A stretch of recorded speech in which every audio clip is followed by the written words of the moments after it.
do you use for scheduling? Social media is a great place to learn English, but it comes with its own abbreviations and slang. Using phrases like LOL for laugh out loud or BBBA for BB right back can make your messages quicker and more fun. For example, you might text a friend, "Can't talk now, bruh." This keeps the conversation lively and engaging. Try using at least 3 abbreviations in your next social media post. What abbreviations do you use the most in your chats? Phrasal verbs can really spice up your daily conversations. For example, instead of saying "I will clean my room," you can say "I will tidy up my room." It feels more natural. Another common one is wake up instead of just get out of bed. Try using a phrasal verb today in your routine. Perhaps say "I need to finish up my work" instead of just "I need to finish my work." What phrasal verbs do you use? Ordering at a cafe politely can make a big difference in your experience. Instead of just saying, "I want a coffee," try using phrases like, "Could I have a coffee, please?" Or "Would you mind giving me a slice of cake?" These phrases show respect and make the interaction smoother. For example, you might say, "Could I have a cappuccino with almond milk?" This small change in language can lead to better service. How do you usually ask for things in English when ordering? Understanding leadership and management terms can enhance your professional vocabulary. Words like delegate, which means assigning tasks to others, and feedback, referring to constructive comments on performance, are crucial for effective teamwork. For instance, a good leader delegates tasks to allow team members to grow while providing feedback to help improve skills. Try using these terms in your next meeting or conversation. Leadership or management terms do you find most useful in your work? The R and L sounds can be tricky for many English learners. Practicing with minimal pairs, like light and right, can help. Start by saying light. Your tongue should be near the roof of your mouth. Now for right, pull your tongue back slightly. Try saying them in a sentence like "The light is bright, but I'm not right." Repeat these pairs several times to improve. Record yourself to hear the difference. Which minimal pairs do you find hardest to pronounce? Understanding library and research terminology can empower your study skills. Terms like citation, which means giving credit to sources, and database, a collection of organized information, are essential. For example, when writing a paper, you must cite the books and articles you used, often found in a database. Practice using these terms in your next research project. What research challenges do you face? When discussing future plans, the choice between will and going to is important. Use will for decisions made at the moment, like saying, "I will call you later." In contrast, use going to for plans you already decided on, such as, "I'm going to visit my friend this weekend." Understanding this difference helps you communicate clearly about your intentions. Try making 2 sentences about your future plans, one with will and one with going to. What exciting plans do you have? Knowing nutrition and healthy eating terms can help you make better food choices. For example, macronutrients refer to proteins, fats, and carbohydrates that provide energy and support body functions. Another important term is fiber, which aids digestion and helps you feel full. When you read labels, look for these terms to understand what you're eating. Try using the terms macronutrients and fiber in a sentence about your favorite meal. What healthy foods do you enjoy most? Understanding banking and financial services vocabulary is essential for managing your money effectively. Terms like interest rate refer to the cost of borrowing money or the reward for saving it. Overdraft is when you spend more than what you have in your account, leading to extra charges. Knowing credit score helps you understand your borrowing power. When you speak with a bank, using these terms shows you are informed. Try to use interest rate and overdraft in sentences about your finances. What financial terms do you find confusing? Comparative and superlative forms are essential for comparing things effectively. The comparative form is used to show the difference between 2 items, like saying, "This book is better than that one." The superlative form describes the highest degree among 3 or more items, such as "This is the best book I've ever read." Remember to add "er" for comparatives and "est" for superlatives with short adjectives, while longer adjectives use more and most. Try creating a sentence using both forms. What are some of your favorite comparisons? Collocations with common verbs can help you sound more natural in English. For example, we often say "make a decision," which means to choose something, and "do homework," referring to school assignments. You might also take a break, to rest, and give a presentation when sharing information with others. Using these collocations makes your speech more fluent. Try creating sentences with each of these verbs and their collocations. Which verb do you find the easiest or the most challenging to use? Understanding sports and games terminology can enhance your enjoyment and communication. Words like goal, which refers to scoring points, or defense, which describes protecting your team from the opponent, are key in many sports. In games, strategy involves planning your actions, while scoreboard helps you keep track of points. Familiarizing yourself with these terms can make watching games or playing more exciting. Try using one of these terms in a sentence about your favorite sport. What's your favorite sport or game to play or watch? Knowing car maintenance vocabulary can help you keep your vehicle in good shape. For example, oil change is essential for engine health, while tire pressure ensures safety on the road. You should also understand terms like brakes, which help you stop, and fuel gauge, indicating how much gas is left. Regularly checking these components can prevent problems. Try describing a car maintenance task you've done or need to do soon. What part of car maintenance do you find most important? Effective time management can significantly boost your productivity. Start by prioritizing tasks, using lists or apps to focus on what's most important. Break large projects into smaller steps to make them manageable. Set specific time limits for each task to stay on track. Finally, remember to take short breaks to recharge your mind. What strategies do you use to manage your time better? Idioms can add color to how we express emotions. For example, saying someone is feeling under the weather means they're not feeling well. If someone is on cloud nine, they are very happy. Using these idioms makes your conversations richer and more engaging. Try using one in your next chat. Which idiom do you find most interesting or useful when talking about feelings? Understanding parenting and childcare terms can make a big difference in communication. Words like attachment parenting emphasize strong emotional bonds, while gentle discipline focuses on guiding behavior without harsh punishment. Knowing these terms helps you connect with other parents and share experiences. Use one of these terms in your next conversation about parenting. What parenting term do you find most important? Pronouncing the TF sound can be tricky for many English learners. Unlike the T or D sounds, which are made with the tongue touching the roof of the mouth, this is produced by placing your tongue between your teeth. For example, in think, you use the TF, while top uses the T sound. Practice saying this and that to improve your clarity. What words do you struggle with when it comes to these sounds? Small talk openers can make conversations flow smoothly. Questions like, how's your day going? Or did you enjoy the weekend? Are great starts. After the opener, listen carefully and ask follow-up questions based on their response, like, what did you do? Or what was the highlight for you? This shows you're interested. What's your favorite small talk opener? Question formation is essential in English, and intonation plays a key role too. For yes, no questions, like, are you coming?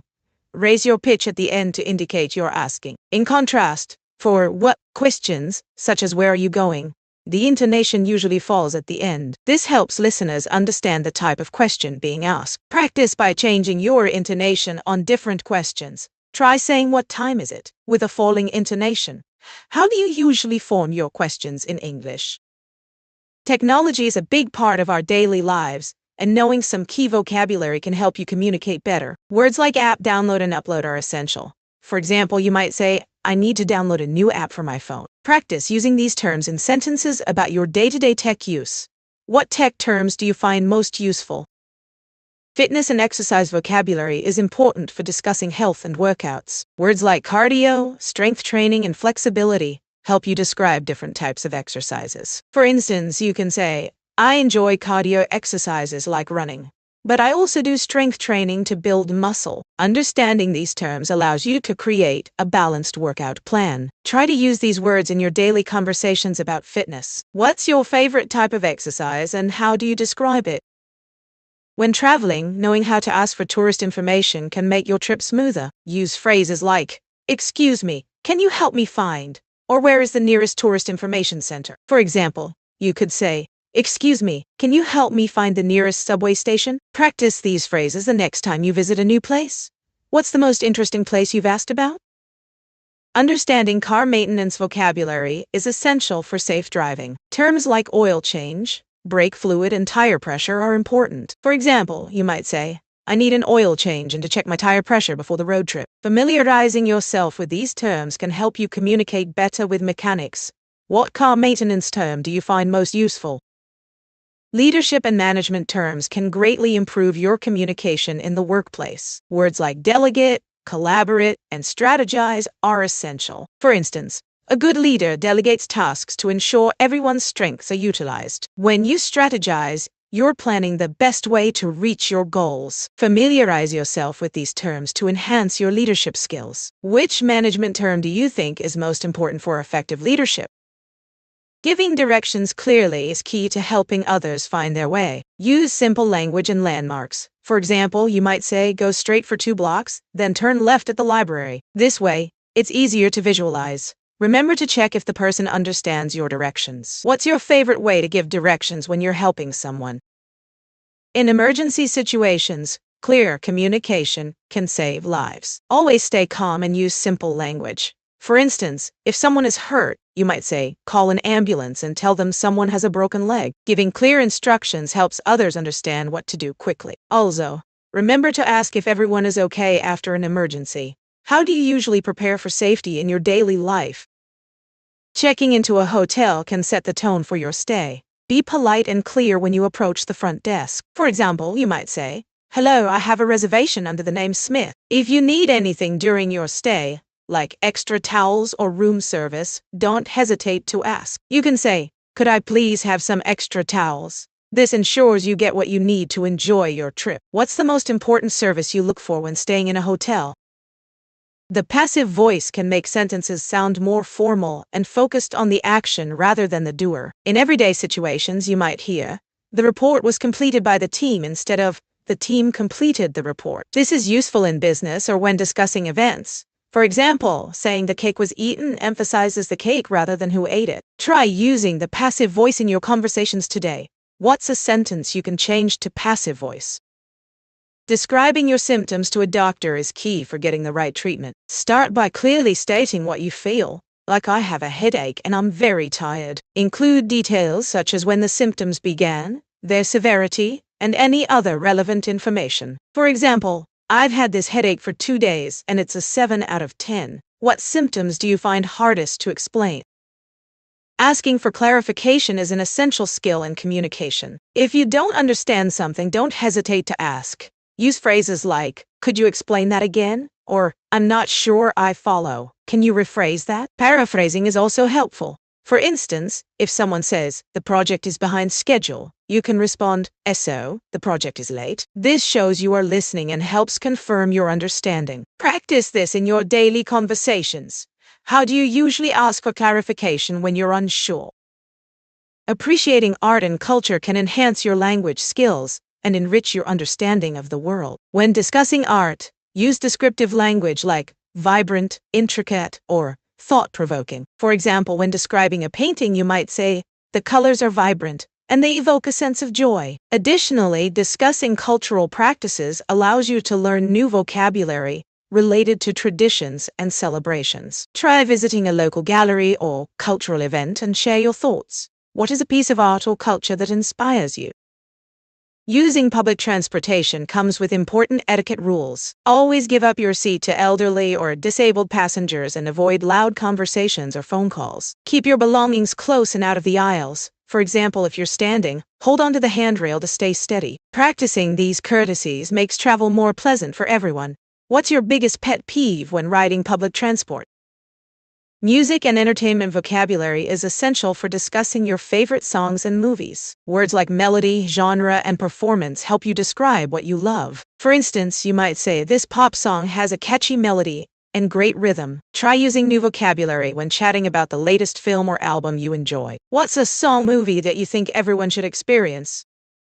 Question formation is key in English, and intonation plays a big role. For yes, no questions, raise your voice at the end, like in, are you coming? For woo questions like, what are you doing? Your voice usually drops at the end. Practicing these patterns helps improve clarity. Try asking a friend a question using the correct intonation today. What's a question you often ask in conversation? Having a good grasp of home and household vocabulary makes conversations easier. Words like kitchen, living room, and furniture help you describe your space. For example, you might say, The sofa in my living room is very comfortable. Try naming 5 items in your home to practice. What's your favorite room and why? Participating in meetings requires clear communication. Use phrases like "I'd like to add," or "Can we revisit that point?" to contribute effectively. For example, if someone discusses a project update, you can say, "I'd like to add my thoughts on the timeline." This shows you're engaged and adds value to the discussion. Try using one of these phrases in your next meeting. What's the most challenging part of participating in meetings for you? Restaurant conversations can go beyond just ordering food. You can ask your server about specials or share your thoughts on a dish. For example, you might say, "What's your favorite item on the menu?" Or "This pasta is delicious." Engaging in small talk makes the dining experience more enjoyable. Next time you're at a restaurant, try asking your server about their recommendations. What kind of questions do you like to ask when dining out?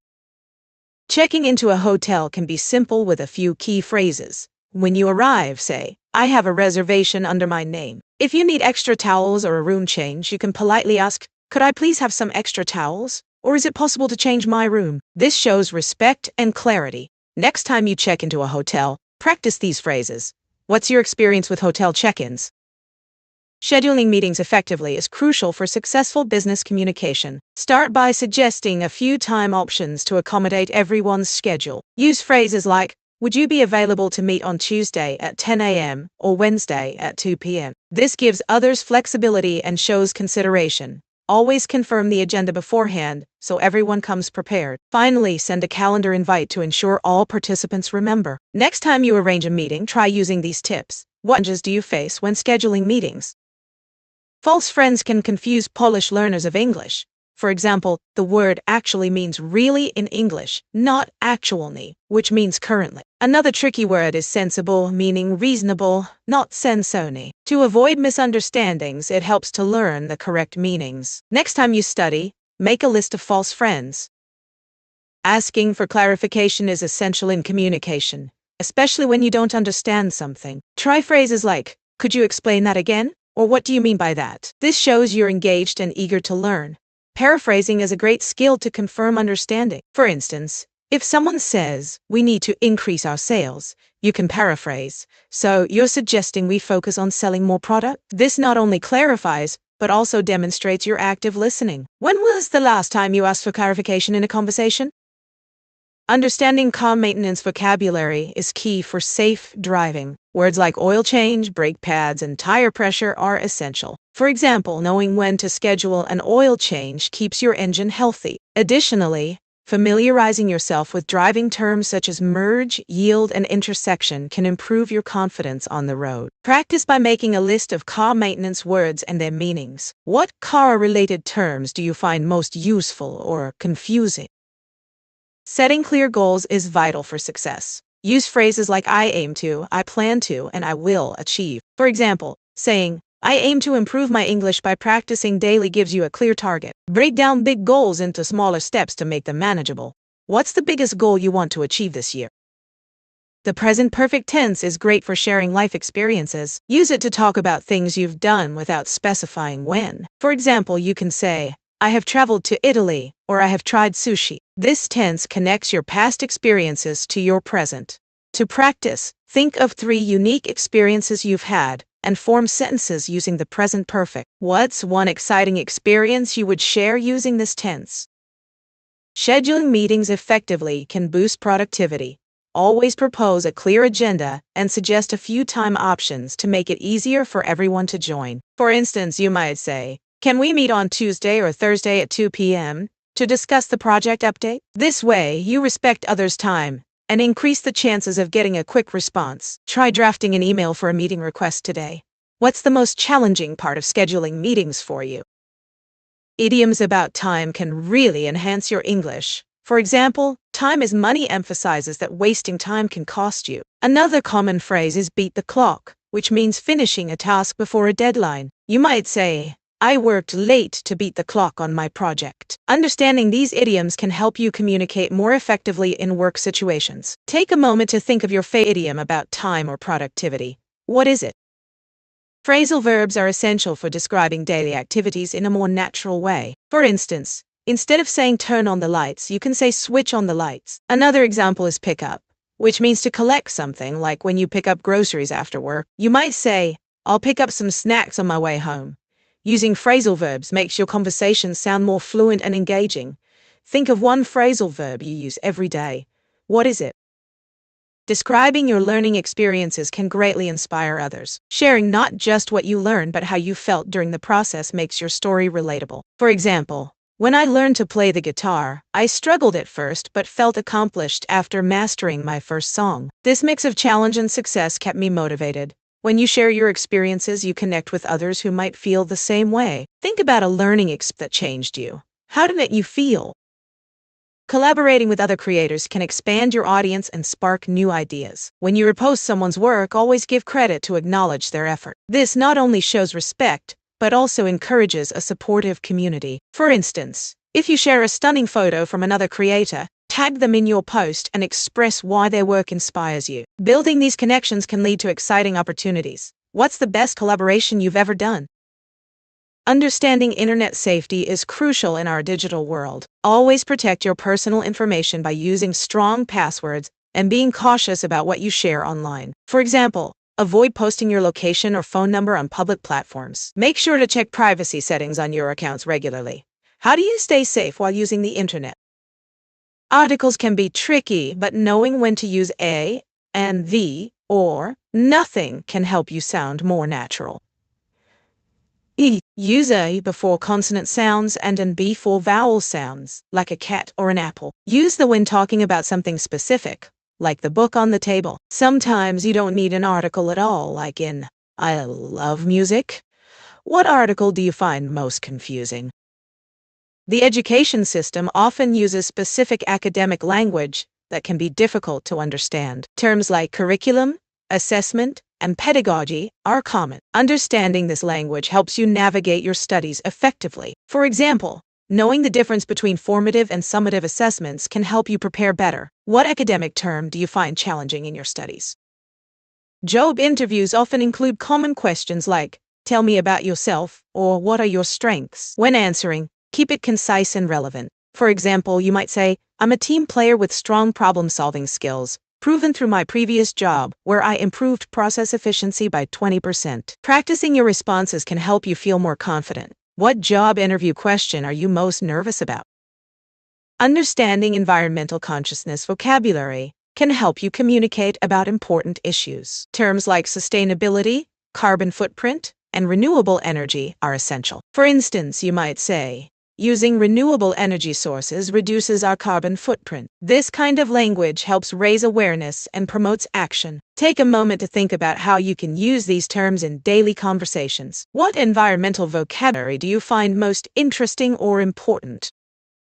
Improving your communication skills can transform your personal and professional life. Start by actively listening. This shows respect and helps you understand others better. For example, when a colleague speaks, nod and respond to their points to show engagement. Practice speaking clearly and confidently by summarizing what you've heard. This not only reinforces your understanding, but also helps you articulate your thoughts. What's one communication skill you'd like to improve, and how do you plan to work on it?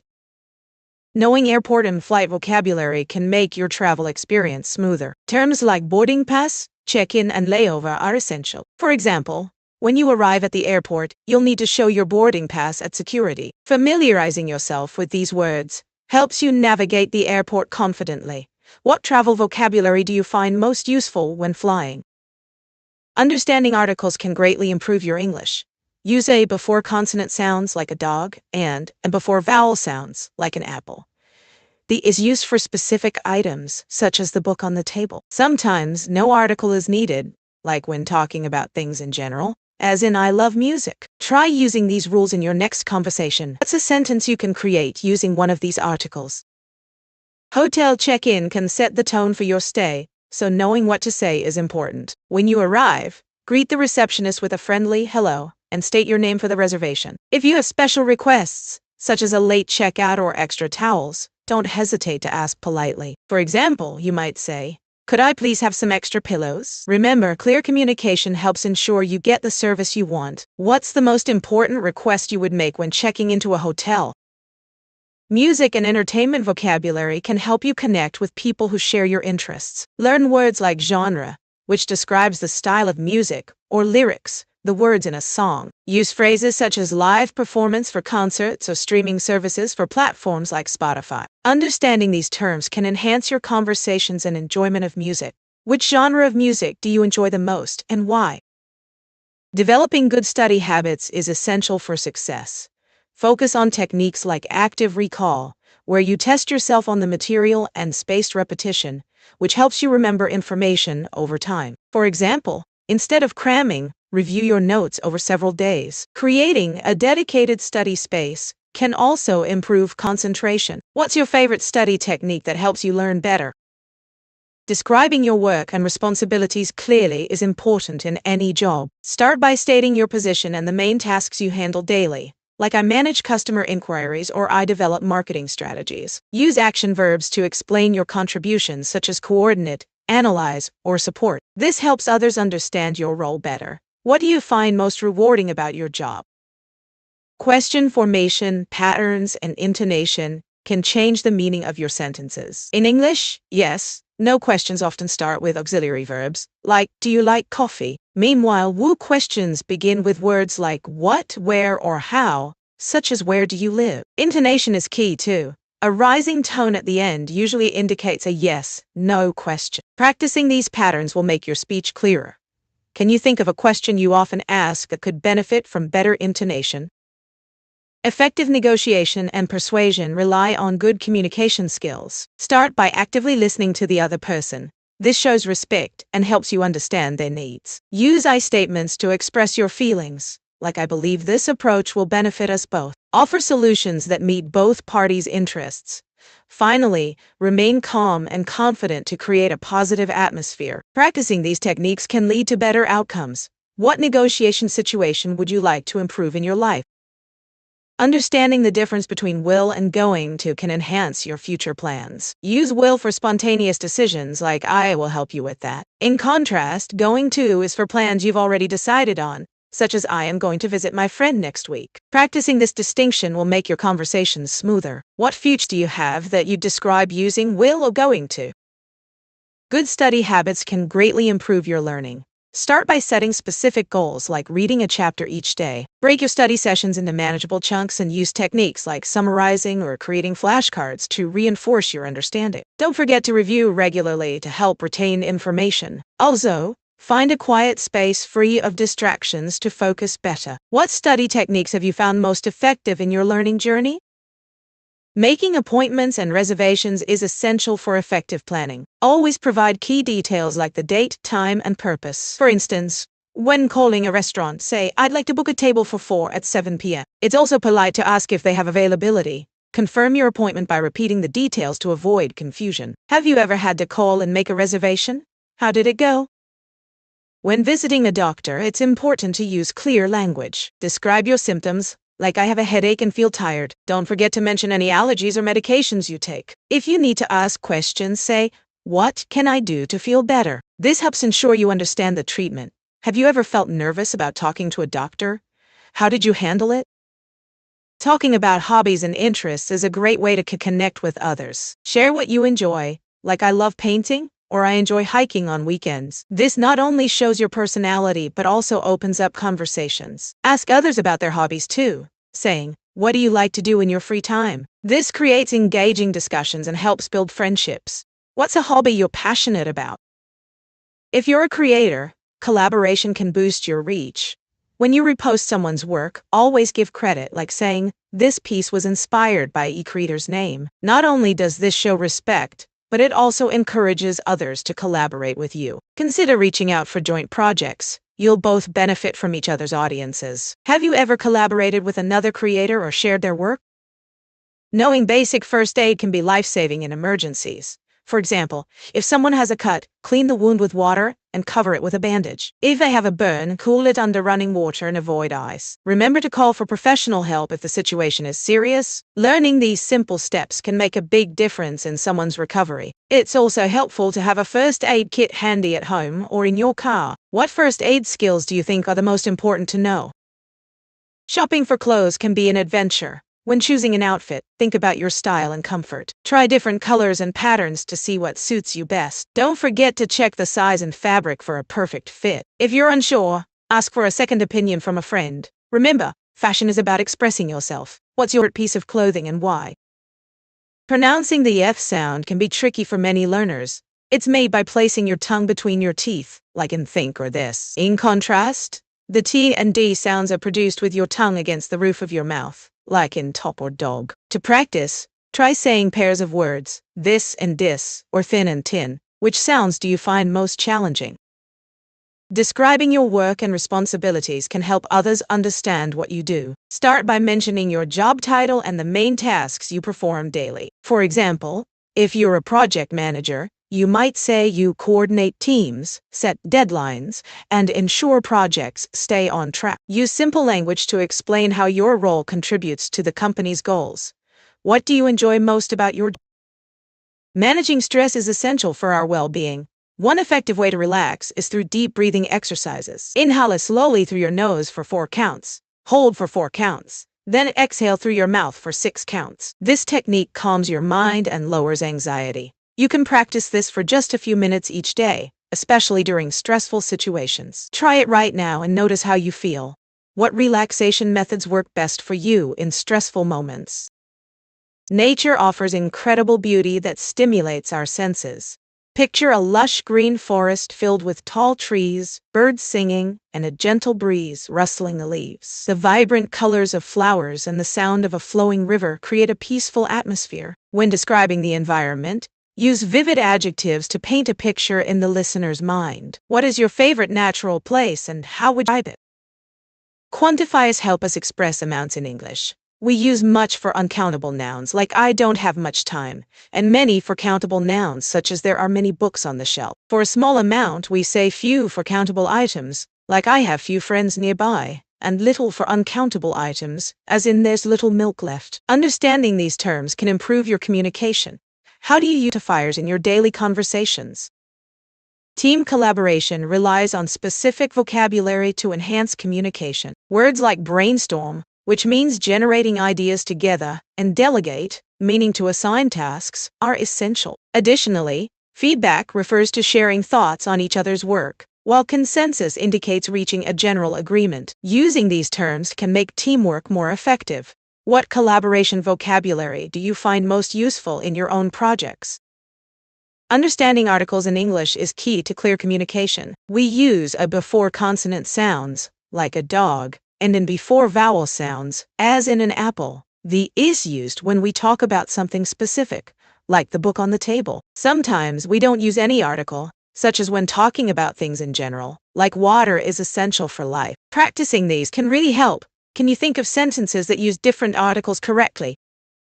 Effective study habits can boost your learning significantly. Key vocabulary includes review, which means going over material again, and summarize, where you create a brief version of what you've learned. Practice tests help you prepare for exams, while flashcards are great for memorization. Another important term is time management, which is about planning your study time wisely. Try using these techniques in your next study session.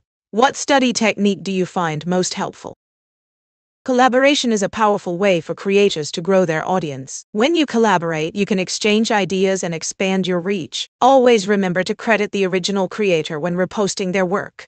This builds trust and respect within the community. A simple checkout or tagging them in your post can make a big difference. Think about how a collaboration can benefit both you and another creator. Who would you like to collaborate with?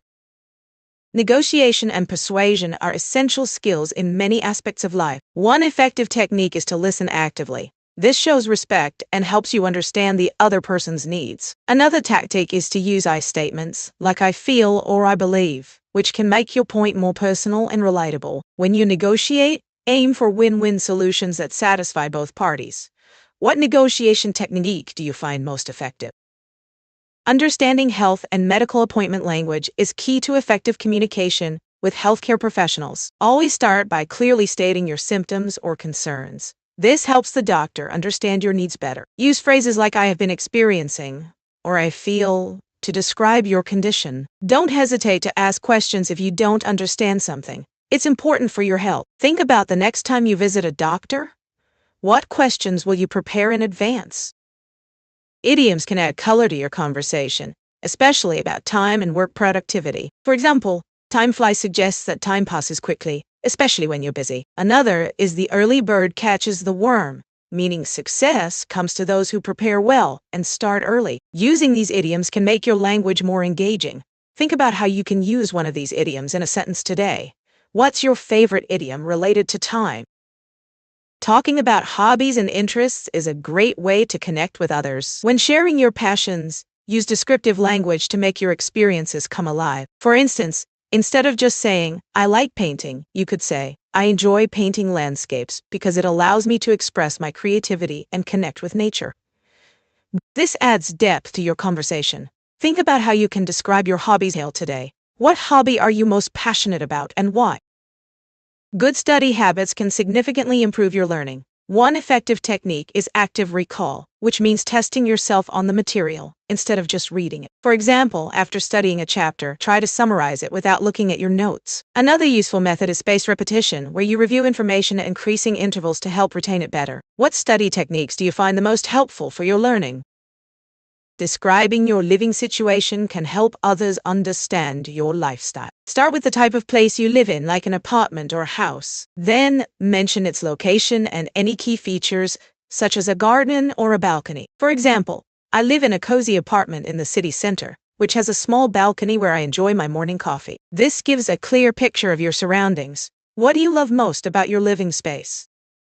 Understanding leadership and management terms is essential for effective communication in any organization. Key terms include delegation, which means assigning tasks to team members, and vision, the long-term goals that guide a team. For instance, a good leader should delegate responsibilities to empower employees while maintaining a clear vision to keep everyone aligned. Additionally, feedback is crucial for improvement, allowing teams to learn and grow. Which leadership or management term do you find most interesting or important in your experience?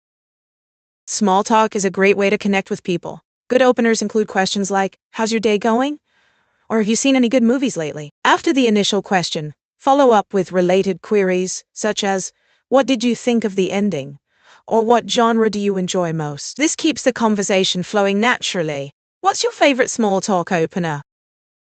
Shopping can be fun and exciting. Knowing some key vocabulary helps. Words like bargain, which means a good deal, and phrases like, "Can I try this on?" or "Do you have this in a different size?" are essential. They make your shopping experience smoother. Next time you're shopping, try using these phrases. What's your go-to phrase when you're in a store? Libraries are treasures for research, filled with valuable resources. Understanding key terminology can help you navigate them better. For instance, reference materials are resources used for factual information, while catalog refers to the organized list of items in the library. Don't forget peer-reviewed articles, which are credible sources written by experts. When you visit a library, take a moment to ask a librarian about these terms. It will enhance your research skills. What's the most interesting book or article you found in a library? Political awareness is important in understanding the world around us. It helps us to make informed decisions about our lives and communities. Being aware of local issues, voting rights, and community services empowers us to participate actively. You can start by following the news or joining local discussions. What local issue are you most passionate about?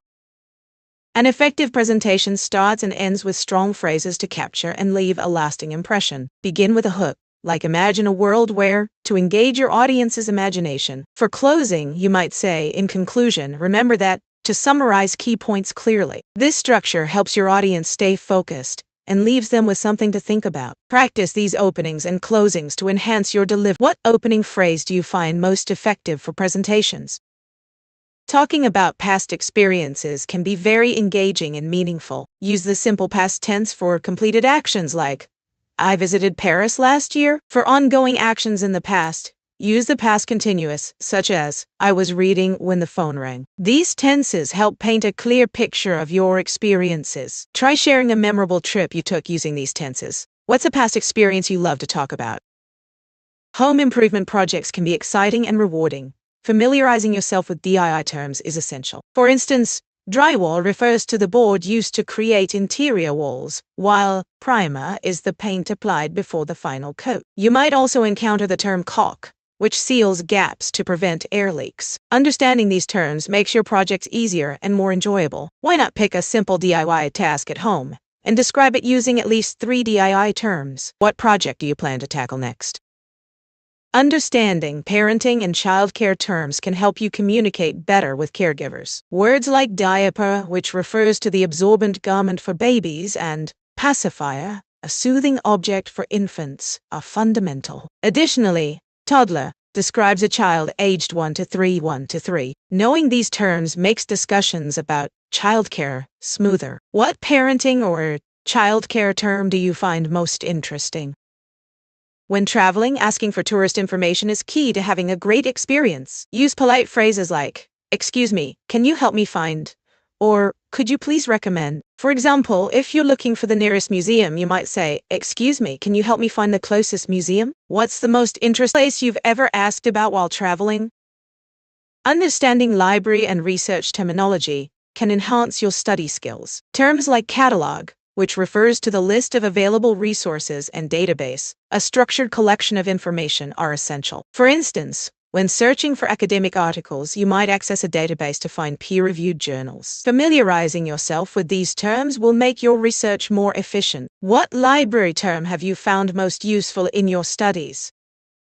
Participating in meetings effectively requires using the right language. Start by expressing agreement or disagreement politely, saying phrases like, "I completely agree with that point," or "I see it differently." When sharing your ideas, you can say, "I'd like to add," or "Can I suggest?" It's also helpful to ask for clarification using, "Could you explain that further?" For example, if someone presents a new idea, responding with, "I'd like to know more about how that will work," shows engagement.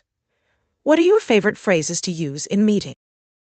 Using the right beauty and personal care vocabulary can enhance your shopping experience. Words like moisturizer, which keeps your skin hydrated, and exfoliator, that removes dead skin cells, are essential. When asking for products, you might say, "I'm looking for a good sunscreen," or "Do you have anti-aging cream?" Being specific helps you find exactly what you need. What beauty product do you think is the most important to have in your routine? Understanding music and entertainment vocabulary can enhance your enjoyment. Terms like genre, which refers to the category of music or film, and streaming, meaning to watch or listen online, are essential. You might say, "I love pop music," or "Have you seen that new thriller?" These phrases help you discuss your interests clearly. Remember to explore different genres to broaden your taste. What's your favorite music genre or movie type? Prepositions of time, place, and movement are essential for clear communication. For example, at is used for specific times, like at 3 p.m., while in refers to longer periods, such as in July. For place, on works for surfaces, like on the table. When talking about movement, used to, as in go to the store. Take a moment to think, what prepositions do you use most often in your conversations? Knowing some basic first aid can be incredibly helpful in medical emergencies. For instance, if someone is bleeding, applying pressure with a clean cloth can help stop the blood flow. In case of a burn, running cool water over the area reduces pain and prevents further injury. Remember, it's crucial to call for professional help if the situation is serious. Practicing these skills can make a difference in critical moments. Have you ever had to use first aid in an emergency situation? Choosing the right transportation option can make your travels easier. For short distances, walking or biking is great for exercise and enjoying the scenery. For longer trips, public transport like buses or trains is often affordable and eco-friendly. If you're driving, using apps for real-time navigation can help avoid traffic. Always check the schedules and routes before you leave. What's your favorite way to get around in a new city? The passive voice can be useful in everyday conversations, especially when the focus is on the action rather than who did it. For example, instead of saying, "Someone cleaned the room," you can say, "The room was clean." This emphasizes the result rather than the doer. You might say, "The cake was baked by my sister," which highlights the cake itself. Using the passive voice can make your English sound more formal or polite. Have you noticed passive voice in your daily conversations? Understanding library and research terminology can enhance your academic skills. For instance, Database refers to a collection of information organized for easy access, while citation is a way to credit sources in your work. Familiarizing yourself with terms like abstract and peer-reviewed can help you navigate research papers effectively. What library term do you find most interesting or confusing?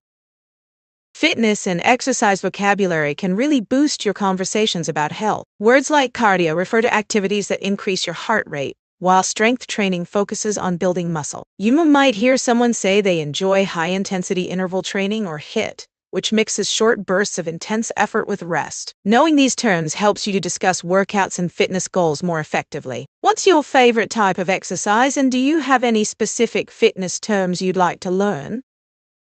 Shopping vocabulary can help you communicate better while you're out. Words like discount, which means a reduced price, and receipt, the proof of purchase, are essential. Phrases like, "Can I try this on?"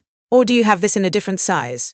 are useful when shopping for clothes. Knowing these terms makes your shopping experience smoother and more enjoyable. Next time you're shopping, think about which phrases you can use. What's your favorite thing to shop for?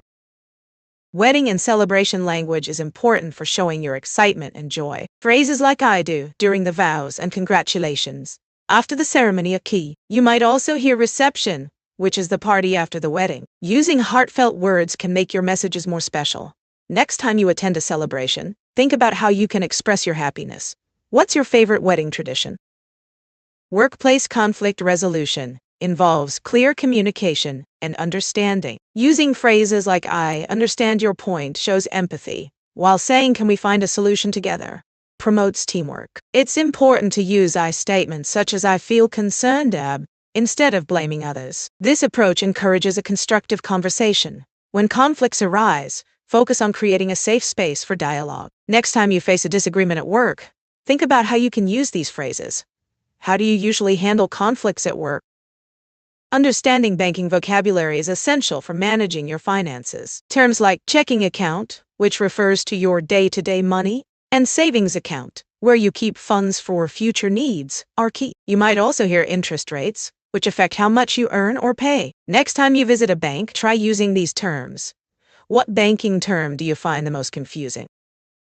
Expressing opinions respectfully is a skill that can strengthen relationships. Start by using phrases like, "I see your point, but," or I appreciate your view, however. This shows that you value the other person's opinion while sharing your own. For example, instead of saying "That's a bad idea," you might say, "I think there might be a better approach." This keeps the conversation positive. Next time you share your thoughts, try using respectful language. How do you usually express your opinions in discussions?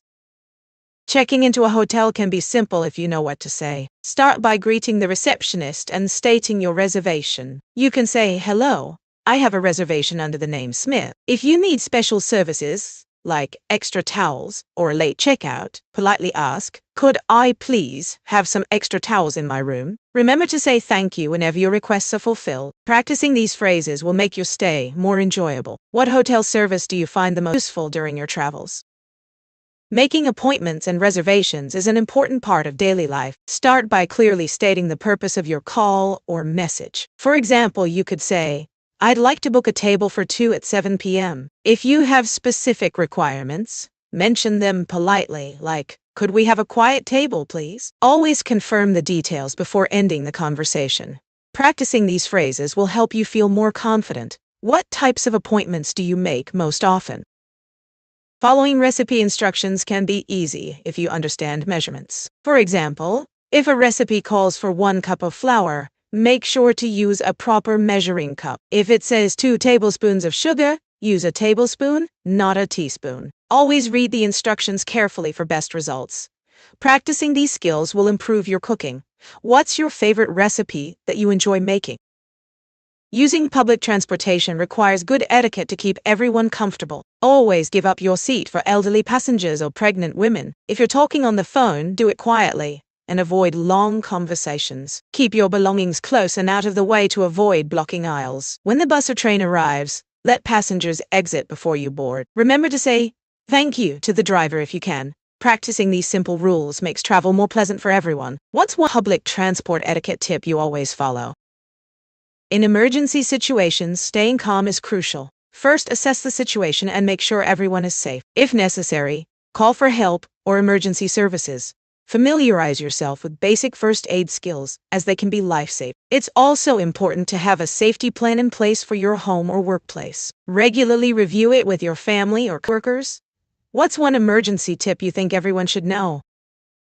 Talking about past experiences can be both interesting and fun. Use the simple past tense for completed actions like, I traveled to Paris last summer. For ongoing actions in the past, use the past continuous such as, I was reading when my friend called. Sharing these stories helps connect with others and makes conversations lively. What's a memorable experience you'd like to share? When facing a problem, having the right vocabulary can help you communicate effectively. Start with words like analyze, which means to examine the problem closely. Next, use brainstorm to describe generating ideas or solutions. Another useful term is evaluate, which means to assess the options you have. You might also say implement when you start using the chosen solution. Finally, don't forget feedback, as it helps improve the process. How do you usually approach solving problems in your life? Describing your daily routine can make conversations flow naturally. Start with your morning activities like, I usually wake up at 7 a.m. and have breakfast. Then mention your work or study habits. I spend most of my day at the office or studying. Don't forget your evening routine. For instance, in the evenings, I enjoy cooking dinner and watching a movie. This helps others connect with your lifestyle. What's one interesting part of your daily routine? Talking about your neighborhood can create strong connections with others. Use phrases like local park, friendly neighbors, and community events to describe your area. You might say, I love going to the local park on weekends, where I meet friendly neighbors and enjoy community events. This helps others understand what makes your neighborhood special. What do you appreciate most about your community? Shopping for clothes can be an exciting experience. When you're looking for a new outfit, think about your personal style. Ask yourself what colors and styles make you feel confident. For example, you might say, I love wearing bright colors and comfortable fabrics. Don't forget to check different stores or online shops to find the best deals. Remember, trying on clothes is important to see how they fit. What's your favorite clothing item that makes you feel great? Time management is key to boosting your productivity.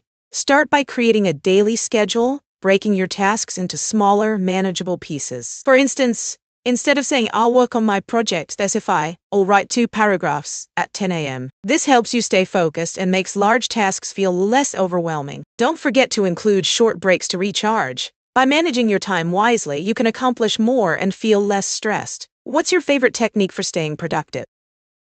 Community involvement and volunteering are great ways to make a difference in your neighborhood. By giving your time, you not only help others but also meet new people and learn new skills. For example, you might volunteer at a local food bank or help clean up a park. This can be rewarding and fulfilling. Have you ever volunteered? And if so, what did you enjoy most about the experience?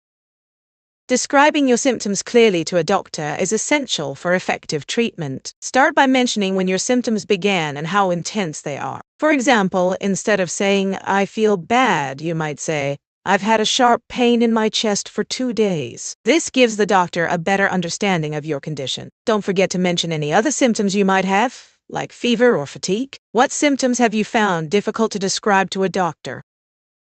Understanding library and research terminology can significantly improve your study skills. Terms like database, which refers to organized collections of information, and catalog, which is a list of all of available materials in a library, are essential. For instance, when you search a database for academic articles, you're accessing a wealth of scholarly information. Additionally, knowing the difference between primary sources, like original research, and secondary sources, like reviews, will enhance your research efficiency. What research terms have you found most confusing or interesting?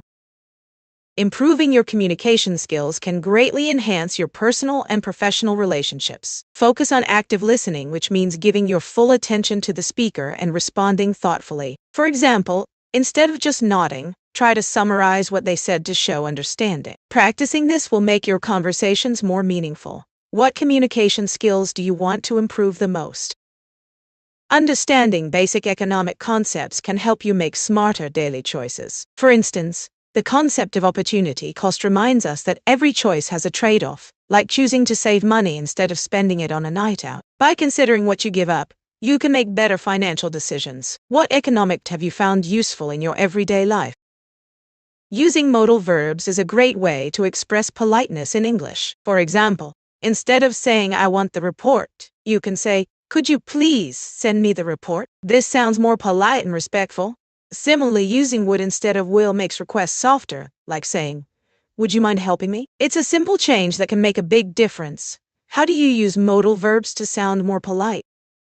Pronouncing ed endings correctly is essential for clearer communication. The ed can sound like td or id. For example, worked ends with t, played ends with d, and wanted ends with id. Practice by reading these words aloud, paying attention to the ending sounds. What are some verbs you struggle with when adding ed? Comparative and superlative forms help us compare things effectively. We use comparatives to compare two items like, this book is more interesting than that one. Superlatives describe the highest degree, such as, this is the most interesting book I've ever read. Remember, for one-syllable adjectives, just add er for comparatives and est for superlatives, like tall to taller and tallest. For longer adjectives, use more or most. Try creating a sentence using both forms. What's your favorite adjective to compare? Asking for clarification is key in conversations. If you don't understand something, don't hesitate to say, could you explain that again? Or, I'm not sure I follow. Paraphrasing helps too. You can say, so, you're saying that, to confirm your understanding. This shows you're engaged and helps avoid miscommunication. Try using both skills in your next chat. What's a time when asking for clarification helped you?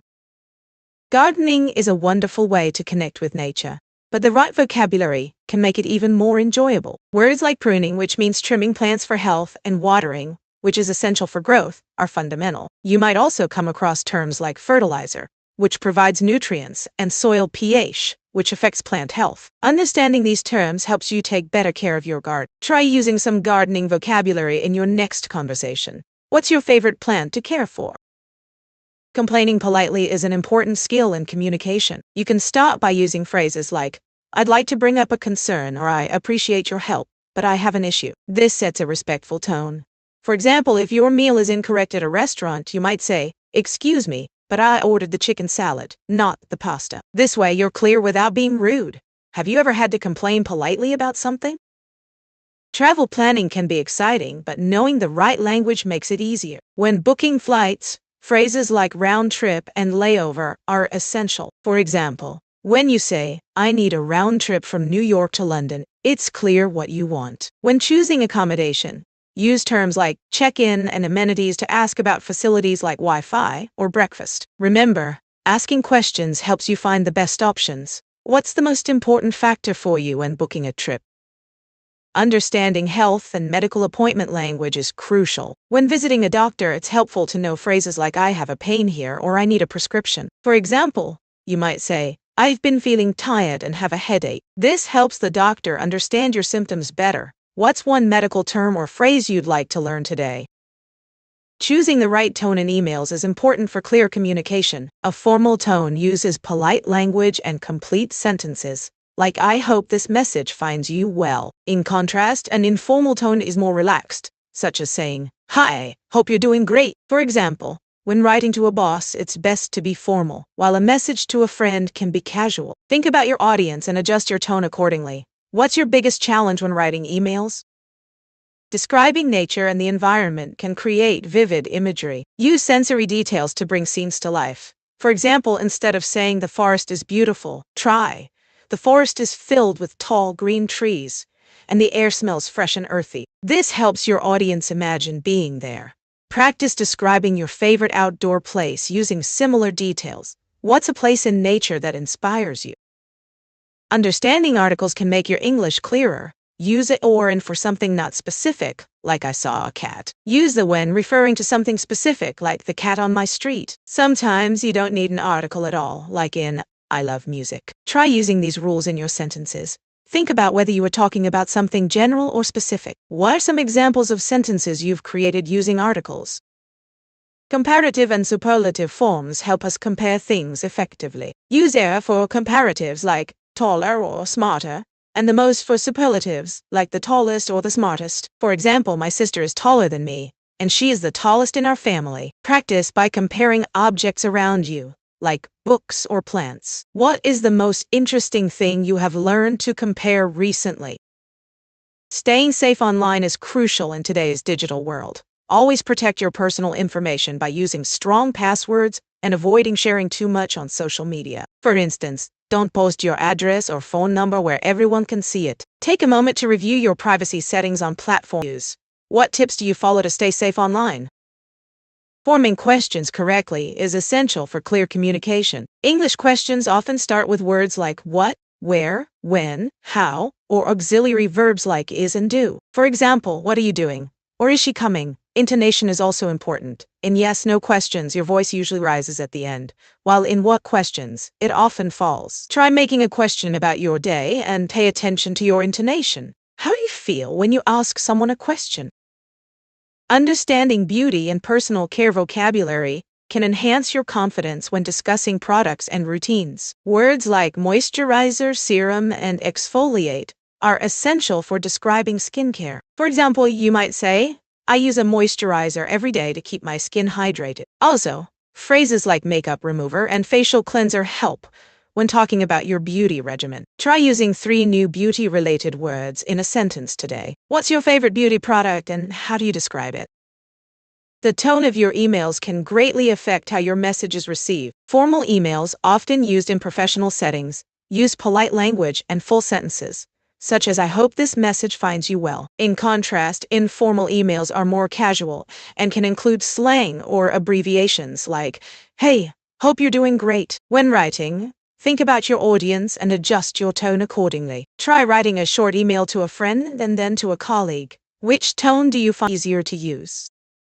Describing your learning experiences can help others understand your journey. Start by mentioning what you learned, such as a new language or skill. For example, during my English course, I improved my speaking and listening skills. Next, share specific moments that stood out, like a challenging conversation or a fun group activity. You could say, I was nervous during my first presentation, but it boosted my confidence. Reflecting on these experiences helps you connect with others. What learning experience has shaped you the most? Asking for tourist information is essential for a great travel experience. Start with polite phrases like, excuse me, could you help me? Or do you know where I can find? Be specific about what you're looking for, such as directions to a museum or local restaurants. For example, you might say, can you tell me how to get to the art gallery? Practice these phrases next time you're in a new city. What's the most interesting place you visited?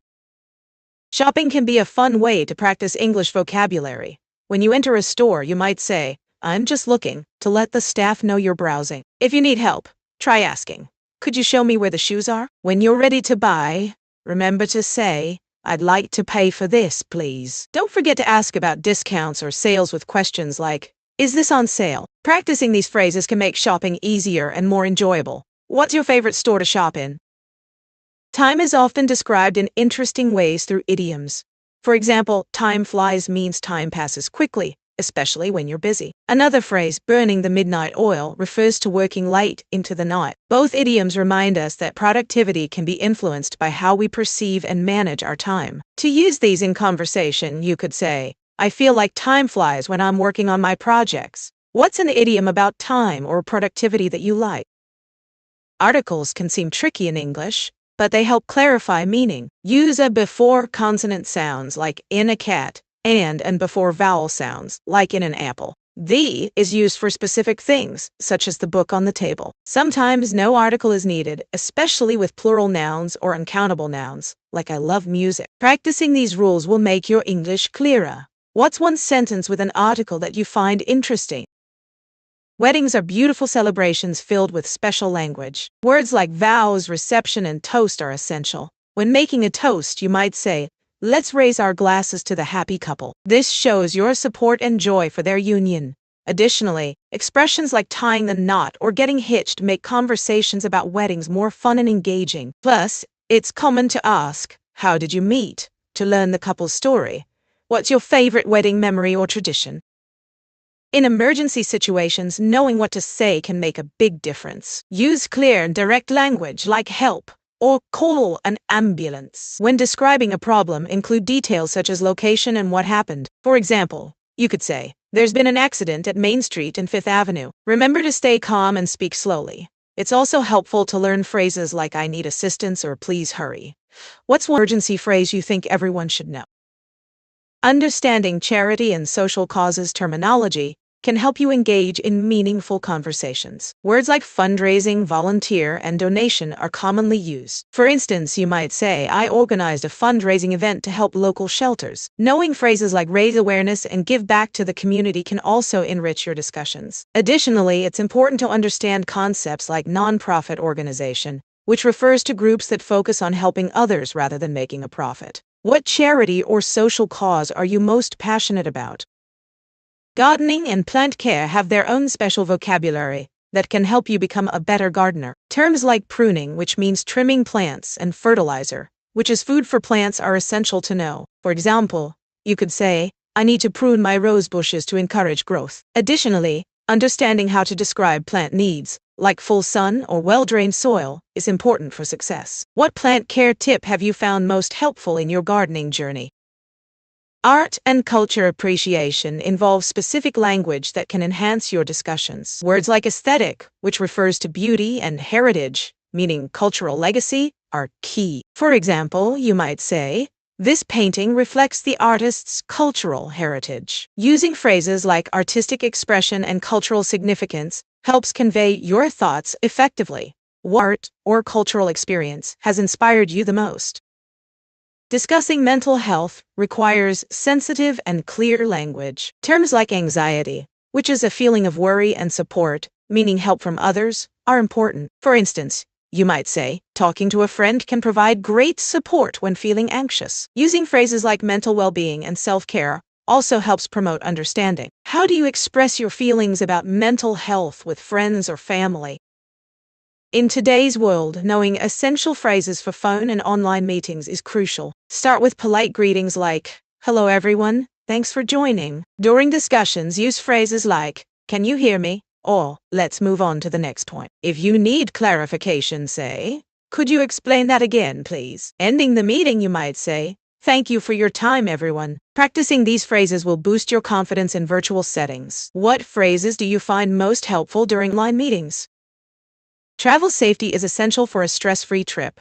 Always keep your belongings secure and stay aware of your surroundings. For example, use a money belt for your passport and cash, and avoid displaying expensive items. Research your destination's safety tips and local emergency numbers beforehand. Trust your instincts. If something feels off, leave the area. What safety tips do you follow when you travel? Understanding sustainable living vocabulary can help you make eco-friendly choices. Terms like renewable energy refer to energy sources that are naturally replenished, like solar or wind power. Zero waste means aiming to produce no waste at all by reusing and recycling as much as possible. Another important term is carbon footprint, which measures how much carbon dioxide you emit through your daily activities. Start using these words in your conversations to promote sustainability. What sustainable practices do you try to incorporate into your life? Making suggestions can vary based on context. In a friendly chat, you might say, how about we try that new cafe? At work, you could use a more formal approach. I recommend considering a new marketing strategy. In both cases, using phrases like I think or maybe softens your suggestion. Think of a situation where you can suggest something this week. What's your favorite way to suggest ideas? Food and cooking terminology can spice up your kitchen conversations. Words like sauté mean to cook food quickly in a little oil, while braise refers to cooking food slowly in liquid. If you're following a recipe, knowing terms like julienne can help you cut vegetables into thin strips. Practicing these terms while cooking will boost your confidence in the kitchen. What new cooking term have you learned recently?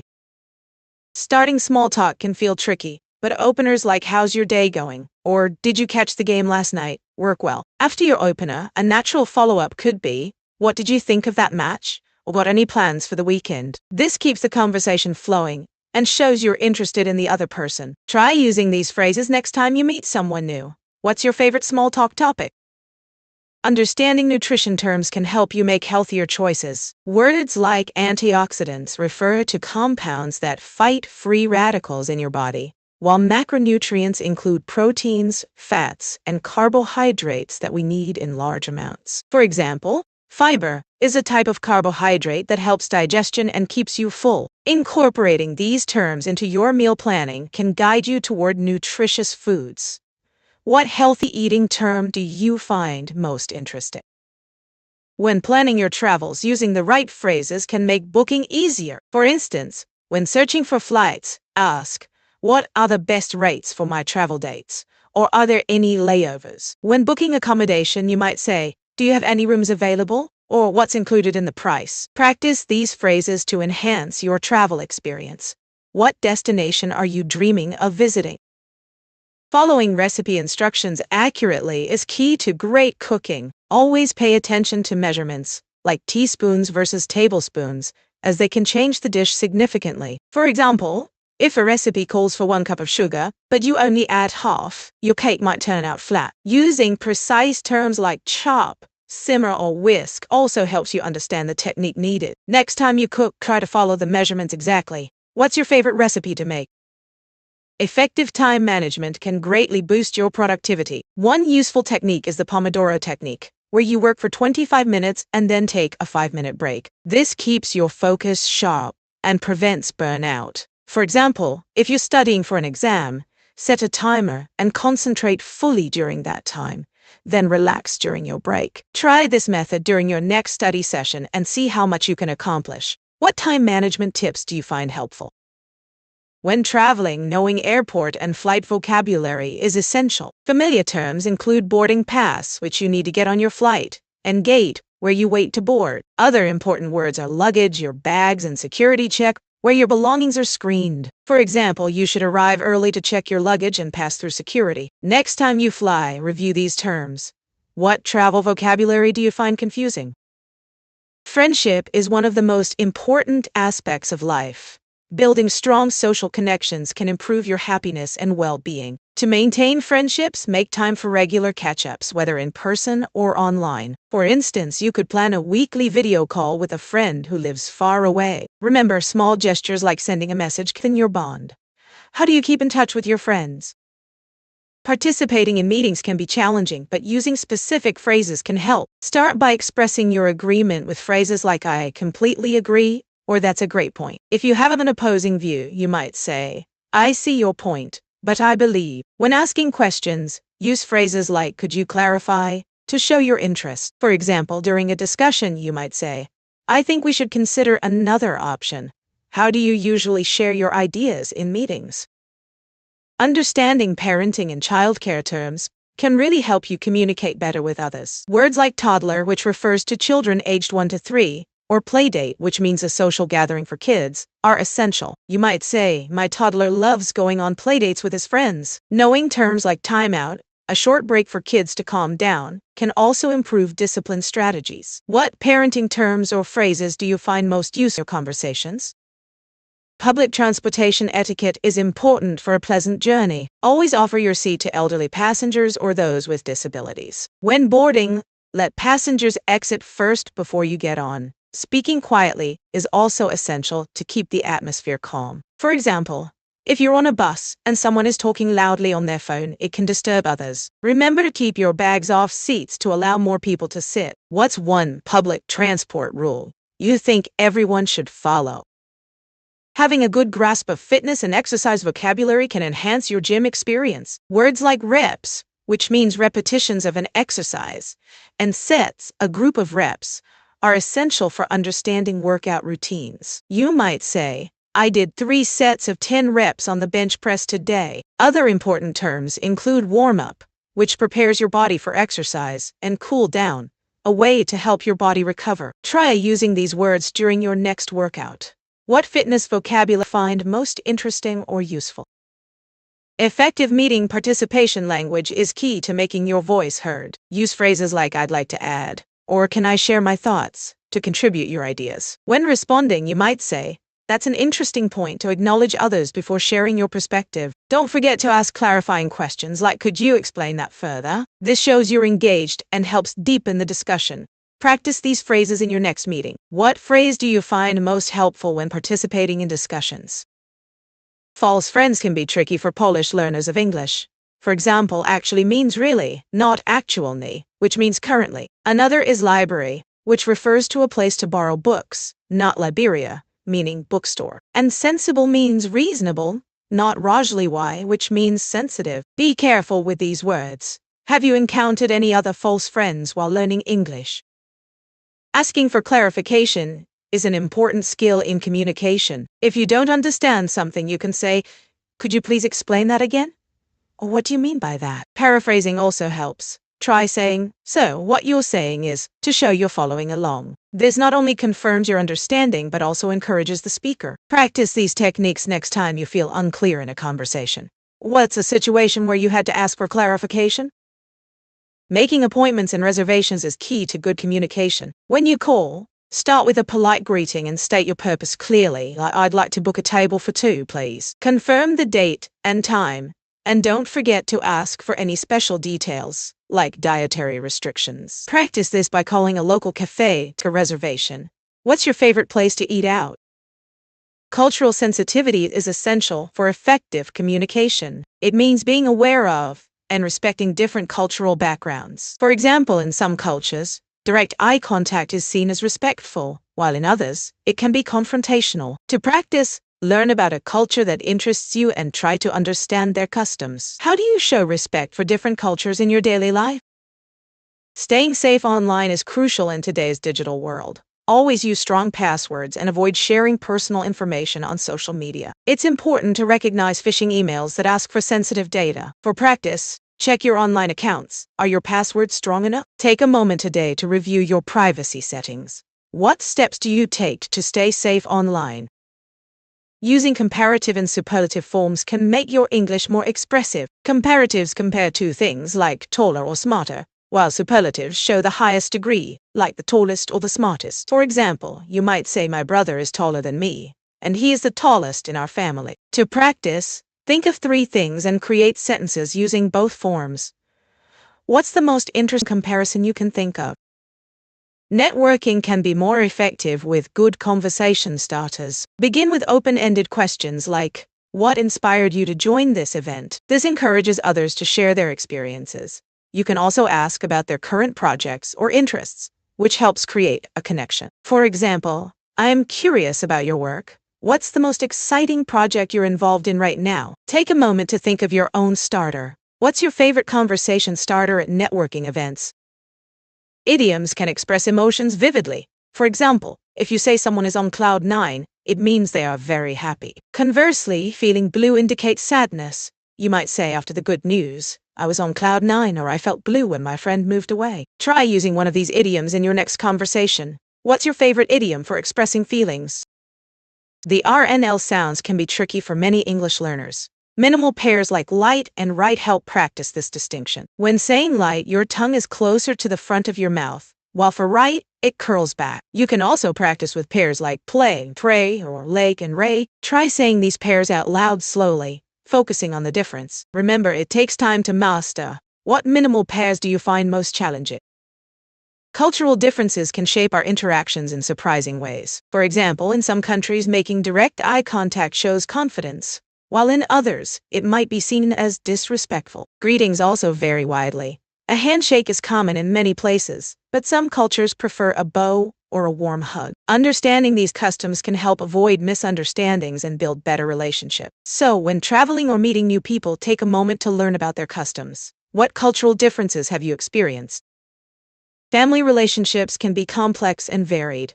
They often shape our personalities and influence how we interact with others. For example, siblings might have a competitive relationship, but they also share a unique bond that can last a lifetime. Parents, on the other hand, often play a guiding role, supporting their children through challenges. Understanding these dynamics is essential for building strong connections. Reflecting on your family experiences can help you appreciate these relationships even more. How do your family dynamics influence your daily life? Collocations make your English sound more natural and fluent. For example, we often say, "Make a decision, do your homework, take a break, and give a presentation." These phrases are commonly used and help you express ideas clearly. Instead of saying, "Do a decision or make a break," using the right collocation will impress your listeners. Try to use these phrases in your conversations this week. What collocations do you find most useful in your daily life? Small talk in business can create a friendly atmosphere and strengthen relationships. Topics like the weather, recent holidays, or local events are great starters. For instance, you might say, "Did you enjoy the long weekend?" Or, "Have you seen the new cafe down the street?" These conversations help break the ice and make meetings more enjoyable. Remember, connecting personally can lead to better teamwork. What small talk topics do you find most effective? Using essential phrases during phone and online meetings can help you communicate clearly. Start with, "Can you hear me?" to check the connection, and use "Let's move on to the next point" to guide the discussion. If you need clarification, say, "Could you repeat that, please?" These phrases keep the meeting organized and ensure everyone is on the same page. What phrases do you often use in your online meetings? Checking into a hotel can be smooth and easy with a few key phrases. When you arrive, say, "I have a reservation under your name." If you need extra towels or a wake-up call, politely request, "Could I please have some extra towels?" Or, "Can you set up a wake-up call for 7 a.m.? Being clear and polite helps ensure you get the best service. What's your tip for a smooth hotel check-in? The present perfect tense is perfect for sharing life experiences. You can use it to talk about things you've done at some point in your life, like "I have traveled to Japan," or "I've tried sushi." This tense connects your past actions to the present, showing they are still relevant or important. To practice, think of 3 experiences you've had and share them using the present perfect.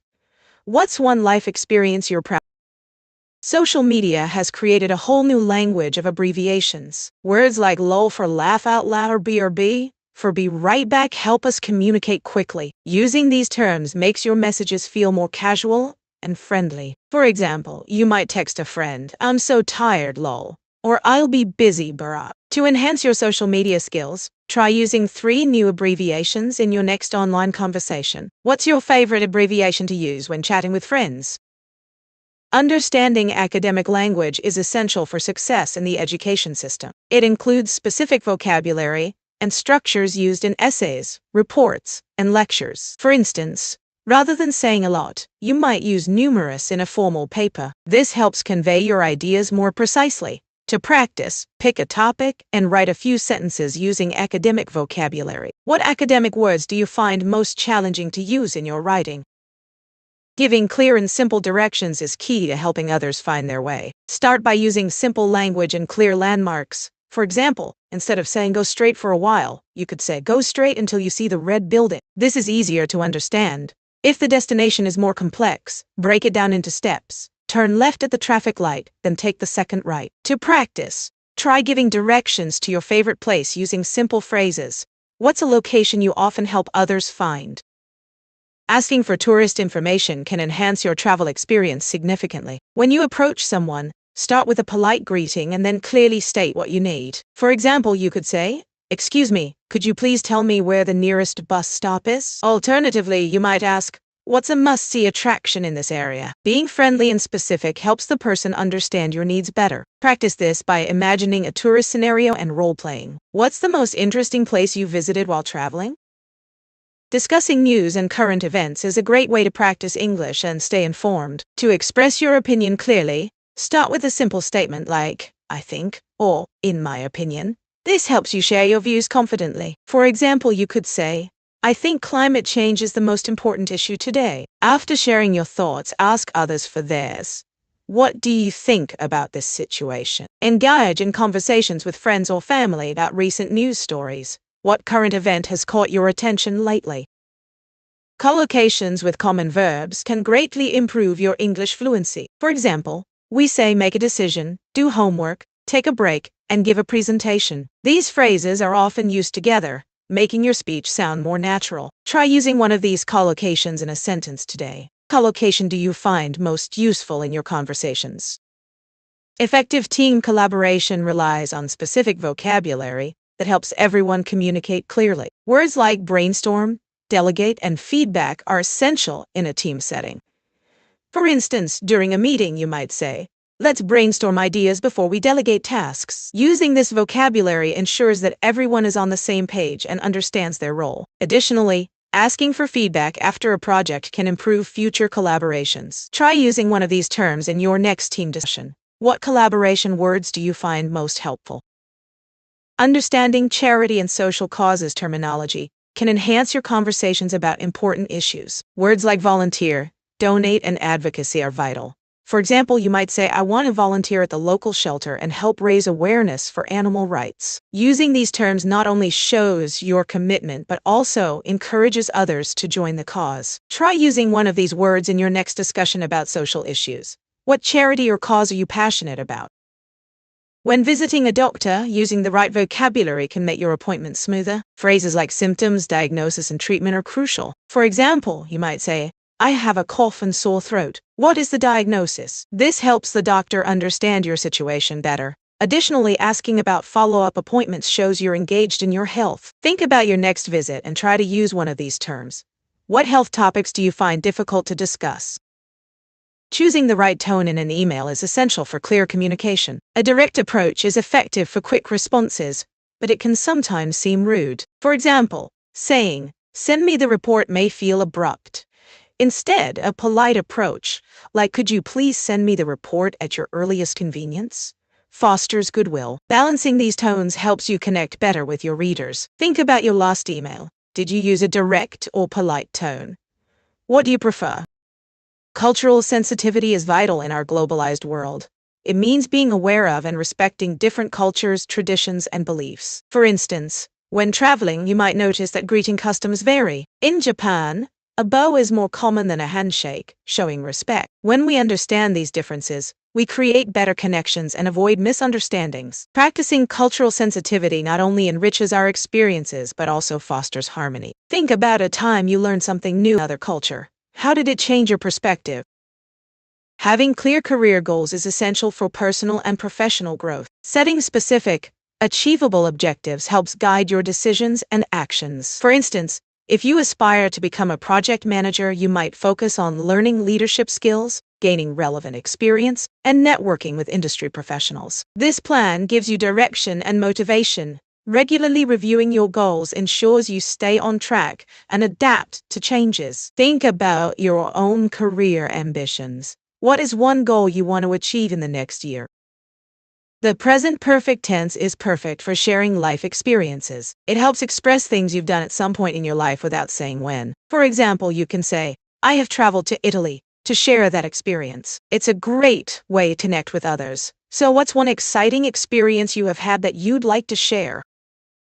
Using the right language in meetings can make your contributions more effective. Start by using phrases like I'd like to add or I agree with that point. When you want to ask a question, you can say, could you clarify that? Or I have a question about, oh. This encourages open communication and shows you're engaged. Additionally, summarizing key points with so, to recap, can help keep everyone on the same page. Think about your next thing. What phrase will you use to make your voice heard? Team collaboration is essential for success, and using the right vocabulary can help. Words like brainstorm, feedback, and collaborate encourage teamwork. For example, you might say, let's brainstorm some ideas for our project, which invites everyone to contribute. Additionally, using phrases like I appreciate your feedback shows respect for others' opinions. Think about your own team. Which collaboration word will you use next time to enhance your work together? Small talk in business is a great way to build relationships. Topics like the weather, upcoming holidays, or recent events can create a relaxed atmosphere. For instance, you might say, did you enjoy the long weekend? Or have you seen any good movies lately? This helps break the ice before meetings. Remember, the key is to be friendly and genuine. What's your favorite small talk topic to use in a business setting? Public transportation etiquette is important for a pleasant journey. Always give up your seat to elderly or disabled passengers and keep your voice down to avoid disturbing others. For example, if you're on a bus and someone needs a seat, politely stand up and offer yours. Additionally, be mindful of your belongings to avoid taking up extra space. Practicing these simple rules makes traveling more enjoyable for everyone. What's one etiquette tip you always follow when using public transport? Scheduling meetings effectively can save time and boost productivity. Always choose a clear purpose for the meeting and send an agenda in advance. For instance, if you're discussing project updates, outline the main topics you'll cover. Also, consider time zones if you're working with international colleagues. Use tools like calendar invites to avoid confusion. This way, everyone knows when and where to meet. What strategies do you use to ensure your meetings are productive? Describing your symptoms clearly to a doctor is essential for getting the right treatment. Start with the main problem, like pain or discomfort, and mention when it started. For example, say, "I've had a headache for 3 days." Include details like the intensity of the pain or any other symptoms, such as nausea or fatigue. This information helps the doctor understand your condition better. How do you feel about discussing your health with a doctor? Talking about the weather is a great way to connect with others. Use seasonal vocabulary to describe what you see and feel. For example, in winter, you might say, "It's snowing and really cold today," while in summer you could say, "It's sunny and hot outside." Don't forget to mention how the weather affects your plans, like going for a picnic or staying indoors. Practicing this helps improve your small talk skills. What's your favorite season and why? Choosing the right tone in emails is important. A direct approach gets straight to the point, like saying, "Please send the report." However, a polite approach softens the request, such as, "Could you please send the report when you have a moment?" Politeness can strengthen relationships. Think about which tones your situation better. How do you prefer to communicate in emails? Being politically aware means understanding what's happening in your country and the world. You can start by following news sources that explain issues clearly. For example, reading articles about local elections or community projects helps you engage in discussions. This awareness can lead to informed opinions and better decision-making. What topics in current events interest you the most? Knowing basic first aid can save lives in emergencies. For instance, if someone is bleeding heavily, apply pressure to the wound to stop the flow. Keep them calm and call for professional help. Learning CPR is also vital. It can keep someone alive until help arrives. Have you ever taken a first aid course? Or do you know basic first aid skills? Restaurant conversations can go beyond just ordering food. You might ask your server for recommendations or about the ingredients in a dish. Complimenting the chef or asking for dessert suggestions can create a more engaging experience. You can also discuss your favorite dishes or share food preferences with friends at the table. What's your favorite conversation starter at a restaurant?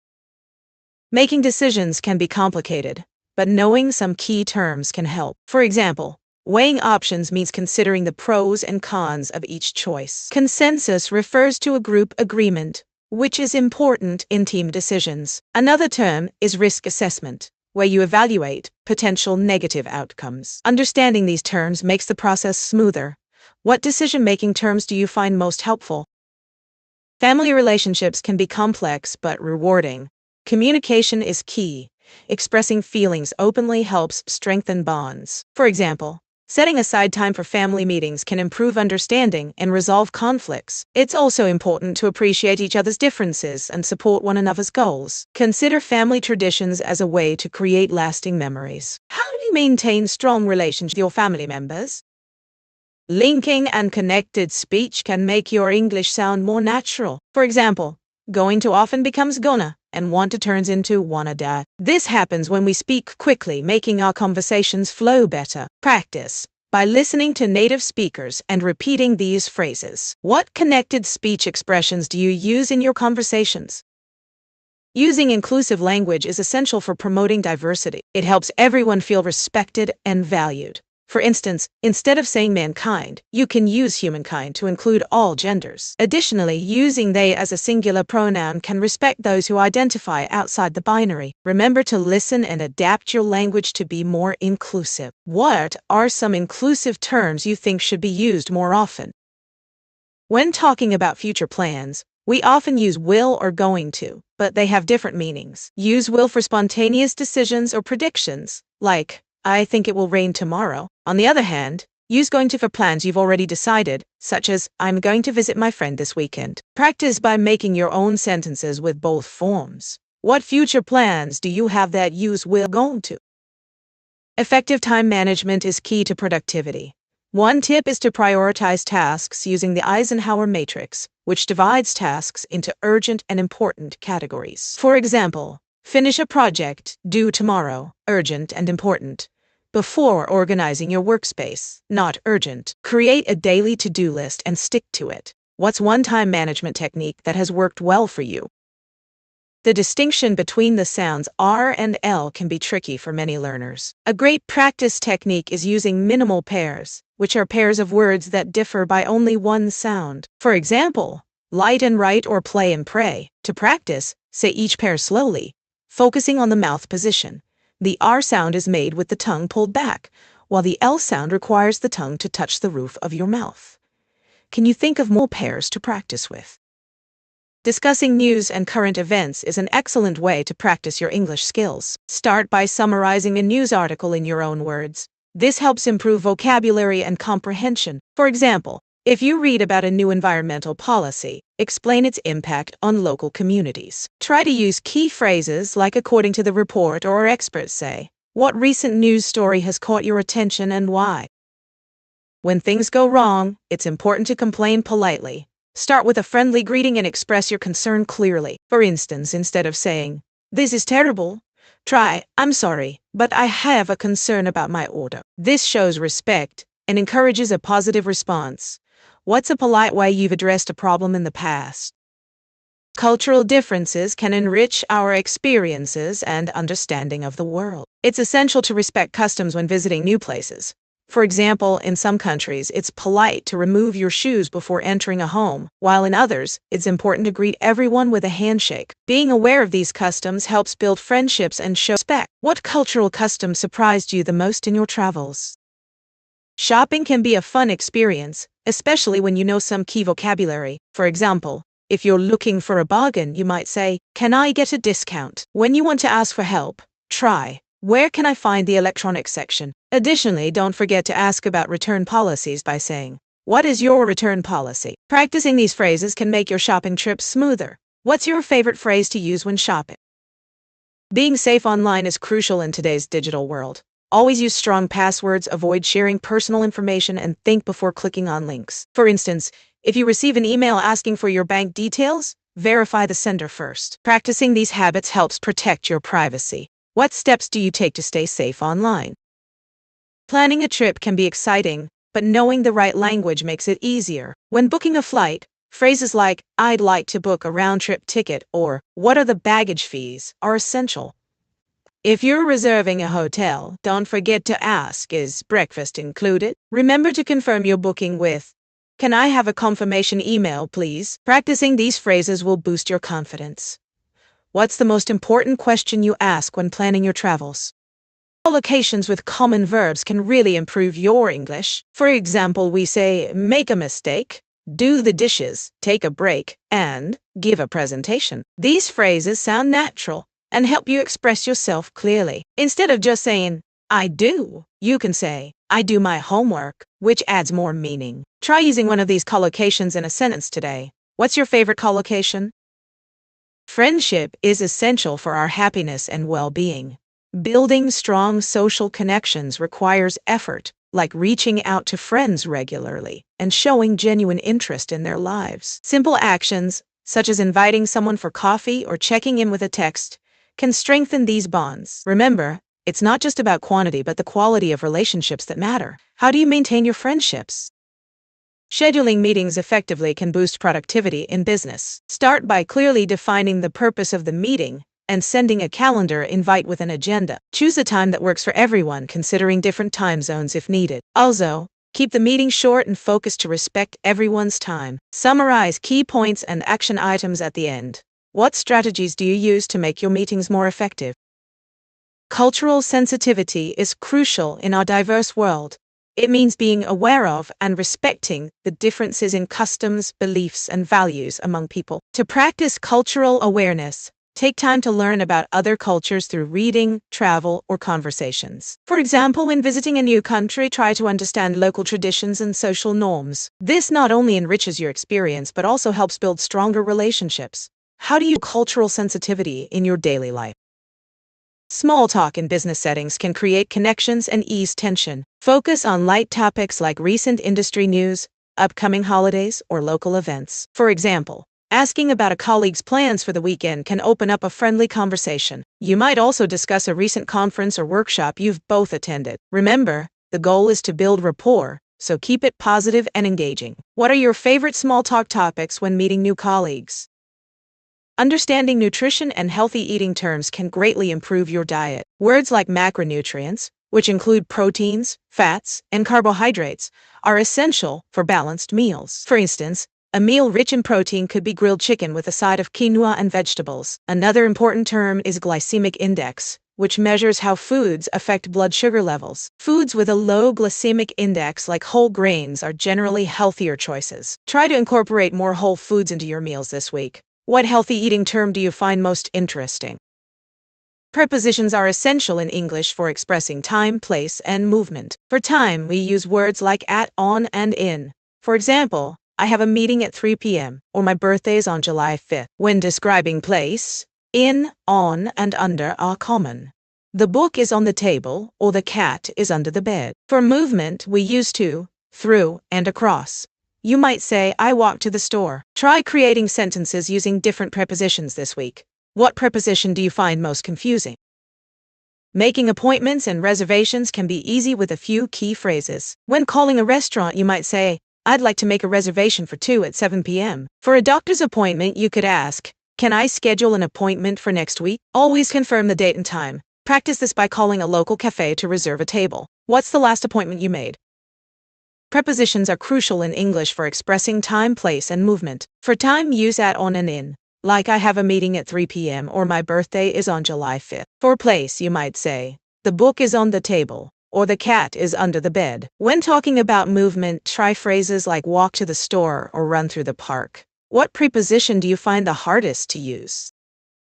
Improving communication skills can change how you connect with others. Start by practicing active listening, which means fully concentrating on what the other person is saying. You can respond with phrases like, I understand, or ask clarifying questions. Try summarizing what you've heard to show understanding.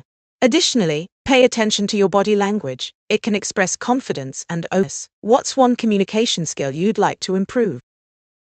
When traveling by air, knowing the right vocabulary is essential. Terms like boarding pass, security check, and baggage claim are crucial. For example, you'll need your boarding pass to get on the plane, and you must go through security to ensure safety. Remember to check the flight status. It can change often. Familiarize yourself with these words to make your travel smoother. What's the most confusing airport term you've encountered? The education system often uses specific academic language that can be challenging to understand. Terms like curriculum, assessment, and learning outcomes are common in academic settings. For instance, a curriculum outlines what students will learn, while assessments evaluate their progress. To navigate this language better, try to read academic articles or participate in study groups. Engaging with peers can help you become more comfortable with these terms. How has academic language affected your learning experience? Understanding the difference between formal and informal email tones is crucial for effective communication. A formal tone is polite and professional, using full sentences and avoiding slang, such as Dear Mr. Smith and I look forward to your response. In contrast, an informal tone is casual, like Hi John, and can include contractions. Think about your relationship with the recipient and choose your tone accordingly. What's your biggest challenge when writing emails? Conflict resolution is an essential skill for maintaining healthy relationships. One effective technique is active listening, where you fully focus on the speaker without interrupting. This shows respect and helps clarify misunderstandings. Another technique is to use I statements like, I feel frustrated when, instead of blaming. This way, you express your feelings without putting others on the defense. What techniques have you used to resolve conflicts in your life? Team collaboration is all about effective communication and shared goals. Important vocabulary includes brainstorming, which means generating ideas together, and feedback, which is giving constructive criticism to improve work. Another key term is role, which defines each member's responsibilities in the team. Using these words helps everyone understand their contribution to the project. Try using these terms in your next group discussion or project meeting. What collaboration challenges have you faced in a team setting? Phrasal verbs make your daily conversations more natural and dynamic. For example, wake up means to get out of bed, while clean up refers to tidying a space. You might also say, pick up, when you grab something off the floor. Try using these phrasal verbs in your daily routine to sound more fluent. What are some phrasal verbs you use every day? Understanding decision-making terms can improve your communication. Key phrases include weigh the options, which means to consider different choices, and come to a conclusion, meaning to make a final decision. Another useful term is Evaluate, which refers to assessing the pros and cons of each option. Incorporate these phrases into discussions to clarify your thoughts. Next time you make a decision, try explaining your process using these terms. What decision-making challenges do you face in your daily life? Personal development vocabulary can empower you to express growth and goals more clearly. Words like mindset refer to your attitude towards challenges, while resilience is about bouncing back from setbacks. Self-awareness means understanding your strengths and weaknesses. Using these terms helps you articulate your personal journey and aspirations. Try describing a recent experience using one of these words to practice. What personal development goals are you currently working on? The education system often relies on specific academic language that can be challenging. Terms like curriculum refer to the subjects taught, while assessment means evaluating students' understanding. It's important to grasp this language for better communication in academic settings. For example, when discussing your progress, you might say, "I improved my performance on the latest assessment." How do you feel about using academic language in your studies? When things go wrong, it's essential to complain politely to get the best outcome. Start with a positive tone and express your concern calmly. For example, you might say, "I really appreciate the service, but my order was incorrect." This way, you show respect while clearly stating the issue. Always use please and thank you to keep the conversation friendly. Remember, being polite often leads to better solutions. Have you ever had to complain politely in a situation, and how did it go? When traveling, asking for tourist information can help you discover hidden gems. Start with a polite greeting like "excuse me," followed by your request such as, "Could you recommend some good places to visit?" Be specific about what you're interested in, whether it's museums, parks, or restaurants. For instance, you might ask, "Are there any local eateries that serve traditional dishes?" What's your favorite way to ask for information when traveling? Understanding the difference between formal and informal email tones is crucial in communication. Use a formal tone for business matters, starting with "Dear" or "name," and using polite language, like "I hope this message finds you well." In contrast, informal emails can begin with "Hi name" and use a friendly tone. For example, "Just checking in to see how you're doing." What kind of email write more often, formal or informal? Knowing airport and flight vocabulary can make your travel experience smoother. Familiar terms include boarding pass, which you need to get on the plane, and gate, where you wait for your flight. Don't forget security check, where you ensure your luggage is safe. Next time you travel, practice using these words. What's the most challenging part of flying for you? Scheduling meetings effectively is vital for productivity. Start by proposing a clear agenda to help attendees prepare. Use polite language like, "Could we schedule a meeting to discuss?" Providing 2 or 3 time options can make it easier for everyone. For example, say, "How about Wednesday at 10 a.m. or Thursday at 2 p.m.? Also, confirm the date and time by sending a calendar invite. This ensures everyone is on the page. What tools do you use to schedule your meetings? The present perfect tense is perfect for discussing life experiences. We use it to talk about actions that have happened at some point in our lives, but are not tied to a specific time. For example, "I have traveled to Japan" indicates an experience without saying when it occurred. This structure helps us share interesting stories and connect with others. Try using the present perfect to describe something you've done recently. What's one life experience you're proud of? Understanding nutrition terms is essential for healthy eating. Words like calories, macronutrients, and fiber help us make better choices. For instance, macronutrients refer to carbohydrates, proteins, and fats that provide energy and support our bodies. Eating a variety of these can lead to a balanced diet. Additionally, fiber is important for digestion and can be found in fruits and vegetables. Start reading food labels to improve your nutrition vocabulary. What healthy foods do you love to include in your meals? Appreciating art and culture enriches our lives and helps us connect with others. Using descriptive language can enhance our discussions.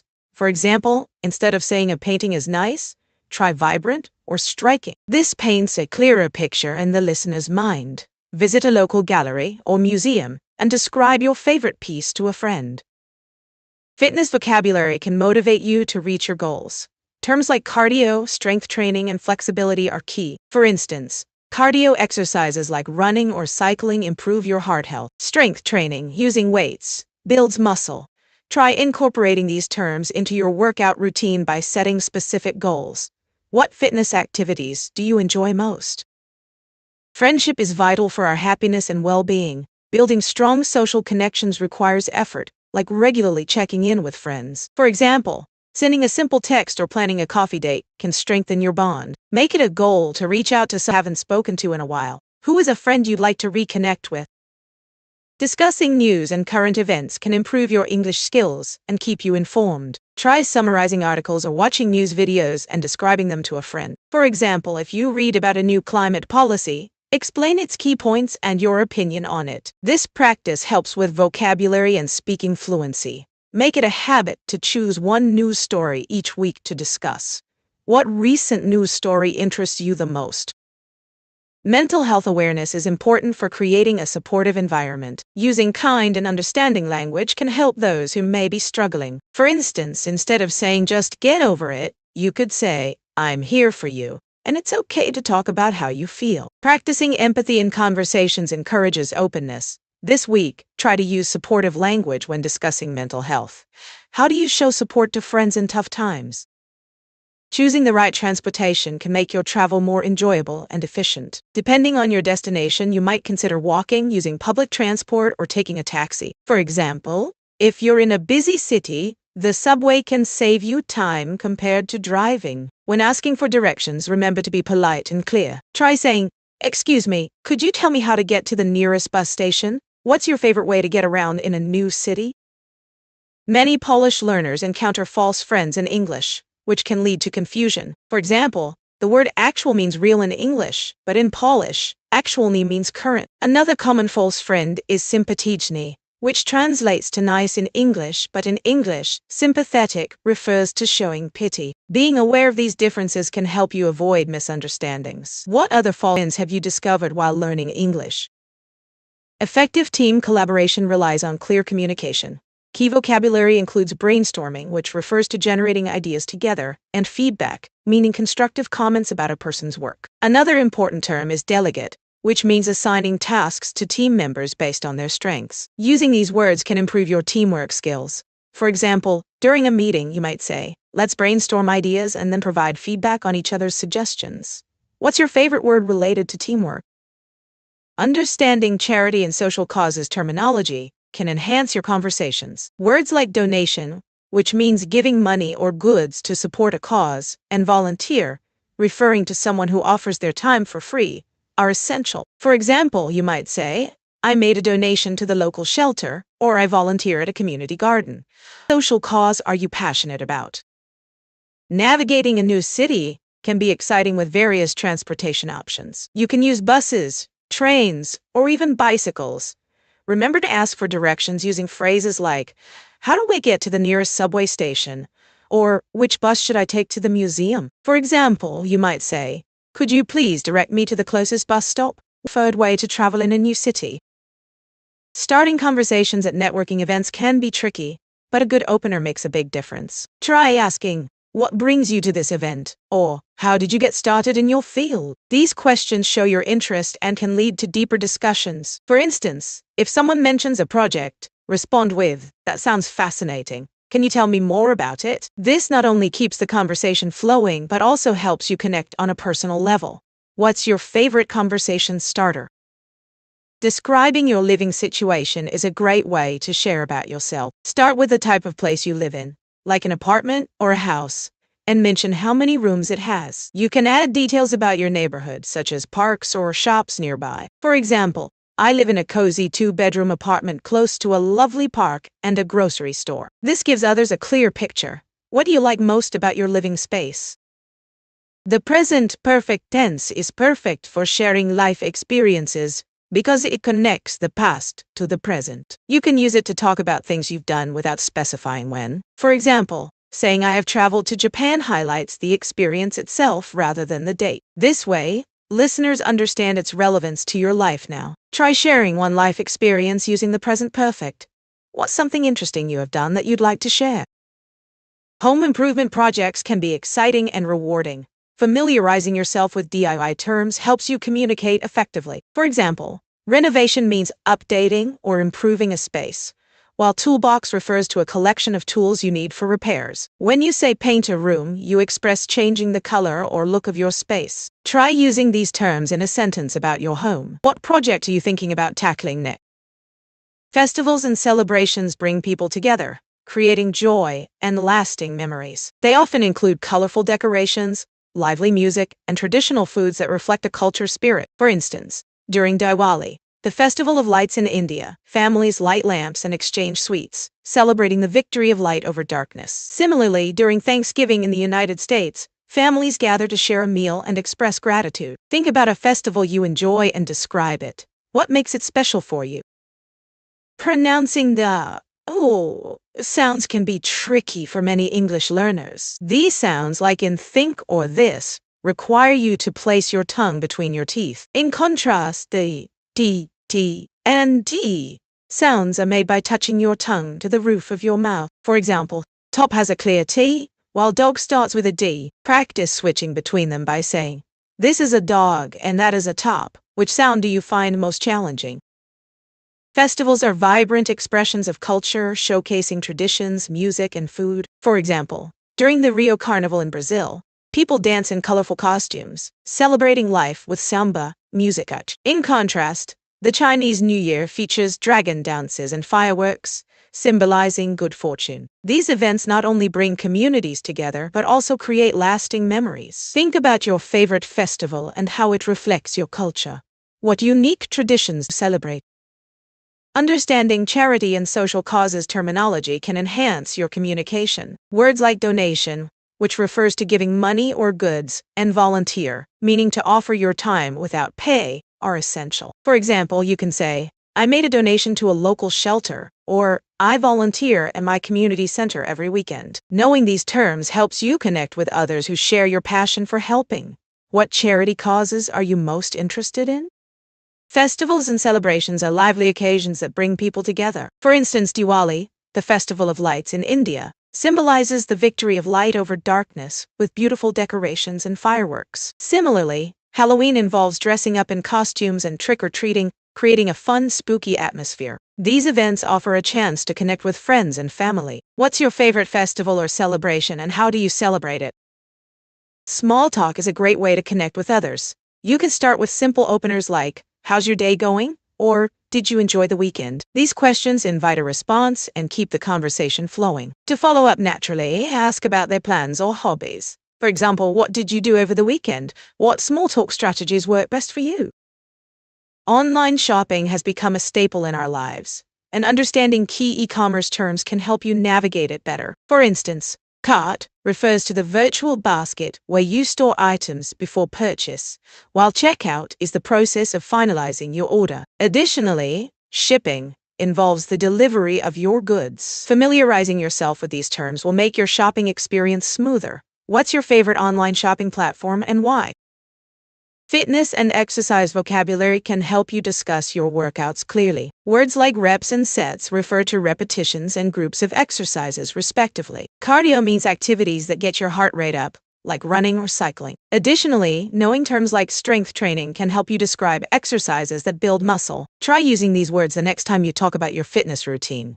What's your favorite exercise term, and why do you like it?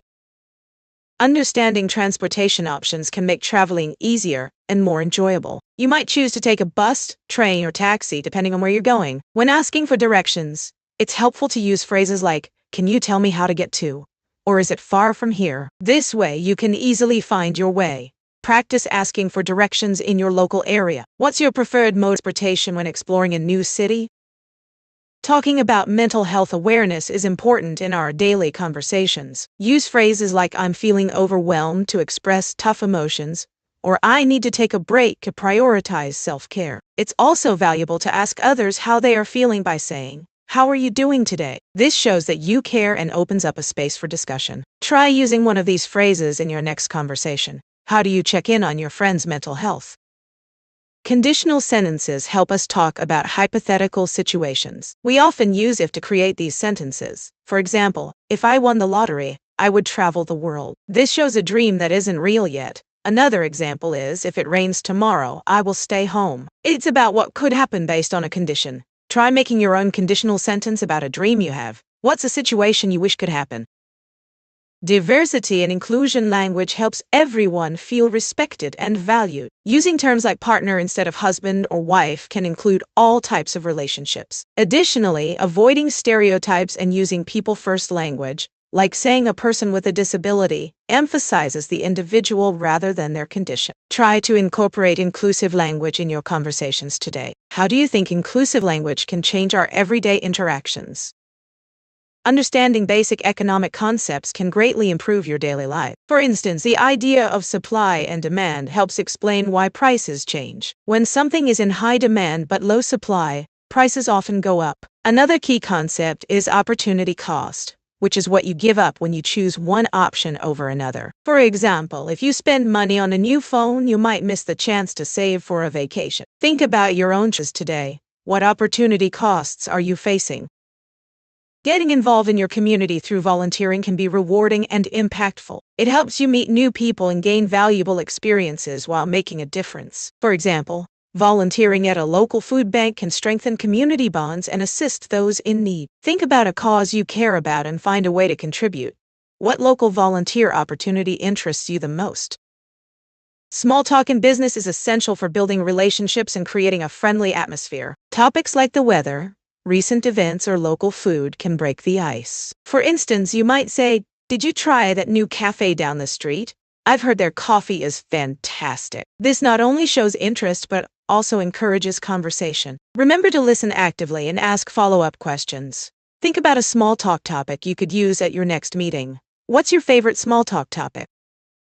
Friendship and social connections are vital for our happiness and well-being. Having supportive friends helps us through tough times and adds joy to our lives. For example, sharing a laugh with a friend can lighten your mood and strengthen your bond. Try reaching out to an old friend this week and see how they're doing. What's a fun memory you have with a friend that always brings a smile?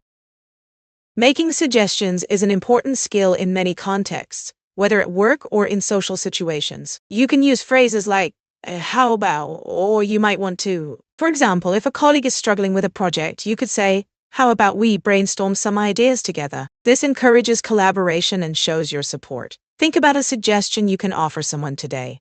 What's a helpful suggestion you've recently made? Knowing basic first aid can be a lifesaver in emergencies. For instance, if someone faints, it's important to lay them down and elevate their legs to improve blood flow. Additionally, calling for professional help is crucial. Familiarizing yourself with first aid techniques can empower you to act quickly and confidently when needed. Have you ever had to help someone in an emergency? What did you do? Quantifiers help us describe amounts in English. Use much for uncountable nouns, like there isn't much water left. For countable nouns, use many, like there are many apples in the basket. Few means a small number, while little refers to a small amount. For example, I have few friends nearby, or I have little time to spare. What's a sentence you can make with these quantifiers? Using language that promotes mental health awareness is essential. Instead of saying crazy, try using struggling or overwhelmed. This creates a more supportive atmosphere. For example, instead of saying, he's acting crazy, say, he seems overwhelmed lately. This small change can help others feel seen and understood. How do you think language can impact mental health conversations? Language related to neighborhoods and communities helps us connect with others. Phrases like local events, community center, or neighborhood watch are useful for discussing where we live. You can say, I love our neighborhood because we have a great community center that hosts events. Using words like supportive or diverse can also describe your community positively. Try to think of a sentence about your neighborhood or community in these words. What do you love most about your community? Fitness and exercise vocabulary is vital for discussing health. Words like workout, cardio, and strength training help express your routine. For example, you might say, I love doing cardio exercises like running or cycling to stay fit. Using phrases like high intensity or flexibility training can also enhance your conversations about fitness. Can you share your favorite exercise or fitness term in the chat? Understanding the difference between formal and informal email tones is essential for effective communication. A formal email uses polite language and complete sentences such as, I hope this message finds you well. In contrast, an informal email might start with, hey, and use casual phrases like, just checking in. For example, in a formal email you might write, I would like to request a meeting. while an informal email could say, "Can we meet?" Try writing a short email in both styles. What situations do you think need a formal tone? Email writing requires knowing when to use formal or informal tones. A formal tone is important for professional communication, using polite language like, I hope this email finds you well. For example, you might say, "I would like to discuss the project further." In contrast, an informal tone is more relaxed and friendly, like starting with "Hey," and saying, "Just wanted to catch up." Practice writing an email in both styles. When I think you should always use a formal tone. Describing your symptoms clearly to a doctor is crucial for receiving the right care. Begin by mentioning your main complaint, such as, "I have a severe headache." Then add details like when it started and any other symptoms, such as, "It began 2 days ago, and I also feel nauseous." Try to describe the intensity. Is it mild, moderate, or severe? Don't forget to share any relevant medical history. After your visit, think about how you'd explain your symptoms to a friend. What symptoms have you had to describe before? In emergency situations, staying calm is key to ensuring your safety. First, assess the situation to understand if you need to call for help. Use clear language when describing the emergency, like saying, "There's a fire in my building." Next, identify the safest exit routes and avoid using elevators. It's also helpful to memorize important numbers, like local emergency services. Afterward, practice your response with family or friends. This way, everyone knows what to do if a real emergency happens. What safety tips do you think are most important to remember? Weddings are filled with special language that can make celebrations even more memorable. Start with phrases like, "I do" during the vows or cheers when toasting the couple. Use words like love, happiness, and unity to express the joy of the occasion. Don't forget traditional songs or poems that add a personal touch. If you're writing a speech, include a funny story about the couple to bring smiles. Practice using these expressions to make your contribution unforgettable. What's your favorite wedding memory or phrase?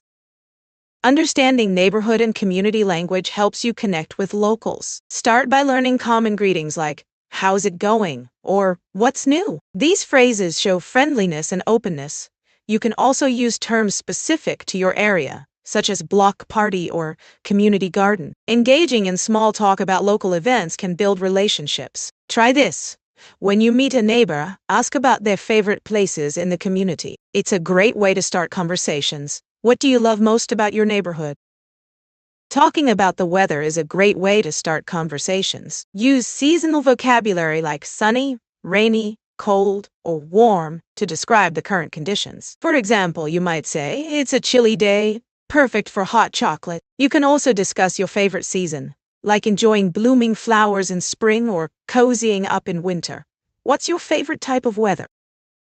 Social media English is full of fun abbreviations that make communication faster. Common ones like LOL for laugh out loud or BRB for be right back can help you connect better online. For example, you might write, "I'm so tired, lol," or "going to grab lunch, bruh." Using these abbreviations can make your messages feel more casual and friendly.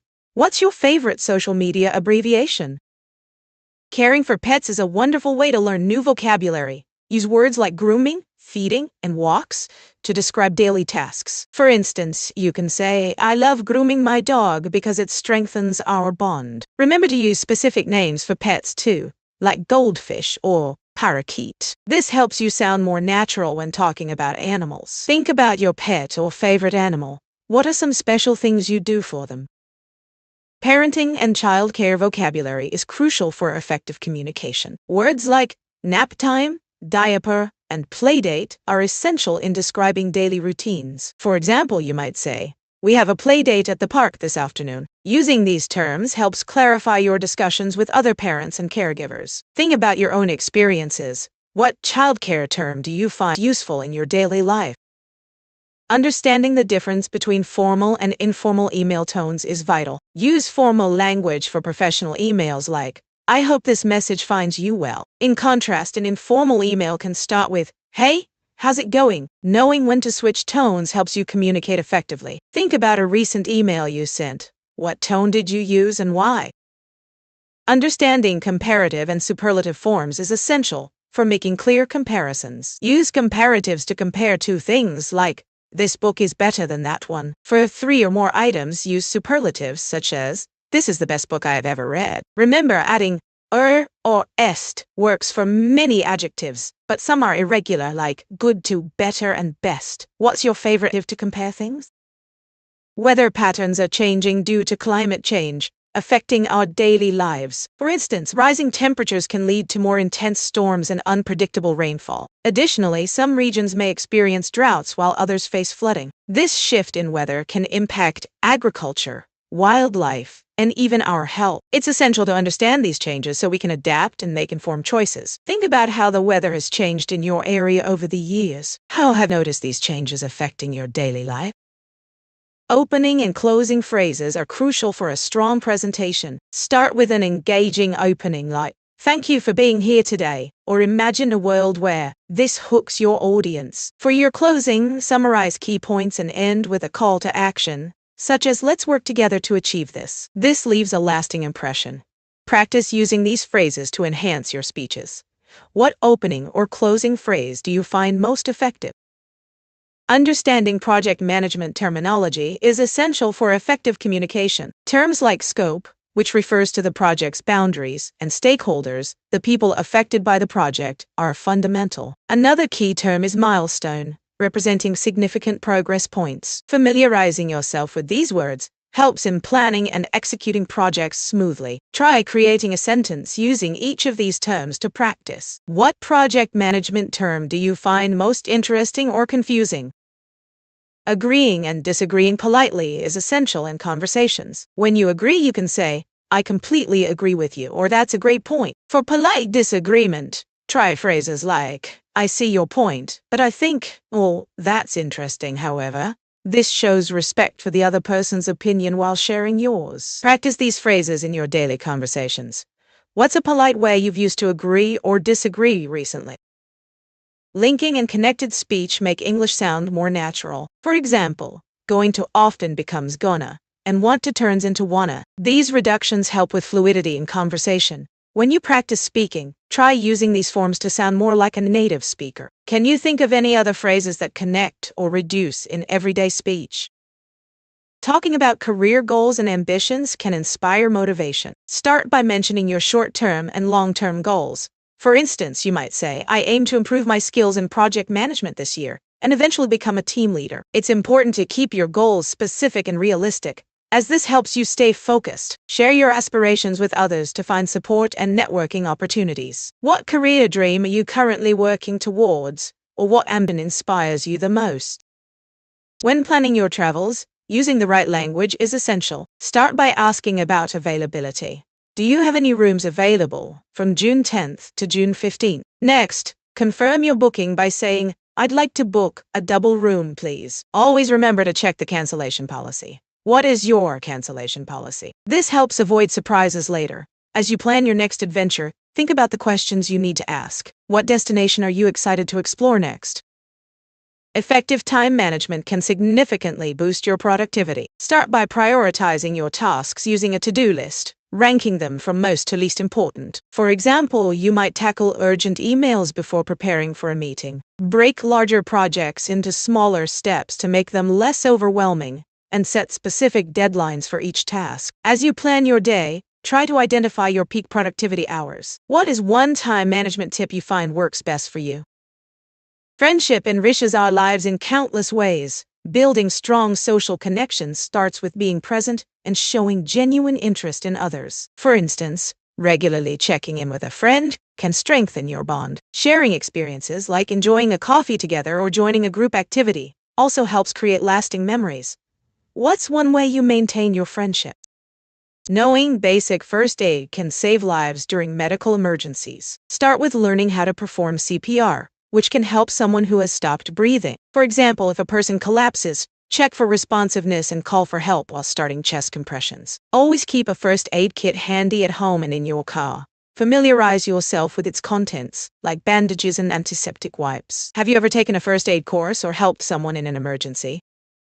Understanding sports and games terminology can enhance your enjoyment and communication. For example, knowing terms like offside in soccer or a three-pointer in basketball can help you follow the game better. Familiarize yourself with common phrases used in commentary, as they can bring excitement to the experience. What's your favorite sport, and do you know any specific terms related to it? Learning parenting and childcare terms can make communication with other parents much easier. For instance, knowing terms like timeout helps you understand discipline strategies, while developmental milestones refers to key achievements in a child's growth. These terms create a common language among parents and caregivers, enabling them to share experiences and advice. Keep a list of these terms and practice using them in conversations. What parenting terms have you found in your discussions with others? Understanding fitness and exercise vocabulary can greatly enhance your workouts. Terms like reps and sets refer to repetitions and groups of exercises, while circuit training means moving quickly between different exercises. Knowing these terms helps you follow workout videos or classes more effectively. You could even create a small glossary of fitness terms to use at the gym or with friends. Fitness terms do you find confusing or interesting when you're working out? Using the right study habits and techniques vocabulary can boost your learning. Words like active recall and spaced repetition are essential. Active recall means testing yourself on the material, while spaced repetition involves reviewing information at increasing intervals. These strategies help improve memory and retention. Try incorporating these techniques into your study routine for better results. What study methods have you found most effective in your learning journey?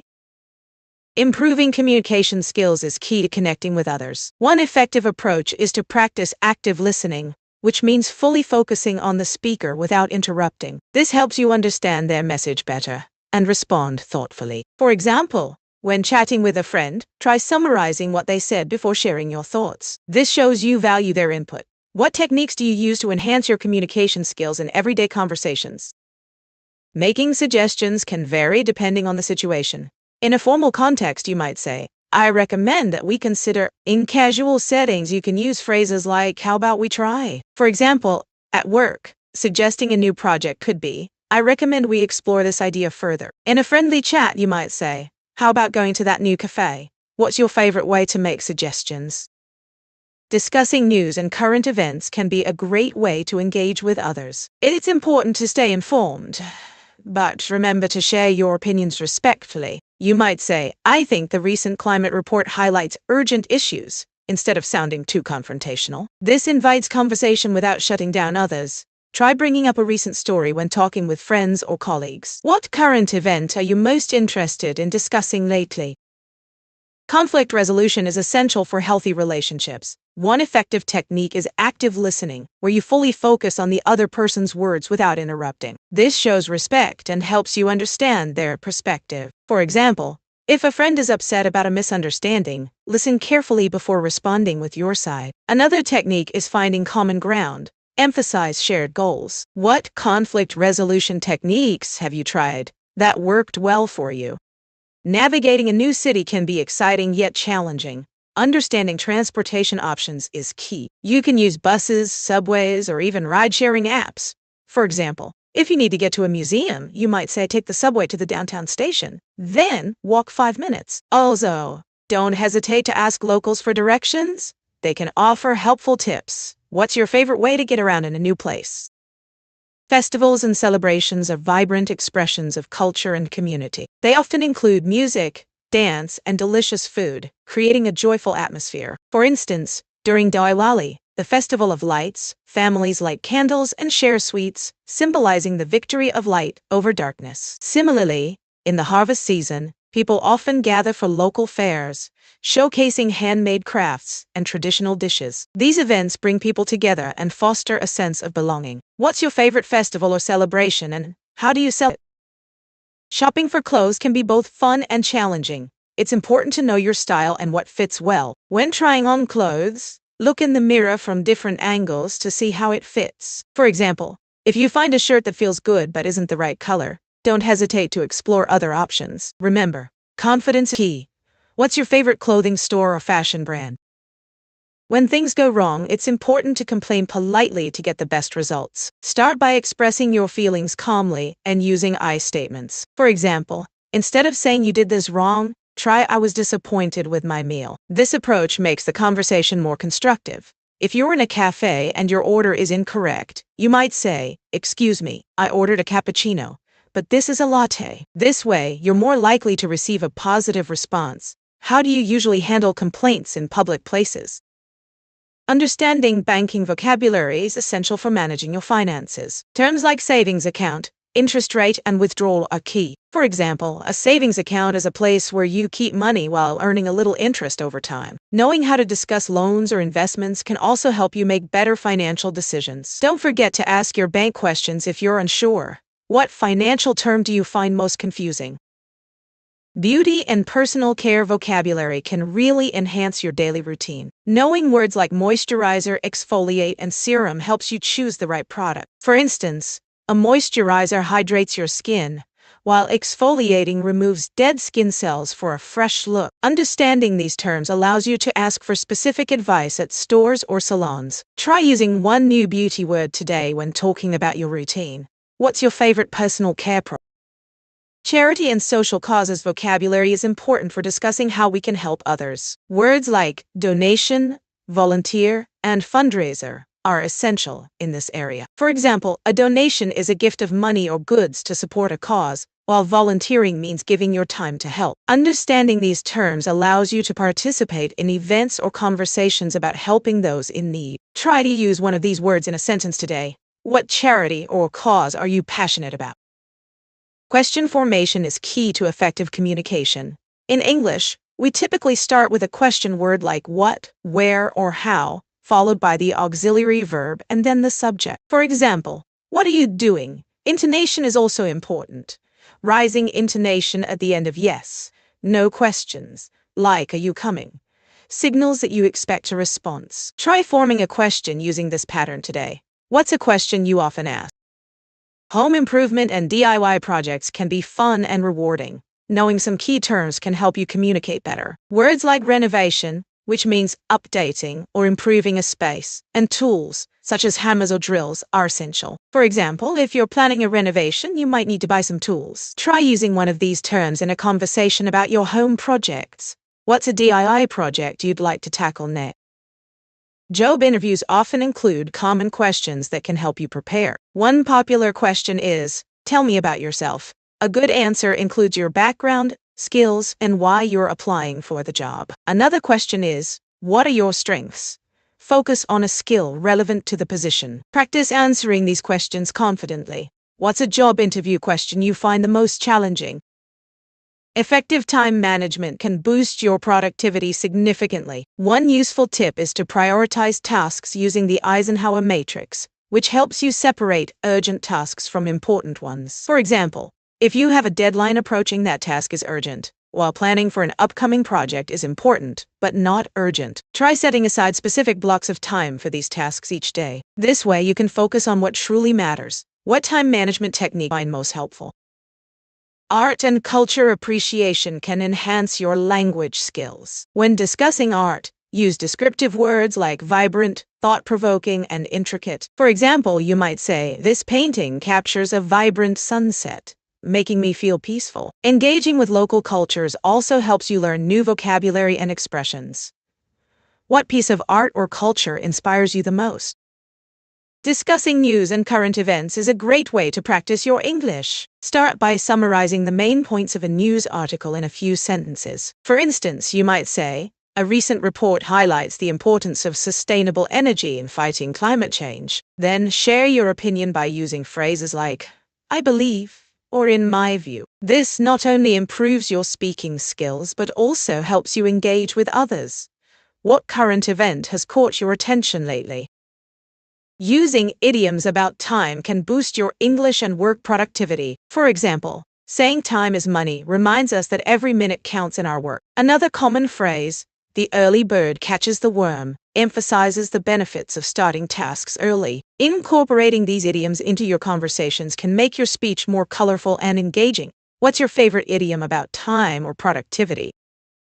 Being politically aware is vital for understanding our communities and the world. It means staying informed about local events, policies, and leaders. By reading news articles or attending community meetings, you can learn how decisions affect your daily life. For example, knowing about new education policies can help you support local schools. Engaging in discussions with friends or family can also deepen your understanding. How do you stay informed about political issues in your area?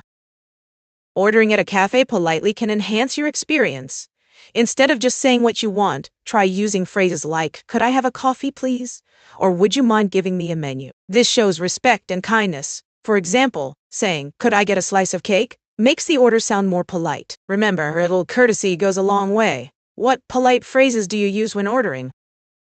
Scheduling meetings effectively is key to successful business communication. Start by proposing a few options for dates and times to accommodate everyone's schedule. Use clear subject lines in your emails like meeting request, project update. For instance, can we meet on Tuesday at 2 p.m. or Wednesday at 10 a.m.? This clarity helps others respond quickly. What tips do you have for scheduling meetings?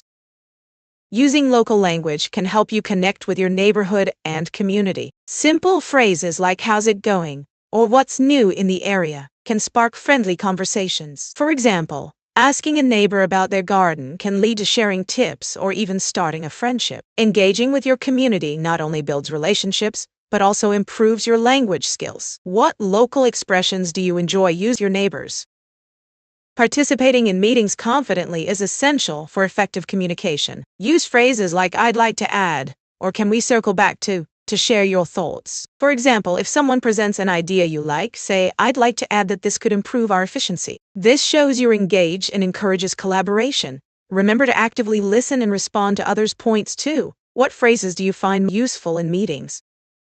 Conflict resolution is vital for maintaining healthy relationships. One effective technique is active listening, where you truly pay attention to the other person's feelings. For example, instead of interrupting, you might say, "I understand you feel frustrated." This shows empathy and often leads to a more productive discussion. What conflict resolution strategies have worked for you in the past? Conflict resolution techniques are essential in both personal and professional life. One effective method is to use I statements like "I feel upset when," instead of blaming others. This approach helps express your feelings without making the other person defensive. Another technique is to find common ground by acknowledging the other person's perspective. This creates a more collaborative atmosphere. What strategies do you find most effective for resolving conflicts?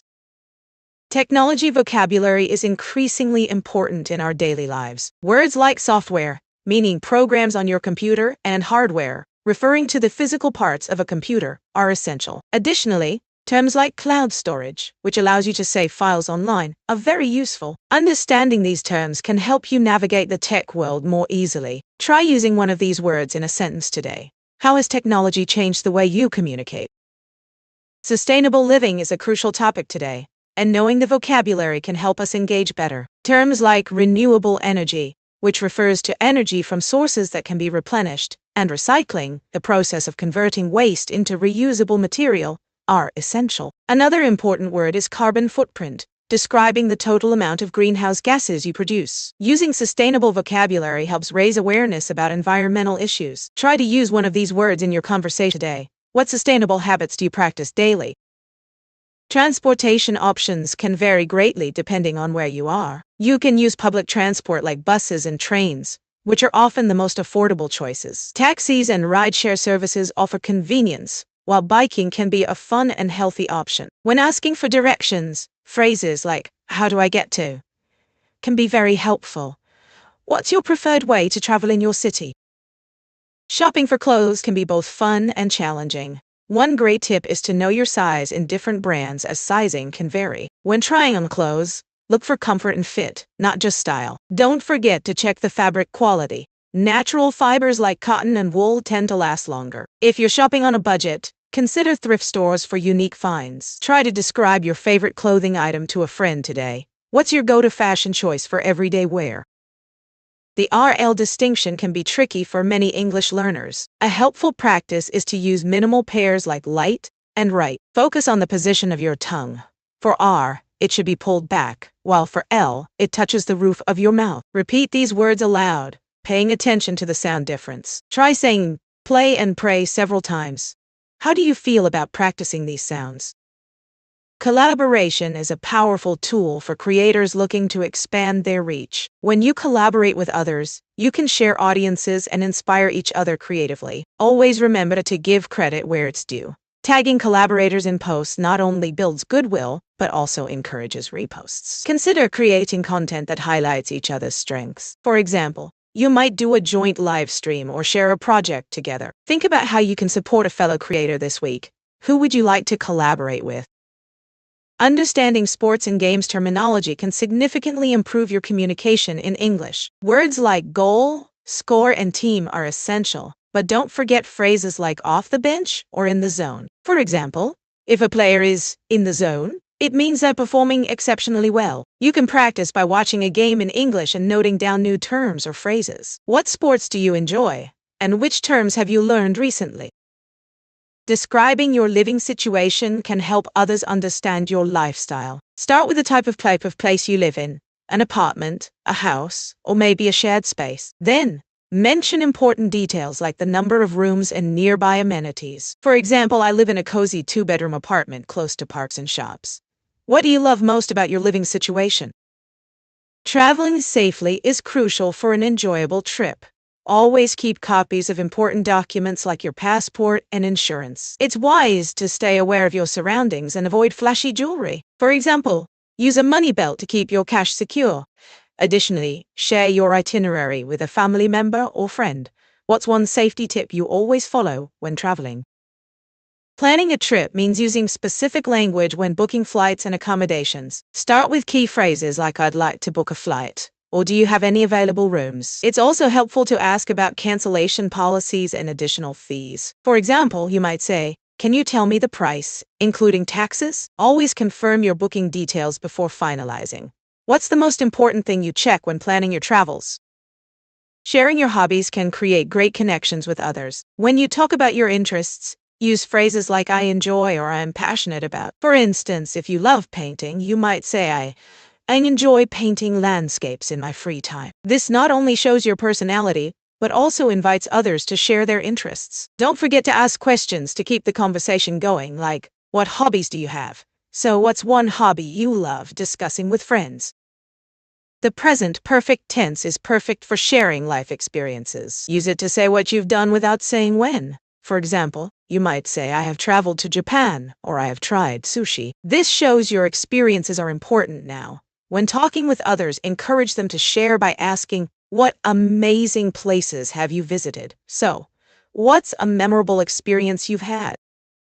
Describing your learning experiences can inspire others. Start by using phrases like "I learned" or "I discovered." For example, you might say, "I learned to play the guitar last year, and it was challenging but rewarding." This gives others insight into your journey and shows your growth. Additionally, share any tips that helped you along the way.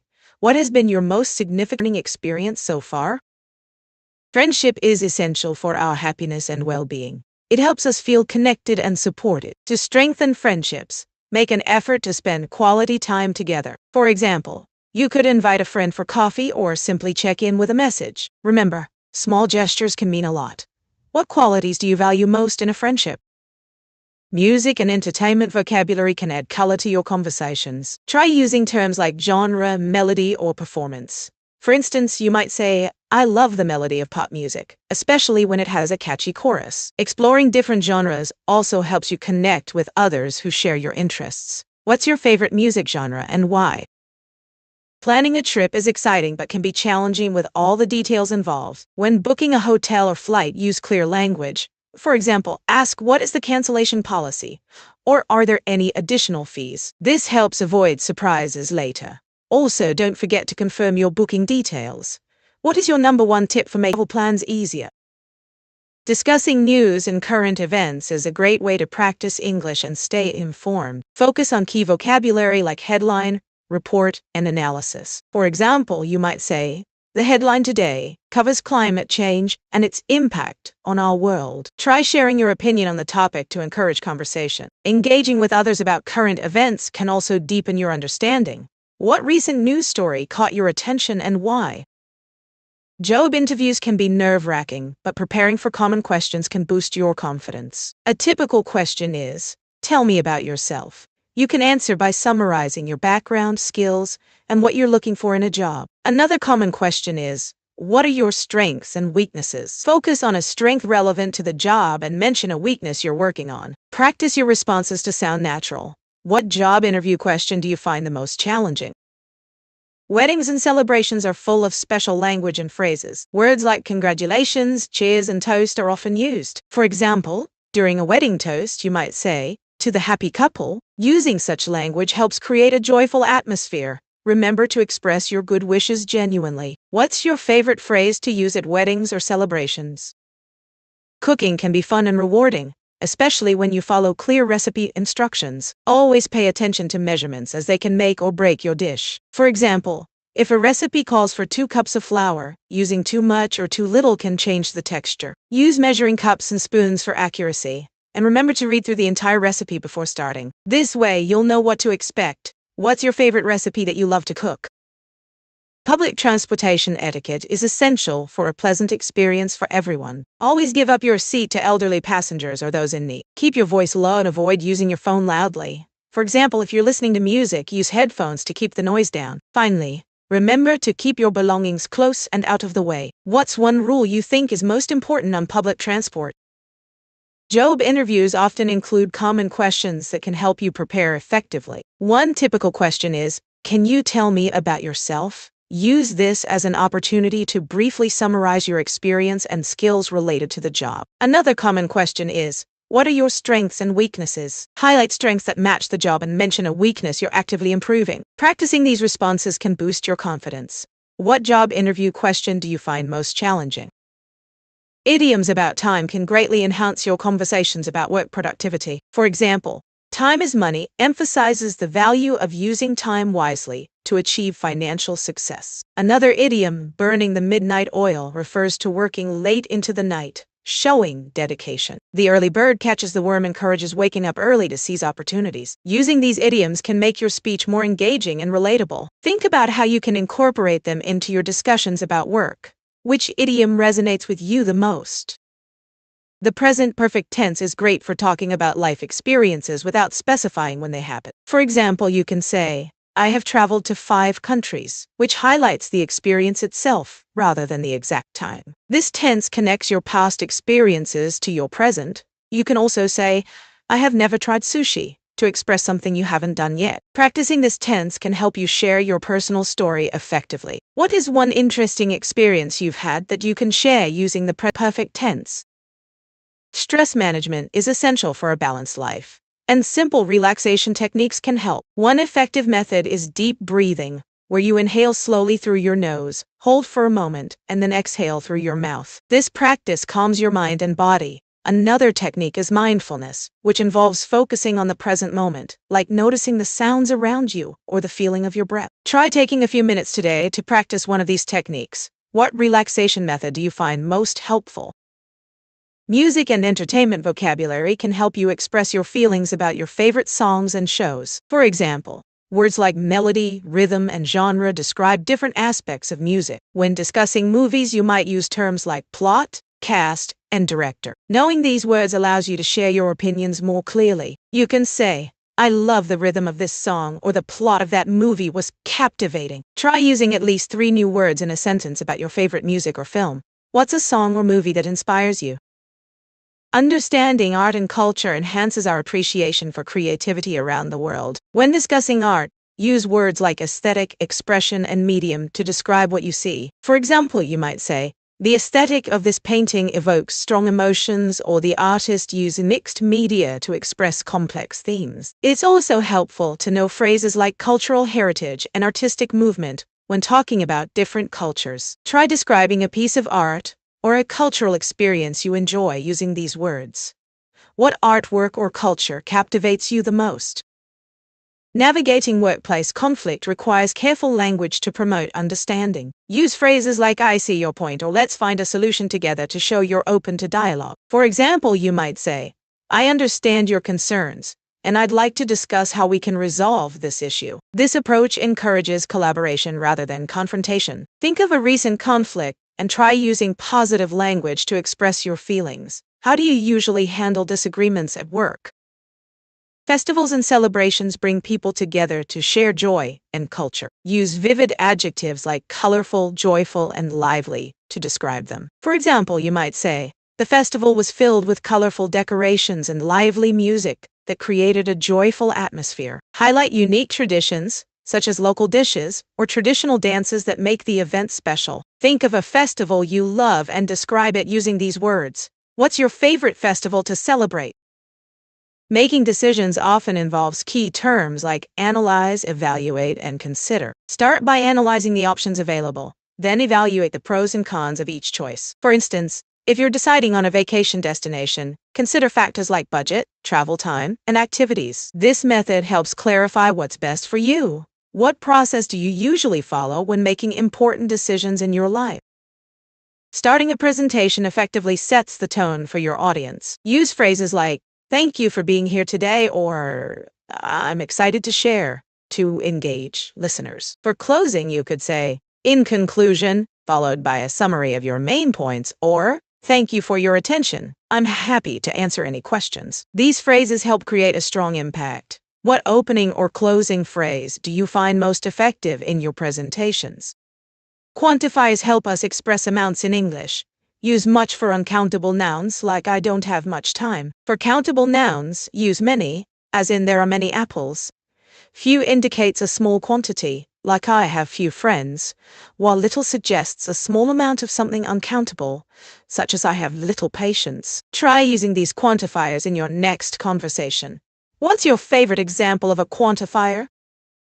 Scheduling meetings effectively is key to smooth communication in business. Always suggest a few time options to accommodate different schedules, like, "How about Tuesday at 10 a.m. or Wednesday at 2 p.m.? Use clear language to state the purpose, so everyone knows what to prepare. Finally, confirm the meeting a day before to ensure attendance. Strategies do you use to make your meetings more productive?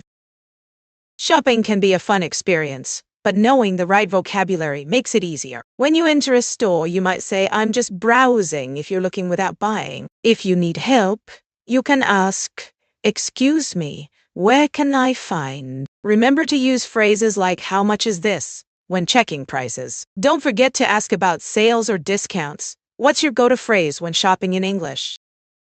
Shopping is a great opportunity to practice your English. When you walk into a store, you might say, "I'm just looking," if you don't want help right away. If you see something you like, ask, "How much is this?" Or, "Do you have this in a different size?" If you want to buy something, you can say, "I'll take it," or "Can I pay by card?" These phrases will help you feel more confident while shopping. What's your favorite practice English vocabulary? Understanding insurance and legal document terms can save you time and money. Key terms include premium, which is the amount you pay for insurance, and deductible, the amount you must pay before the insurance kicks in. For legal documents, terms like contract and liability are vital. Knowing these words helps you make informed decisions. What legal term do you find most confusing? Collocations are important for sounding natural in English. With the verb make, you can say "make a decision" or "make a mistake." For do, use "do your homework" or "do a favor." The verb take is great for phrases like "take a break" or "take notes." Lastly, with give, you can say "give a presentation" or "give a hand." Which collocation do you use most often?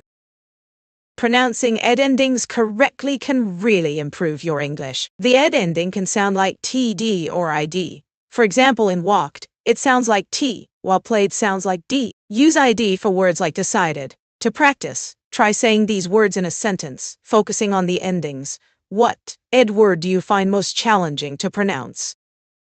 Understanding project management terminology is key to effective communication. Terms like deliverable refer to a specific output, while stakeholders are those involved or affected by the project. The scope outlines the project's boundaries and goals. For example, a project manager might clarify the deliverables to ensure everyone is aligned. Try using these terms in a sentence about a project you're working on. What project management term do you find most interesting? Using modal verbs can help you express politeness in English. For instance, using could or would makes requests softer. Instead of saying, "Give me the report," you can say, "Could you please give me the report?" This sounds much more polite and respectful. Similarly, might can soften suggestions, like saying, you might want to consider this option. Try to rephrase a direct request using a modal verb for politeness. Favorite way to sound polite in English? Using neighborhood and community language helps create a sense of belonging. Words like local, block party, or community center connect us to our surroundings. For example, saying, let's meet at the community center for the block party shows you're engaged with your area. Try using a phrase related to your neighborhood in a conversation today. What's a special event or place in your community that you love to talk about? Beauty and personal care vocabulary can really enhance your conversations. Words like moisturizer, serum, and exfoliate help you discuss skincare routines effectively. For example, you might say, I apply a moisturizer after exfoliating to keep my skin hydrated. Using specific terms shows your knowledge and passion. Try describing your daily skincare routine using at least beauty words. What's your favorite product that you can't live without? Beauty and personal care vocabulary can elevate your conversations. Words like serum, hydration, and exfoliation help you express your skincare routines clearly. For example, you might say, I love using a hydrating serum after exfoliating. This not only shows your knowledge, but also engages others in your interests. What's one beauty term you would like to learn more about?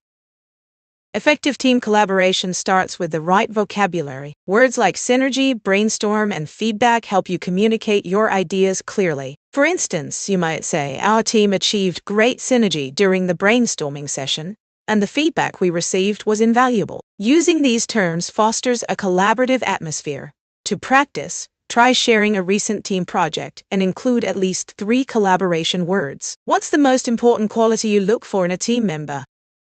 Using modal verbs can really help you express politeness in English. Words like could, would, and might soften your requests and make them sound more respectful. For example, instead of saying, give me the report, you can say, could you please give me the report? This small change shows consideration for the other person's feelings. When making requests, think about which modal verb fits best to convey your level of politeness.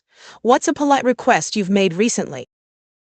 Talking about past experiences can be both fun and informative. Using the simple past tense is great for sharing completed actions, like I visited Paris last summer. The past continuous tense helps describe ongoing actions in the past, such as I was exploring the city when it started to rain. Combining these tenses can create a vivid picture of your experiences. Try sharing a memorable trip using tenses. What's a past experience that stands out in your memory?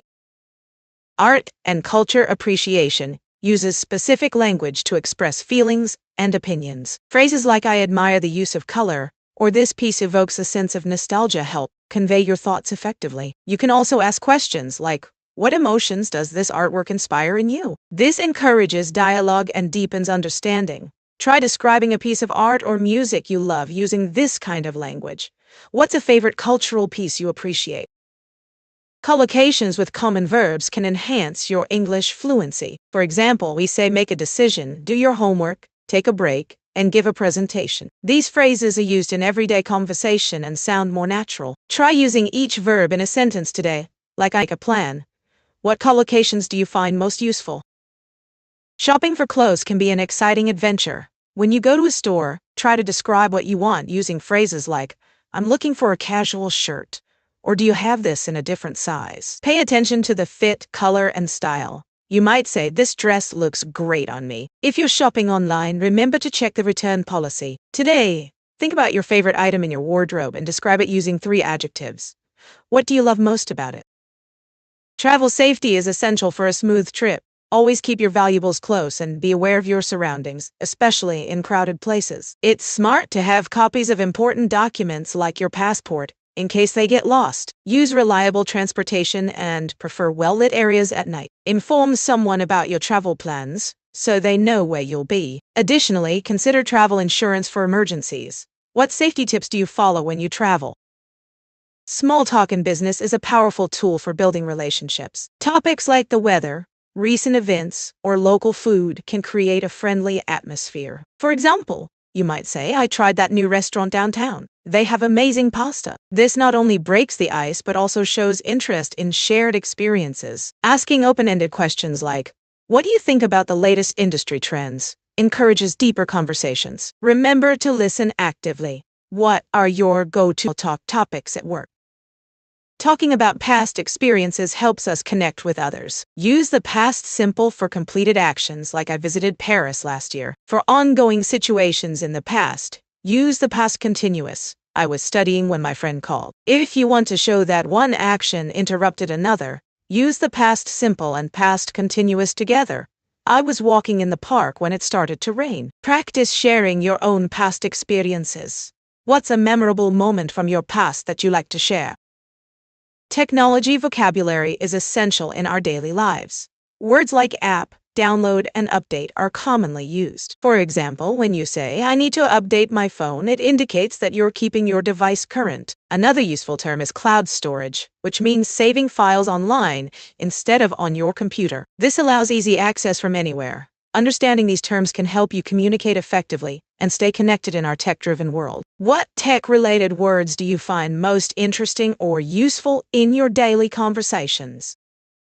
Music and entertainment vocabulary helps us express our tastes and experiences. Words like genre, concert, and album are essential. For instance, you might say, "I love rock music and I went to an amazing concert last weekend." Knowing terms related to music and entertainment allows for richer conversations with friends. What's your favorite genre of music and why do you enjoy it? Travel safety is crucial for an enjoyable trip. Always keep your belongings close and be aware of your surroundings. For example, when you're in a crowded place, use a money belt or secure backpack. It's also wise to have digital copies of important documents like your passport and travel insurance. This ensures you're prepared in case of loss or theft. Always inform someone about your travel plans too. What safety tips do you follow when traveling? Talking about hobbies and interests can help you connect with others. Sharing what you enjoy makes conversations more engaging. For instance, if you love painting, you might say, "I spend my weekends creating watercolor landscapes." This not only shows your passion, but encourages others to share theirs too. Remember to ask open-ended questions like, "What hobbies do you enjoy?" to keep the dialogue flowing. What's a hobby that you're passionate about? Weather patterns are fascinating and can change significantly over time, especially due to climate change. For example, you might notice that summers are getting hotter and winters are milder. This affects not only our daily lives but also agriculture and wildlife. Many farmers are changing planting dates because of unpredictable weather. To adapt, we can reduce energy use and support sustainable practices. Discussing these changes helps raise awareness and encourages action. What are some weather changes you've observed in your area recently? Understanding parenting and childcare terms is vital for effective communication. Words like nap time, potty training, and positive reinforcement are common in discussions about child development. For example, saying it's time for nap time can signal to your child that it's a moment to rest. Familiarizing yourself with these terms can enhance your parenting skills. What parenting term do you find most interesting or challenging? Describing your work and responsibilities clearly is essential for good communication. Start by mentioning your job title and what it involves. For instance, "I am a marketing coordinator and I create social media content and analyze campaign performance." Be specific about your daily tasks, like "I collaborate with designers to produce visuals and track engagement metrics." This helps others understand your role and how it contributes to the team. Turkis. Try writing a short description of your job. What do you find most rewarding about your work? Using idioms can add color to your conversations about feelings. For example, saying "I'm on cloud 9" means you're very happy, while feeling blue expresses sadness. Another common phrase is "walking on eggshells," which describes being cautious around someone. Incorporating these idioms can make your language more expressive. What's your favorite idiom related to emotions? Getting involved in your community through volunteering can be very rewarding. It's a great way to meet new people and make a positive impact. For instance, you could volunteer at a local food bank helping to distribute meals to those in need. Not only do you help others, but you also gain valuable experiences and skills. Think about a cause you care about and consider how you might contribute. What local organizations inspire you to get involved?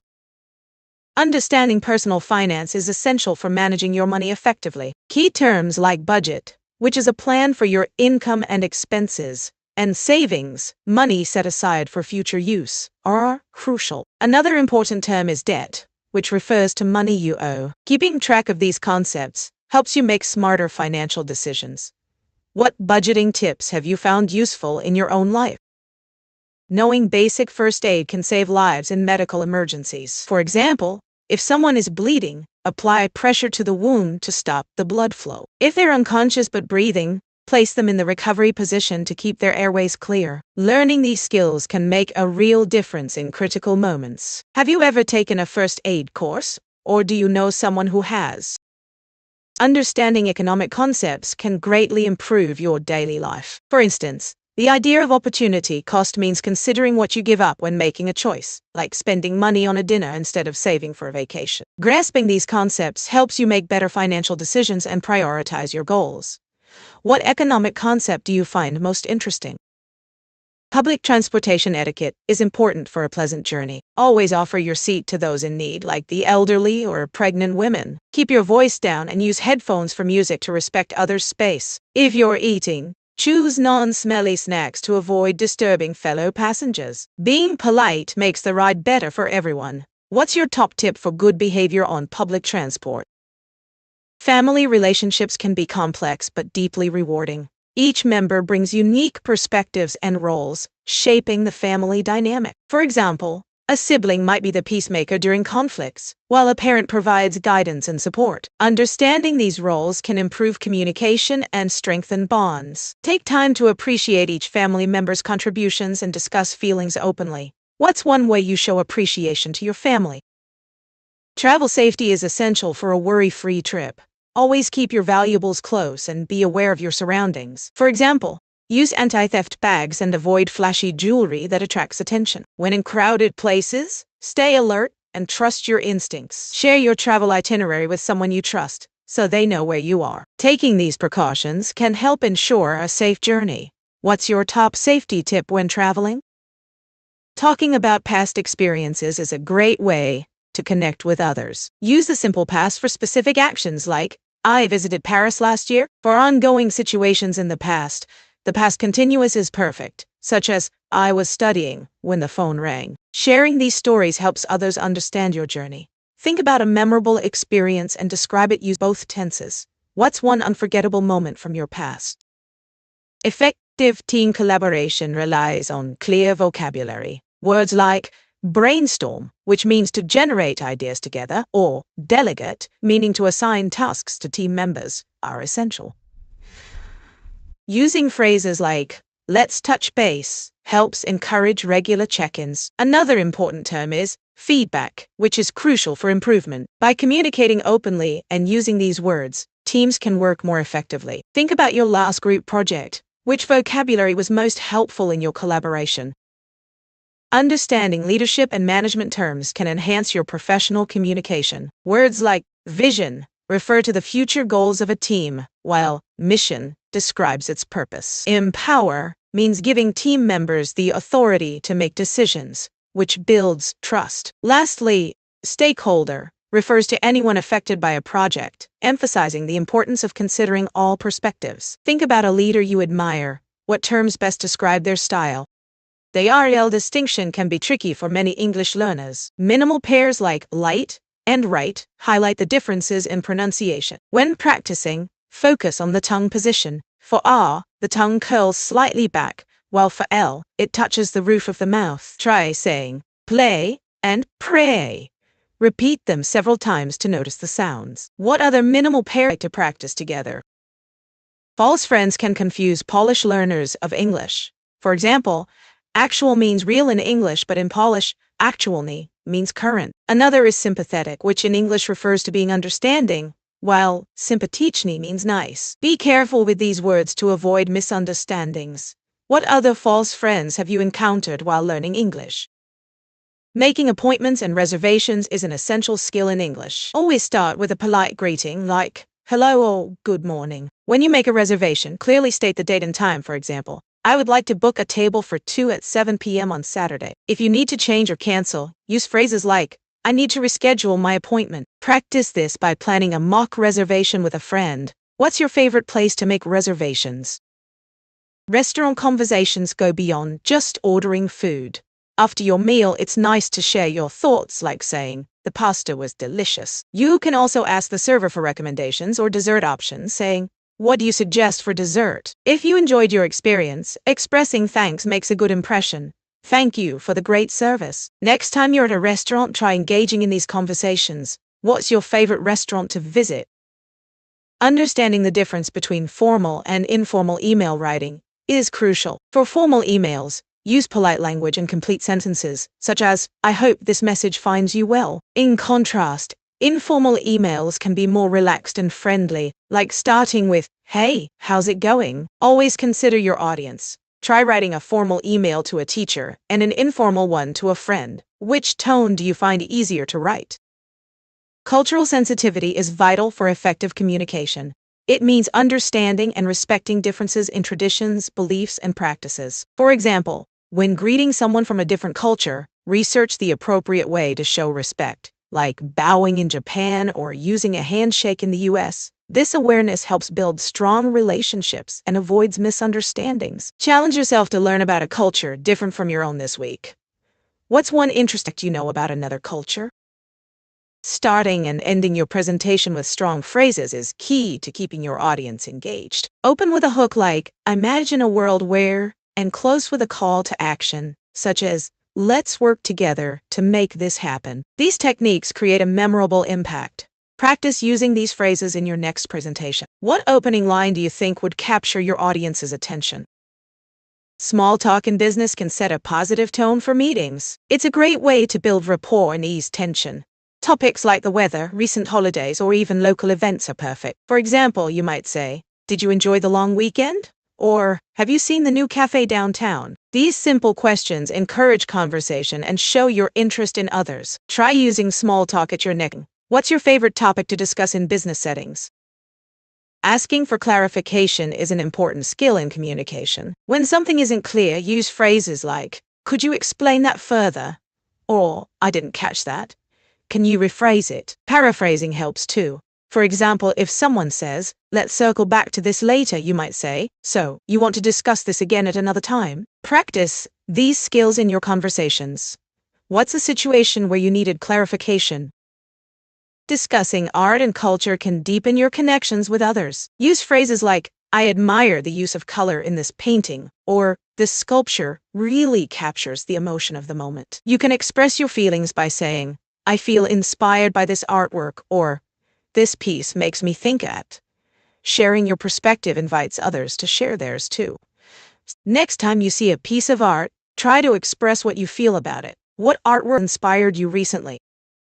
Setting goals is essential for achieving success. Use language like, I aim to," "I plan to," or "My goal is to." For example, you might say, "I aim to improve my English speaking skills by practicing every day." Break your goals into smaller steps to make them manageable. Try setting a specific goal this week, like reading one article in English. What goal are you currently working towards in your language learning?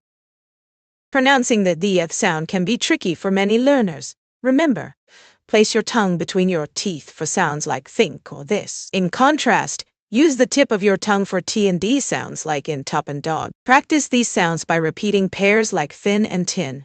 What challenges do you face with these sounds? Participating in meetings is crucial for effective communication. Use phrases like, "I'd like to add something," or "Can I share my thoughts?" to express your ideas. When responding, you can say, "That's interesting, I see your point," or "I disagree with that," because this shows you are engaged and encourages discussion. Try using one of these phrases in your next meeting. What do you usually say when you want to contribute? Understanding car maintenance vocabulary can help you talk about your vehicle more confidently. Words like oil change, tire pressure, and brake pads are essential. For example, if you say, "I need to check my tire pressure," it shows you know how to keep your car safe. Make a list of 5 car-related terms you want to remember and use them in sentences. What car maintenance words do you already know? Problem-solving strategies are key in both work and daily life. Familiar terms include brainstorming, where you generate ideas freely, and evaluation, which means assessing those ideas critically. For instance, you might say, "Let's brainstorm some solutions," and then follow up with, "Now, let's evaluate what we've come up with." Practice using these terms in your discussions. What problem-solving strategies do you find most effective when facing a challenge? Opening and closing phrases are crucial for an effective presentation. Start with a strong opener like, "Today I'm excited to share." This captures your audience's attention. For closing, you might say, "In conclusion, let's remember, to summarize your key points. This gives your presentation a clear structure and helps your audience retain information. Practice these phrases before your next presentation. What opening or closing phrase do you find most powerful when you present? Describing your daily routine can make conversations more engaging. Start with phrases like, in the morning, I usually, to set the scene. For example, in the morning, I usually drink coffee and check my emails before heading to work. Use transition words like then or after that to connect your activities. This helps listeners follow your routine easily. Try sharing your daily routine using these tips. What's the first thing you do every day? Team collaboration is essential for success. Key vocabulary includes brainstorming, which means sharing ideas to solve problems, and feedback, which refers to giving and receiving constructive comments. Another important term is delegation, the act of assigning tasks to team members based on their strengths. Using these words can improve communication and efficiency in your team. Try using one of these terms in your next group discussion. What collaborative word do you find most useful? Understanding collocations with common verbs like make, do, take, and give can enhance your English fluency. For example, we say, make a decision, do homework, take a break, and give a presentation. These phrases sound natural to native speakers, making your conversation more fluid. When you use the right collocations, your meaning becomes clearer and more precise. Try creating a sentence with one of these collocations today. Which collocation do you find the most useful in your daily life? Scheduling meetings effectively is crucial for business success. Always propose a clear agenda to keep everyone focused and ensure you choose a time that suits most participants. Use tools like calendars or scheduling apps to avoid confusion. When sending invites, include a brief description and any necessary documents. This preparation shows respect for everyone's time. How do you usually schedule your meetings to keep them productive? Talking about your career goals can inspire and motivate you. Start by identifying what you are passionate about and where you want to see yourself in the future. It's important to set specific, achievable goals, like gaining experience in your field or reaching a certain position. For instance, you might aim to become a manager in 5 years by taking on leadership roles in your current job. What are your career ambitions and how do you plan to achieve them? Using clear language around mental health is essential for creating understanding and support. When discussing feelings, use I statements like I feel anxious to express your emotions without blaming others. Encouraging open conversations can help reduce stigma. For example, asking someone, "How are you feeling today?" shows you care. What phrases do you think are important when talking about mental health? Phrasal verbs can make your daily conversations more natural and engaging. For example, instead of saying I will finish my work, you can say I will wrap up my work. Another common one is clean up, which means to tidy your space. Try using these in your routine. I need to pick up groceries. What phrasal verbs do you use every day? The passive voice is a useful tool in English for emphasizing the action rather than the subject. For instance, instead of saying the chef cooks the meal, you can say the meal is cooked by the chef. This shifts the focus to the meal itself, which can be helpful in many situations, like in reports, or when you want to be less direct. You might say, the report was completed on time. Try using the passive voice in your next conversation. What sentences can you think of to practice this? Choosing the right tone in emails is crucial for effective communication. A direct approach might say, send me the report by Friday, while a polite tone would be, could you please send me the report by Friday? Politeness can help build relationships and show respect. For example, starting with I hope you're doing well adds warmth. Try writing an email with both tones and see how it feels. Which tone do you think is more effective in your work? The present perfect tense is perfect for sharing life experiences. You can say, I have visited Paris, to express a past experience that influences your present. It shows what you've done without focusing on when. For example, I have tried sushi means you have that experience now. Try sharing an experience using the present perfect. What's something interesting you have done in your life?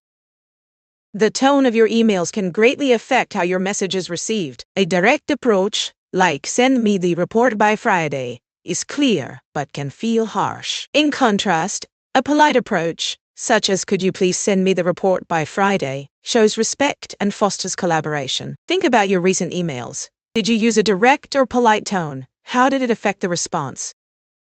Job interviews often include common questions that help employers understand you better. One typical question is, Tell me about yourself. Here, you should briefly summarize your background skills and what makes you a good fit for the role. Another common question is, what are your strengths and weaknesses? For strengths, focus on skills relevant to the job, while for weaknesses, mention an area you're working to improve. Think about how you would answer these questions. What's one question you find challenging in interviews? Using modal verbs can make your request sound more polite. For example, saying "could you help me" is softer than "help me." Similarly, "would you mind closing the door" sounds more courteous than "close the door." Using might or may can also add politeness, like saying, "you might want to check that." Remember, the choice of modal verb can change the tone of your message. Which modal verb do you find most helpful when making requests? Family relationships can be complex, yet they are vital to our lives. Each member plays a unique role, from supportive parents to playful siblings. It's important to communicate openly and understand each other's feelings. For example, regularly having family dinners can strengthen bonds and create a space for sharing thoughts. Think about your own family dynamics. What's one tradition that helps keep your family close? Fitness and exercise vocabulary is essential for discussing health and workouts. Words like cardio, strength training, and flexibility help identify different types of exercises. For instance, cardio refers to activities that get your heart pumping, like running or cycling. Strength training includes exercises like weightlifting to build muscle. Adding stretching enhances flexibility and prevents injuries. Knowing these terms will help you understand fitness classes and communicate your goals better. What is your favorite exercise word and why? Small talk in business settings can create positive connections. Topics like the weather, weekend plans, or recent events are great starters. For example, saying, "Did you enjoy the weekend?" or "I heard the weather is going to be nice this week," opens the door for light conversation. It's important to keep it friendly and positive to build rapport. Think about your next meeting. What small talk topic will you choose? What's your go-to small talk topic? Job interviews often include common questions like, "Tell me about yourself," or "What are your strengths and weaknesses?" When answering, focus on relevant experience and skills. For example, say, "I have 5 years of experience in marketing, where I improved sales by 20%. Practice your responses to sound confident and prepared. What's a question you find most challenging in interviews?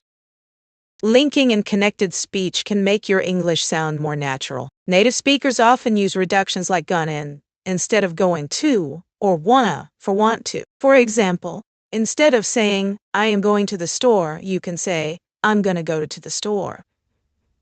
Practicing these reductions will help you understand conversations better. Try using one of these reductions in your next sentence. What reduction do you find most useful in everyday speech? Online shopping has become a vital part of our lives, and understanding e-commerce terms can enhance your experience. For example, shopping cart refers to the virtual basket where you store items before purchase. Another term is checkout, the process where you pay for your items. Familiarizing yourself with terms like wishlist or shipping options can help you navigate websites more easily. Next time you shop online, take note of these terms and see how they improve your experience. What's your favorite e-commerce site and why do you like it? Social media has its own language filled with abbreviations that make communication quick and fun. Common ones include LOL for laugh out loud and BRB for be right back. Using these can help you connect with friends online easily. Try incorporating one new abbreviation into your next social media post. What's your favorite abbreviation to use when chatting? Expressing opinions respectfully is key to good communication. Start with phrases like "I see your point, but," or "I understand where you're coming from, however." This shows empathy while sharing your thoughts. For instance, if a friend suggests a movie you dislike, you could say, "I appreciate your suggestion, but I prefer action films." By using polite language, you keep the conversation friendly. How do you express your opinions without sounding rude? Understanding project management terminology is crucial for effective collaboration. Terms like scope, which refers to the project's goals and deliverables, and stakeholders, meaning those affected by the project, are fundamental. For example, when discussing a new software development project, clarifying the scope ensures everyone knows what features will be included. Additionally, identifying stakeholders helps manage expectations and responsibilities. To practice, try using these terms in a sentence about a project you're involved in. What project management term do you find most interesting? Discussing news and current events can enhance your English skills and keep you informed. A great way to engage is by summarizing articles or videos. For example, after reading about climate change, you might say, "This article highlights the urgent need for action and discusses innovative solutions." Practicing this helps with vocabulary and critical thinking. Try summarizing a news story you recently read in a few sentences. What current event has caught your attention lately? Community involvement and volunteering can greatly enhance your language skills while making a positive impact. When you join local programs, you practice English in real-life situations and meet new people. For instance, helping at a food bank allows you to learn vocabulary related to food and service. What local volunteering opportunities could you explore this week? Asking for clarification is key to effective communication in English. If someone says something unclear, you can ask, "Could you explain that again?" Paraphrasing is also useful. For example, if someone says, "I enjoyed the movie because it was exciting," you could say, "So, you liked the movie because it had a lot of action." Practicing these skills helps you understand better. When was the last time you needed to ask for clarification in a conversation? Home improvement projects can be a fun way to improve your English vocabulary. Familiarize yourself with key DIY terms like screwdriver, paintbrush, and level. For example, when hanging a picture, you might say, "I need a level to make sure it's straight." Using these terms in context helps you remember them better. Next time you tackle a project, try describing what you're doing in English. What home improvement projects are you planning to do this weekend? Talking about hobbies and interests is a great way to connect with others. You can share what you love, like painting, hiking, or playing a musical instrument. For instance, you might say, "I enjoy painting landscapes in my free time." This not only shows your personality, but also invites others to share their interests. When discussing hobbies, ask questions like, "What do you like to do for fun?" This conversation flowing. What hobbies do you find most interesting? Discussing news and current events is a great way to practice your English. Try summarizing what you read or heard. For example, you could say, "I read about a new technology that helps reduce pollution." This helps you learn new vocabulary and phrases. To engage others, ask open-ended questions like, "What do you think about this development?" This invites opinions and sparks conversation. What recent news story caught your attention? Social media has introduced a unique way of communicating in English, full of abbreviations and slang. For example, LOL means laugh out loud, and BBB stands for BB right back. Using these can make your messages faster and more fun. When commenting on a post, you might write something like "eng." That's amazing. This helps you connect with others in a casual way. Try using one new abbreviation in your next message and see how it feels. What's your favorite social media abbreviation?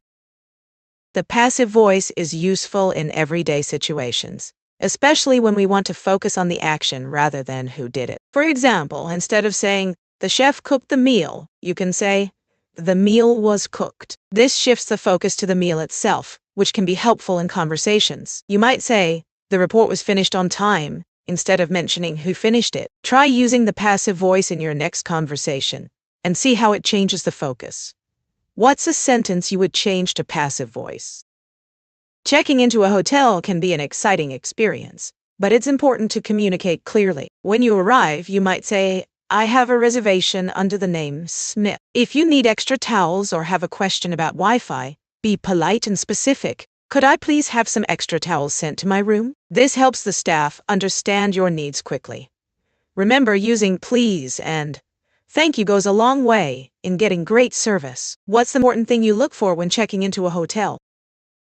Team collaboration is key to success in any project. Use phrases like "let's brainstorm" to encourage idea sharing, or "I'll take the lead on this" to clarify roles. Saying "can we touch base later" helps keep everyone on the same page. Remember, open communication is vital. How do you ensure effective collaboration with your team?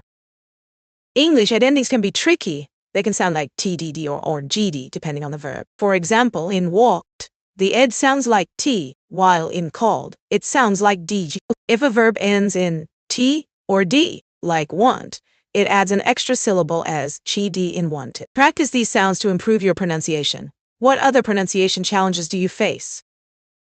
Problem solving requires a good set of vocabulary. Words like analyze, evaluate, and implement are essential. When you analyze a problem, you break it down to understand it better. Evaluating options helps you choose the best solution, while implementing means putting your plan into action. For example, if you're facing a scheduling conflict, you might analyze your commitments, evaluate possible changes, and then implement a new schedule. Try using these words in your next discussion about problem solving. What strategies do you often use to solve problems? Reported speech can make your storytelling more engaging. Instead of directly quoting someone, you can say, he said that he was excited about the trip. This makes your story flow better. For example, instead of saying, she said, I love this place, you can report it as, she said that she loved that place. Practice transforming direct speech into reported speech to enhance your storytelling skills. What's a story you'd like to share using reported speech? Understanding library and research terminology is key for effective study. Terms like catalog, reference, and citation are essential. The catalog helps you find books, while references guide your research sources, and citations credit original authors. For example, when writing a paper, you need to cite your references correctly. What's your favorite resource to use during research?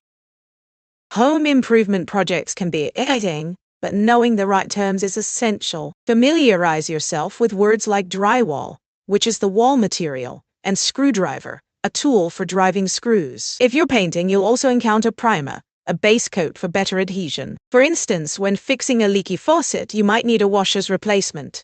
What DIY project are you thinking about tackling next?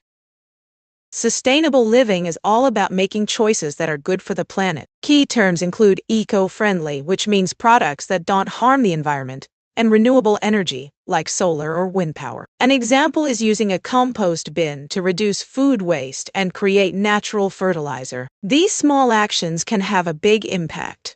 What eco-friendly habits have you adopted in your daily life? Effective time management is crucial for boosting productivity. Start by prioritizing tasks using the Eisenhower matrix, which helps you distinguish between what's urgent and important. For example, focus on tasks that help you achieve your goals rather than getting distracted by less important ones. Keep a planner to track your progress. What strategies do you use to stay organized and manage your time better? Ordering at a cafe politely can make a big difference in your experience. Use phrases like, could I please have a coffee? Or would you mind bringing me a menu? These expressions show respect and kindness. For example, instead of saying, I want a sandwich, you could say, could I have a sandwich, please? This not only sounds nicer, but also helps create a friendly atmosphere. What polite phrases do you like to use when ordering food or drinks? Describing your living situation can give others a glimpse into your life. Start by mentioning whether you live in a house, an apartment, or a shared space. Include details about the size and layout, like how many bedrooms or bathrooms you have. For example, you might say, I live in a cozy 2-bedroom apartment with a nice balcony. Don't forget to mention your neighborhood and what you love about it, like parks or shops nearby. How would you describe your living space to someone new? Discussing news and current events helps us stay informed and engaged. Try summarizing articles in your own words to improve your speaking skills. For instance, after reading about a new climate initiative, you could say, the government plans to reduce carbon emissions by 30% by 2030. This practice builds vocabulary and comprehension. What recent news story has caught your attention? Cultural sensitivity is essential in our diverse world. It involves understanding and respecting different customs, beliefs, and values. For example, when traveling, you might learn that tipping isn't common everywhere. By observing local practices, you show respect and build connections. To practice cultural awareness, try learning a few phrases in another language or researching local customs before visiting a new place. Cultural differences have you encountered that surprised you? The present perfect tense is perfect for sharing life experiences. We use it to talk about things we've done at some point in our lives without specifying when. For example, you can say, I have traveled to Japan, which indicates that this experience is part of your life story. It connects your past actions to the present. To practice, think of 3 things you've experienced and share them using the present perfect. Like, I have tried sushi. What's one amazing experience you would share? Weddings and celebrations are special moments filled with joy and love. When talking about these occasions, use words like congratulations, cheers, and best wishes. For example, you might say, congratulations on your wedding, wishing you a lifetime of happiness. It's also nice to offer a toast, saying something heartfelt to celebrate the couple. To practice, Create a short congratulatory message for a friend's wedding. What's the most memorable wedding you've attended? What made it special?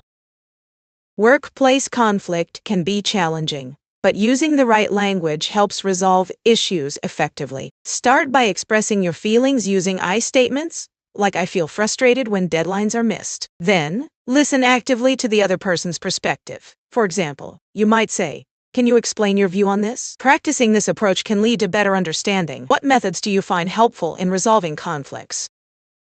Question formation is essential for clear communication.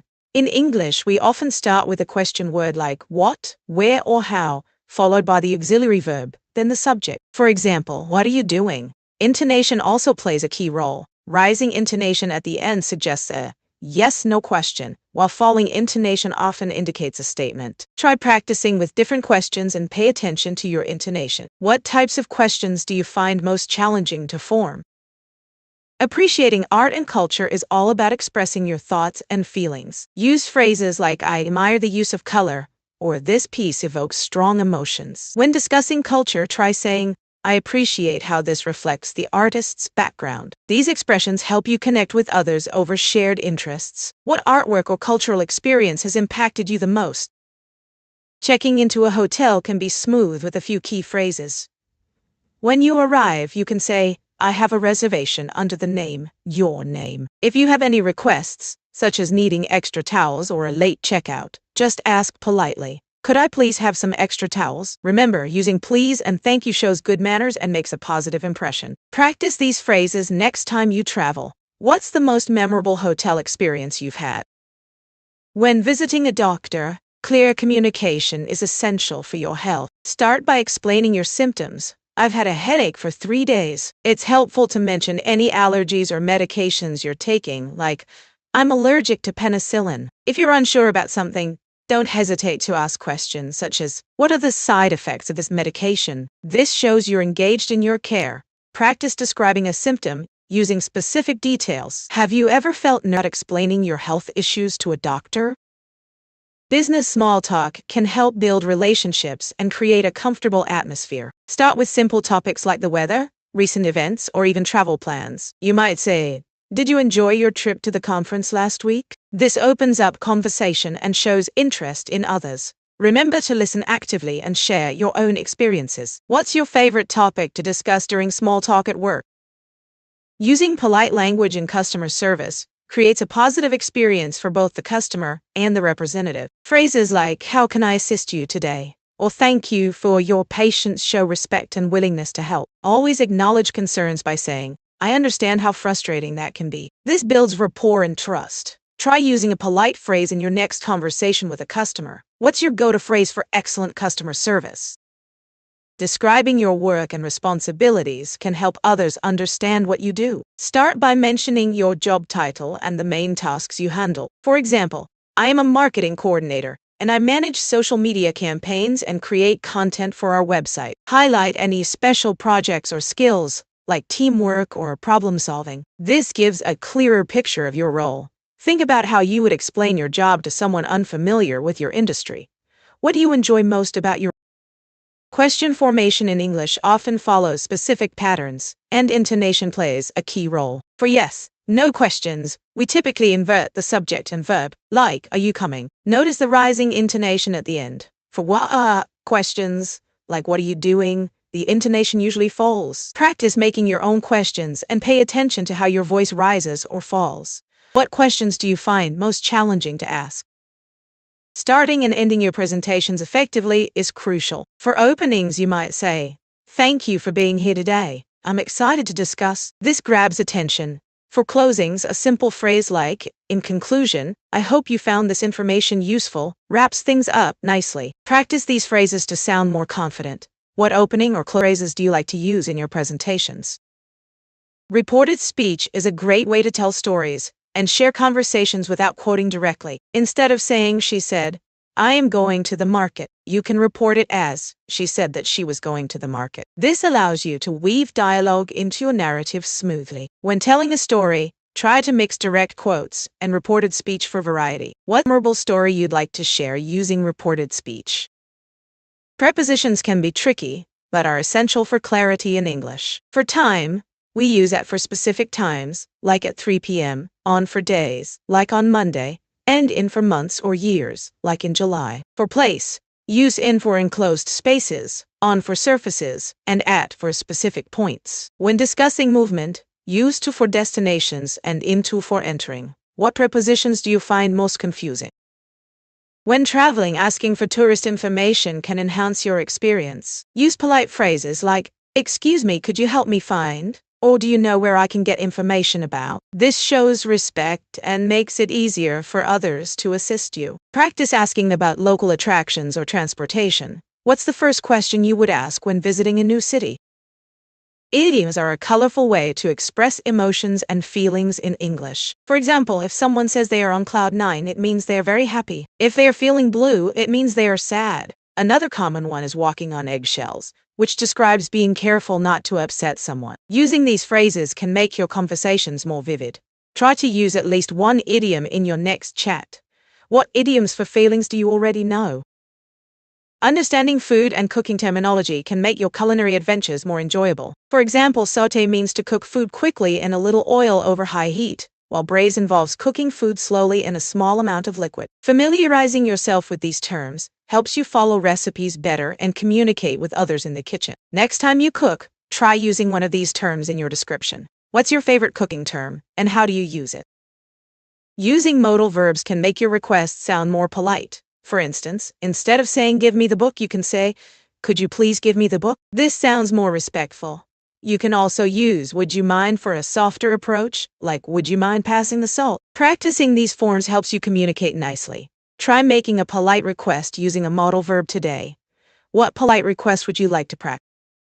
Knowing transportation options can make traveling easier and more enjoyable. In many cities, you can choose between buses, trains, taxis, or even bikes. For example, if you want to visit a museum, taking the subway might save you time, while a bike ride could give you a chance to see the sights. When asking for directions, phrases like "excuse me, how do I get to?" are very helpful. Next time you travel, practice asking for directions using these phrases. What's your favorite way to get around in a new city? Agreeing and disagreeing politely is essential for good communication. When you agree, you might say, "I completely agree with you," or "That's a great point." If you disagree, try using softer phrases like, "I see your point, but I think," or "That's interesting, but I believe." This way, you show respect for others' opinions while sharing your own. Practice using these phrases in your conversations today. What's a recent topic you had to agree or disagree on?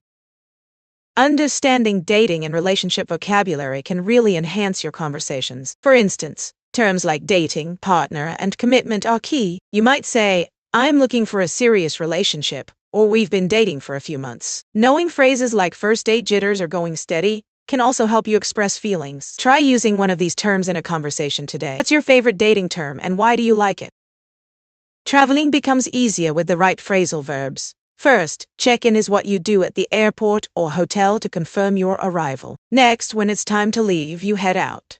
You might say, "We should check in early for our flight," and then head out to explore the city. Another useful phrase is "look for," which you use when searching for something, like "I need to look for my passport." Remember these phrases on your next trip. What travel plans do you have coming up? Describing your work clearly can help others understand what you do. Start by explaining your job title, like "I am a marketing manager." Then, share your main responsibilities, such as "I create advertising campaigns and analyze customer data." You can also mention teamwork. "I collaborate with designers and sales teams to ensure our message is consistent." Use specific examples like "Last month, I launched a successful social media campaign." What do you enjoy most about your job or responsibilities? Understanding personal finance starts with key budgeting terms. Income refers to the money you earn, while expenses are what you spend. A budget helps you plan how to use your income wisely. It's important to track savings, which are funds set aside for future needs. For example, if you budget $200 a month for savings, you can build an emergency fund over time. What budgeting tips have you found helpful? Festivals and celebrations are vibrant expressions of culture and joy. They often include music, dance, and delicious food.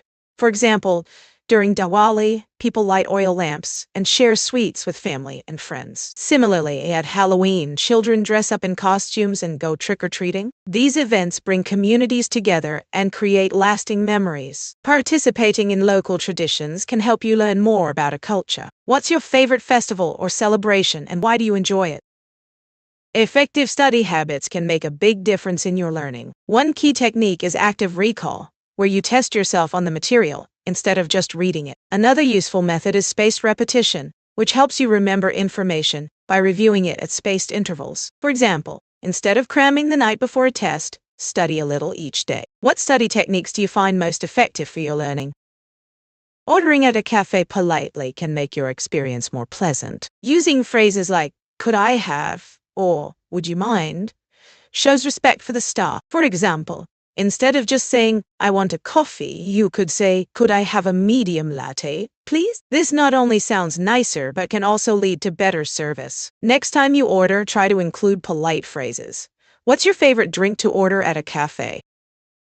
Phrasal verbs are essential for expressing daily activities in a natural way. For instance, instead of saying, "I will clean my room," you can say, "I will tidy up my room." Another example is to wake up, which simply means to stop sleeping. Using these phrases makes your English sound more fluent and native. Try using a phrasal verb in your daily conversations today. What's a phrasal verb you enjoy using?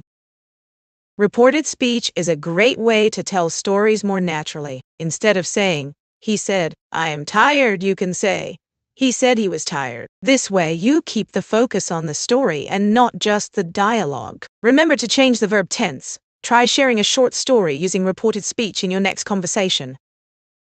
Understanding dating and relationship vocabulary can help you connect better with others. Words like date, crush, and partner are key. For example, when you say, "I have a crush on someone," it shows you like them romantically, but it's not serious yet. Try using these words in a sentence about your own experiences with relationships. What's a word related to dating that you find interesting?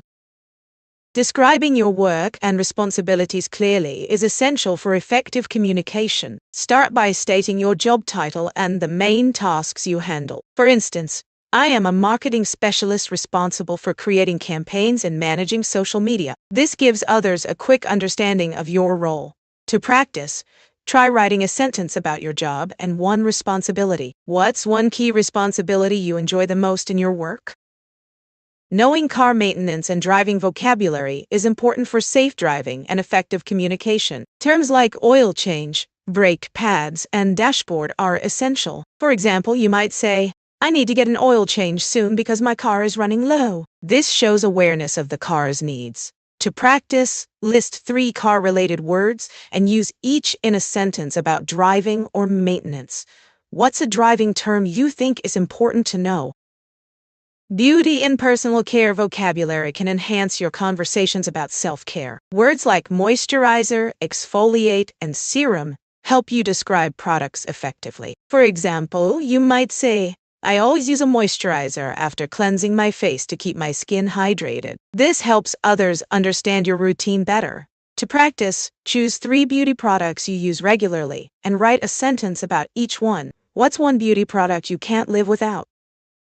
Understanding nutrition and healthy eating terms can empower your food choices. Words like macronutrients, fiber, and antioxidants are key to discussing balanced diets. For instance, you might say, "Eating foods high in fiber helps with digestion and keeps you feeling full." This shows you are informed about what you consume. To practice, try identifying 3 healthy foods and describe their benefits using these terms. What's your favorite healthy food and why do you think it's good for you? When discussing future plans, it's important to know when to use will and going to. Use will for spontaneous decisions, like "I will help you with that." Use going to for plans you've already made, such as "I am going to visit my friend this weekend." To practice, think of 2 future plans, one for will and one for going to. What's something exciting you're going to do next? Cultural sensitivity is crucial in today's diverse world.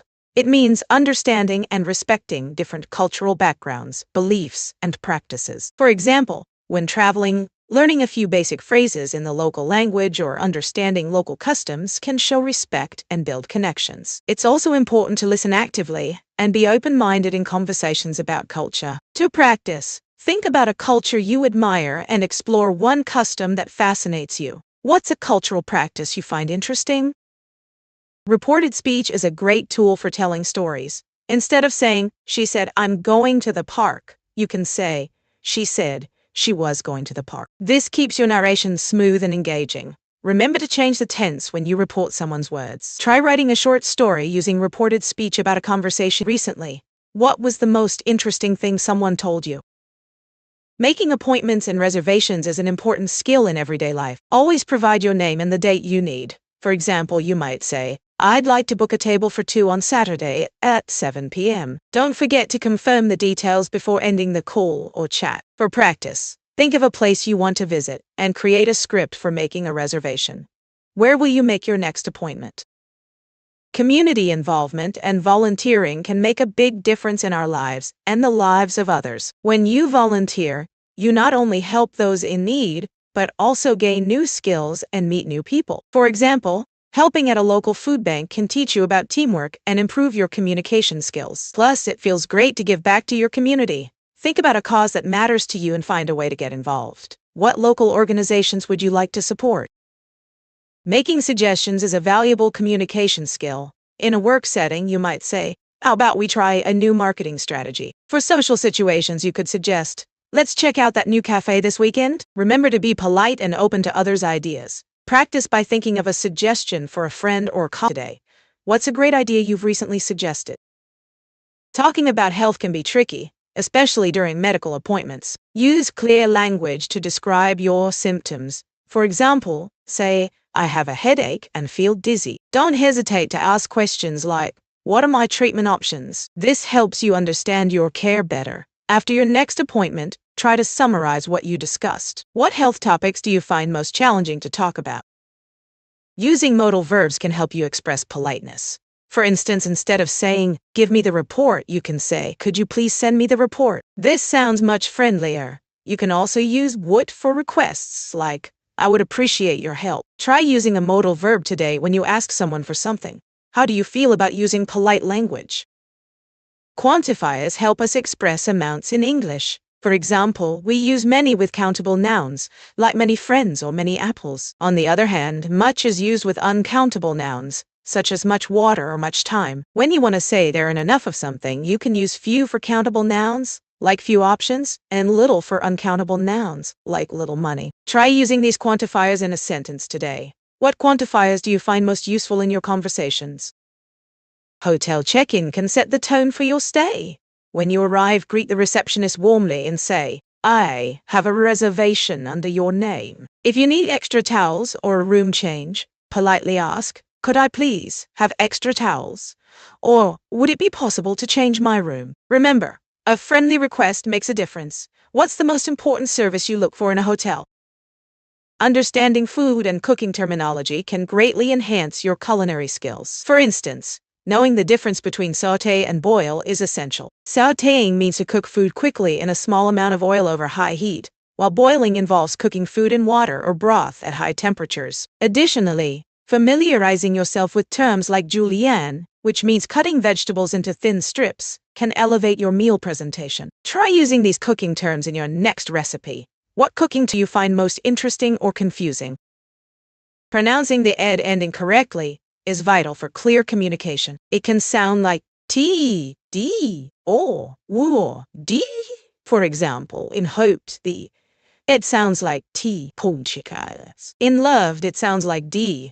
However, in wanted, it's pronounced as. A good tip is to remember that if the verb ends in a voiced sound, it's usually d, and if it ends in an unvoiced sound, it's t. Which ed ending do you find tricky to pronounce? Choosing the right tone in email writing is crucial for effective communication. In formal emails, use polite language and avoid slang, like saying "I would like to request" instead of "I want." In informal emails, you can be more relaxed, using phrases like "Hey" and "Let's catch up." Think about your audience to decide the tone. What tone do you usually use when writing emails? Festivals and celebrations bring people together, creating a vibrant atmosphere. They often include colorful decorations, lively music, and delicious food. For example, during Diwali, people light lamps and share sweets. Similarly, during Christmas, Families decorate trees and exchange gifts. These events foster community spirit and joy. What's your favorite festival or celebration, and what makes it special for you? Family relationships can be both rewarding and challenging. They often involve a mix of love, support, and sometimes conflict. For example, siblings may argue but also stand by each other in tough times. Understanding each family member's role helps improve communication and strengthens bonds. Regularly spending time together, like having family dinners, can enhance these connections. What role do you think family plays in your life? Small talk in business can build rapport and make meetings more comfortable. Topics like the weather, local events, or recent holidays are great starting points. For instance, you might say, "Did you enjoy the long weekend?" Or "Have you seen the new cafe downtown?" This light conversation helps break the ice before discussing serious matters. Remember, the goal is to create a friendly atmosphere. What's your go-to small talk topic in a biz setting? Using polite language in customer service is essential for creating a positive experience. Phrases like, "How can I help you today?" or "I'm sorry for the inconvenience" show empathy and willingness to assist. For example, if a customer is unhappy, acknowledging their feelings can help calm the situation. Remember, a friendly tone can make all the difference in how your message is received. What phrases do you think are most effective in customer service? Checking into a hotel can set the tone for your stay. Always greet the receptionist with a smile and say, "Hello, I have a reservation." If you need extra towels or room service, politely ask, "Could I please have more towels sent to my room?" This shows respect and increases the chances of receiving great service. What's the most important thing you look for during check-in?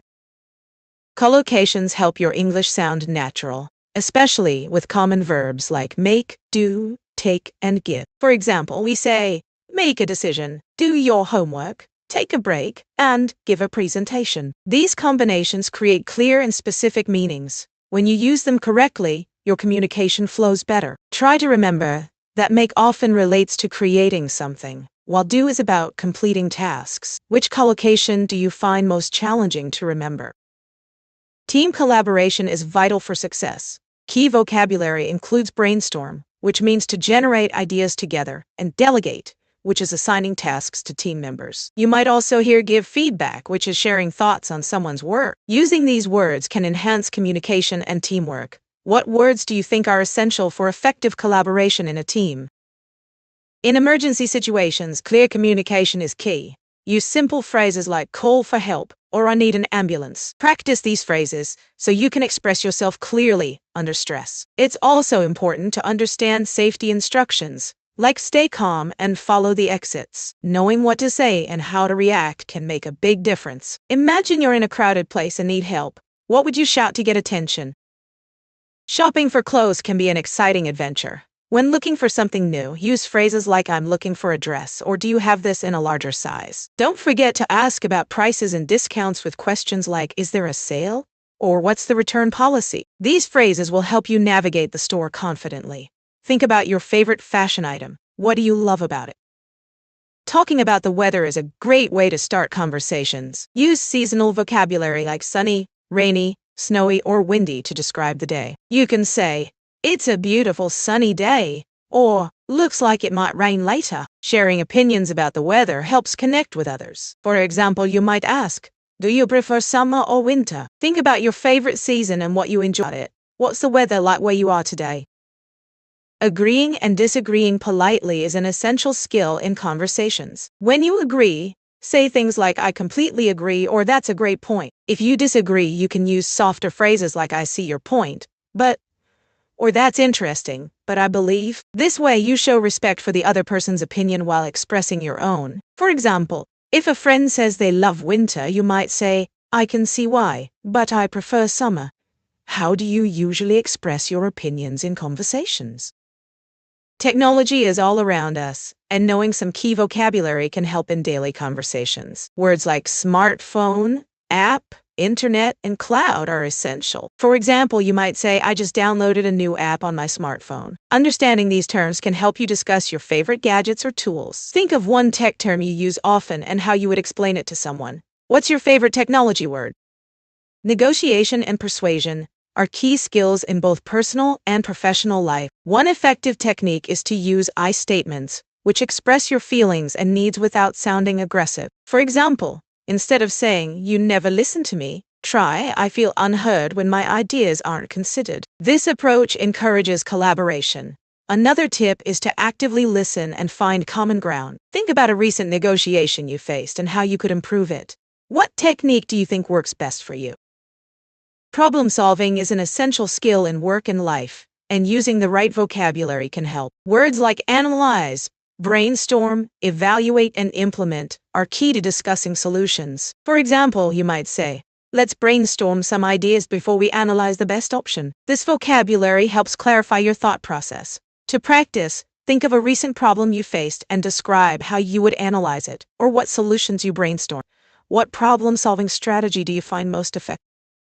Internet safety and digital literacy are crucial in our online world. One important tip is to be cautious about sharing personal information. Use strong, unique passwords and enable two-factor authentication to protect your accounts. Additionally, it's vital to recognize trustworthy sources when researching online. For instance, check if a website has a secure connection, look for HTTPS, and verify the author's credentials. Try this. The next time you browse, identify one secure website and one that might not be reliable. What steps do you take to stay safe online? In emergency situations, knowing how to communicate clearly can save lives. Always use direct language and state the problem immediately. For example, if you see someone in danger, you might say, "Help! Someone has fallen and needs an ambulance." Additionally, understanding key phrases can help you navigate these moments better. Phrases like "call 911" or "I need help" are crucial. Practice by role-playing different emergency scenarios with a friend. It's essential to stay calm and focused. What emergency phrases do you think everyone should know? In emergency situations, clear communication is vital. Always state the problem right away, using direct language. For example, if someone is in danger, say, "I need help. Call an ambulance." It's also important to stay calm and focused. Knowing key phrases can make a difference. Practice these phrases with friends to prepare for real-life situations. Remember, your words can guide others to safety. What emergency phrases do you think everyone should learn? Sustainable living is all about making choices that protect our planet. Key vocabulary includes recycle, which means to convert waste into reusable materials, and compost, which involves turning organic waste into nutrient-rich soil. Another important term is eco-friendly, describing products that do not harm the environment. To practice, try using these words in sentences about your daily habits. What sustainable practices do you use in your life? Collaboration can amplify your reach as a creator. When you partner with others, both of you benefit from shared audiences. Remember to always credit your collaborators when reposting their work. For instance, say, "Check out this amazing artwork by artist's name." This builds trust and encourages future partnerships. Try reaching out to a fellow creator this week for a fun project. What kind of collaboration would you love to explore? Problem solving is essential in everyday life. Key vocabulary includes brainstorm, which means generating ideas without judgment, and evaluate, meaning to assess the strengths and weaknesses of each option. For example, when planning a project, you can brainstorm solutions and then evaluate which one is the most feasible. Try using these words next time you face a challenge. What problem are you currently trying to solve? Understanding sports terminology can improve your communication during games. Terms like goal, timeout, and offside are crucial in soccer, while set, match, and ace are important in tennis. For example, you might say, "That player scored a goal in the last minute." Make a list of 5 sports terms you want to learn. What sport are you most interested in? Making appointments and reservations is an important skill in English. Always be polite and clear. Use phrases like, "I would like to book a table for 2 at 7 p.m., or "Can I schedule an appointment for Thursday?" When confirming, repeat the details to avoid misunderstandings. For example, you might say, "So, that's a table for 2 at 7 p.m. on Friday, right?" Try making a reservation at your favorite restaurant this week. What's your favorite place to eat? Understanding academic language is key to succeeding in the education system. Focus on terms like thesis, analysis, and hypothesis, which are often used in essays and presentations. For example, you might write, "The thesis presents a clear argument supported by evidence." Practice using these term studies. What academic term do you find the most challenging?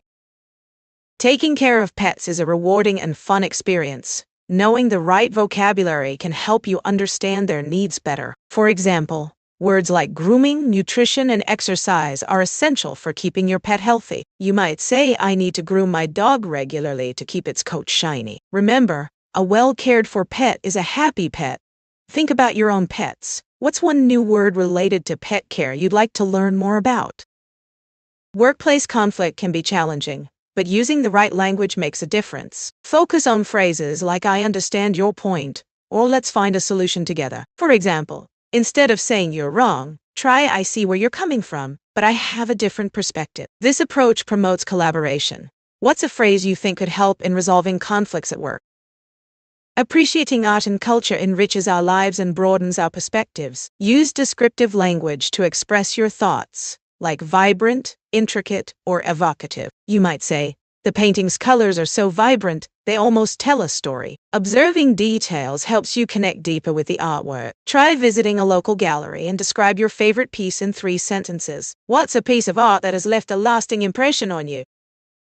Understanding sports and games terminology can enhance your conversations about your favorite activities. Words like offside in soccer or checkmate in chess can make discussions more exciting. For instance, when discussing a soccer match, you might say the team was caught offside, which changed the game's momentum. Familiarizing yourself with key terms allows you to express your thoughts clearly and confidently. Try learning 5 new terms from a sport you enjoy and use them in a sentence. What's your favorite sport, and what term do you find interesting?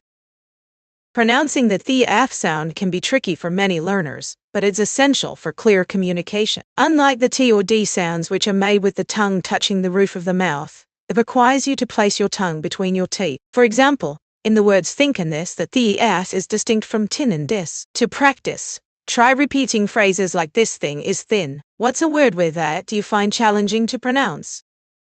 Using quantifiers like much, many, few, and little can help you describe quantities more accurately. Much and little are used with uncountable nouns, like there isn't much sugar in the jar, or I have little time. In contrast, many and few apply to countable nouns, as in there are many books on the shelf, or I have few friends in this city. How do you use these quantifiers in your daily conversations?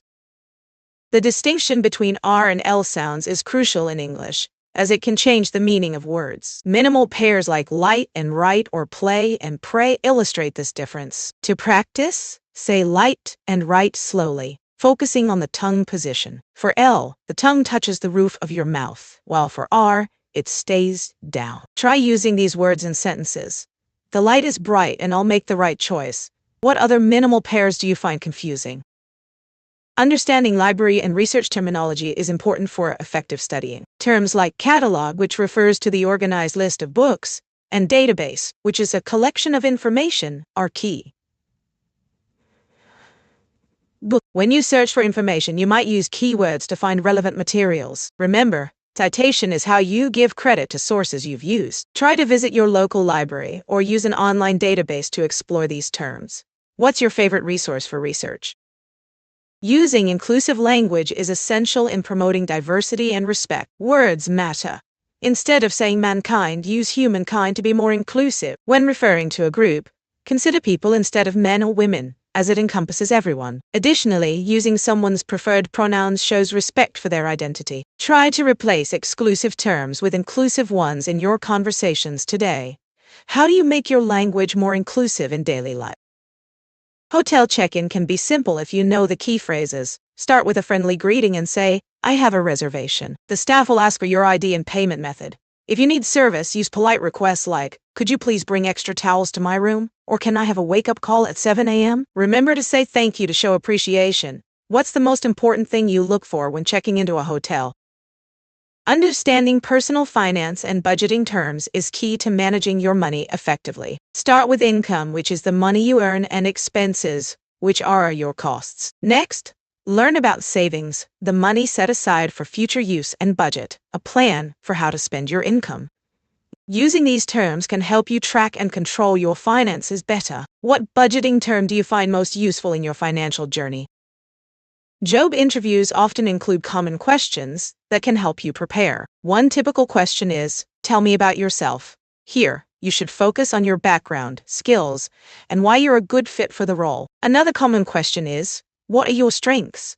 Choose strengths that relate to the job and provide examples. Lastly, be ready for, why do you want to work here? Research the company and mention specific values or goals that resonate with you.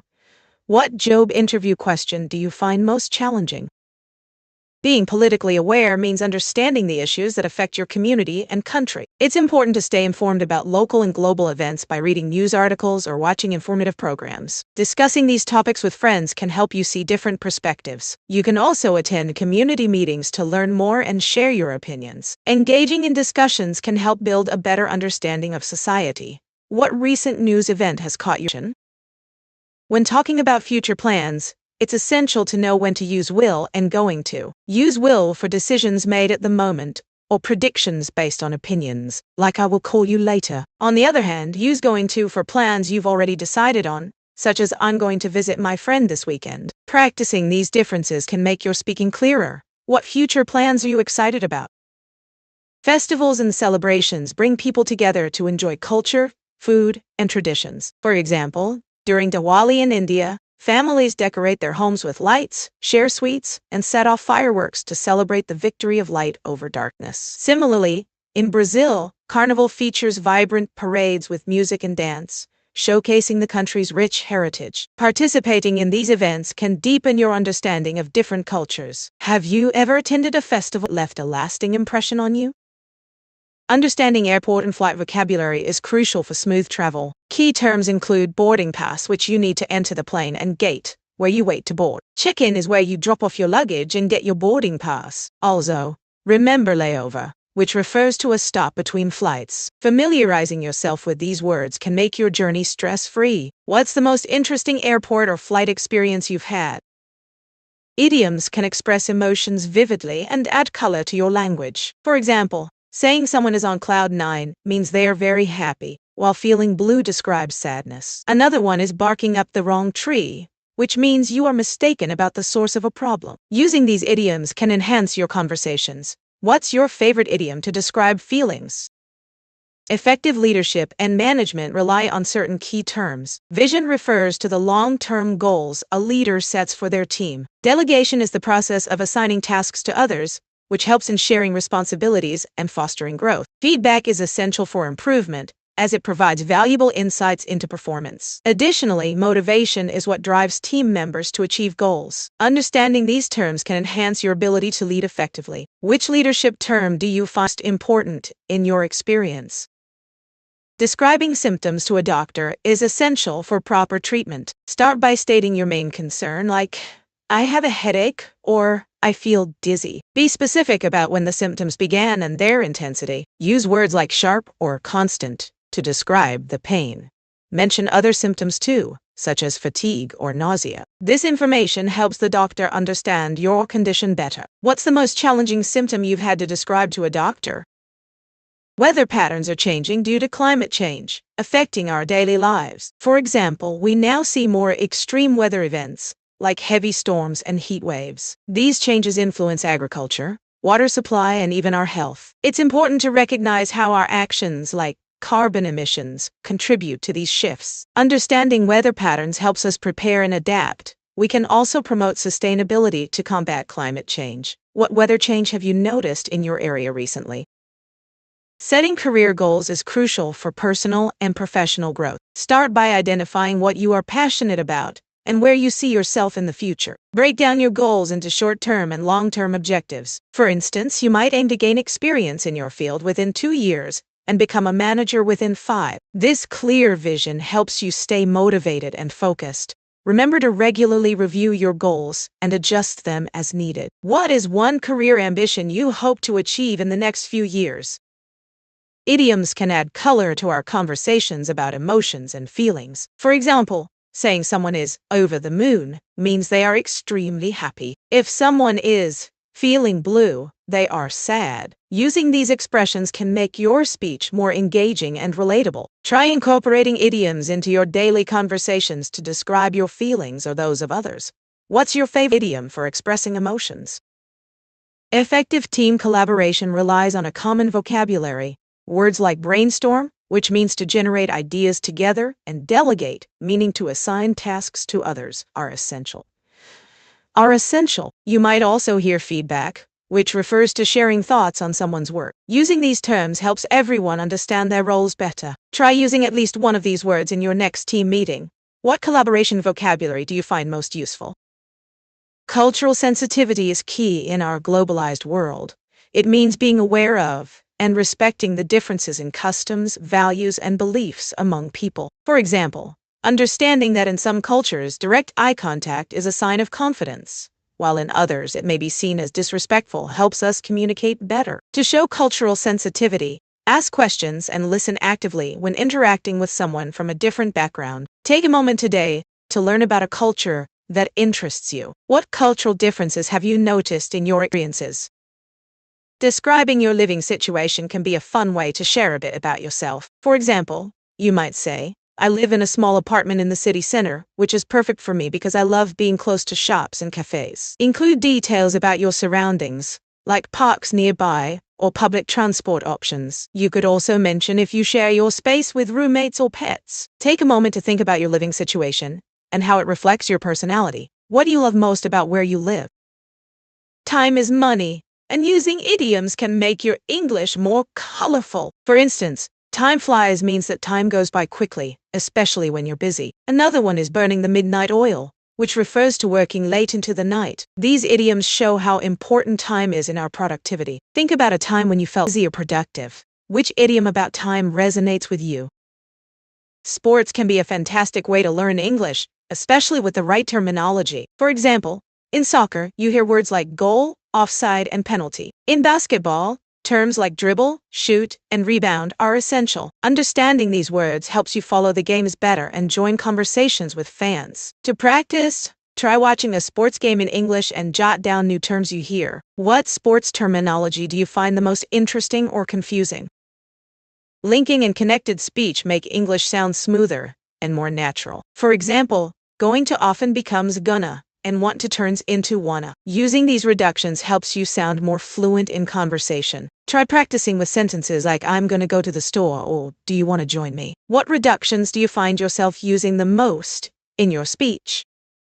Business small talk can create a friendly atmosphere and build connections. Common topics include the weather, recent events, or weekend plans. For instance, you might say, did you enjoy the sunny weather this weekend?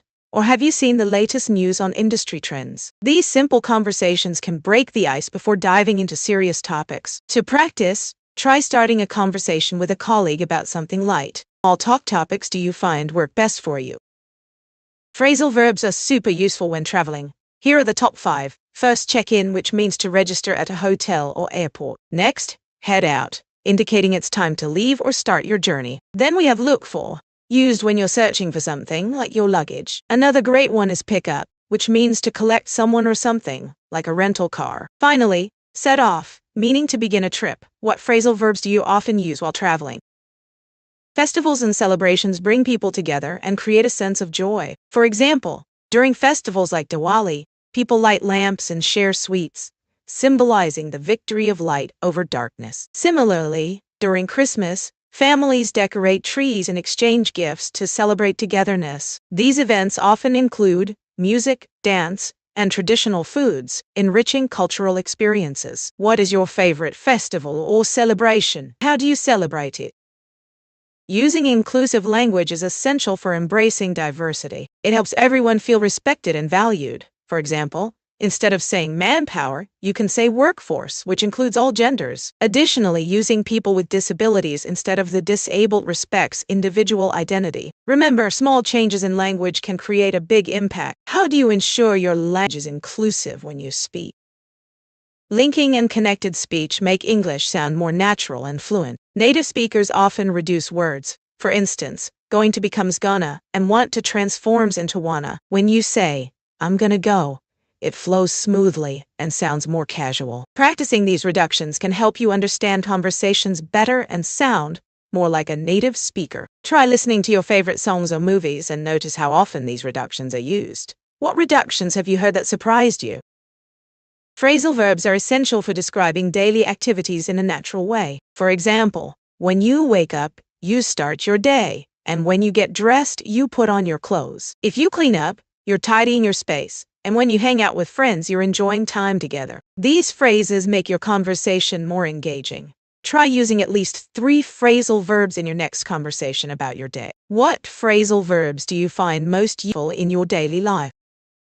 Online shopping has become a major part of our lives, making it important to know some key e-commerce terms. For instance, shopping cart refers to the digital basket where you keep items before purchasing. Checkout is the process of finalizing your order, and wishlist is a feature that lets you save items you want to buy later. Understanding these terms helps you navigate websites more easily. Next time you shop online, try to use these terms in your conversation.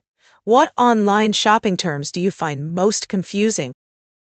Small talk is a great way to connect with others, and having openers ready makes it easier. You can start with simple questions like, "How's your day going?" or "Did you have a good weekend?" After their response, follow up with something related like, "What did you do?" or "That sounds fun. Where did you go?" This keeps the conversation flowing naturally. Try using these strategies next time you meet someone new. What's your favorite small talk opener?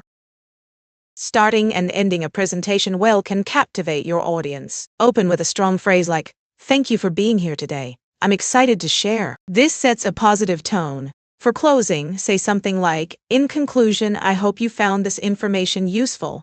Thank you for your attention." Practice these phrases to boost your confidence. What opening or closing line do you find most effective? Describing nature and the environment can bring your writing to life. Use vivid adjectives like lush for forests or sparkling for rivers. You might say, "The vibrant green leaves rustle gently in the warm breeze," or "The sun set behind the mountains, painting the sky in shades of orange and pink." These details help the listener visualize the scene. Practice by describing your favorite place in nature using rich language. What's one nature scene that inspires you?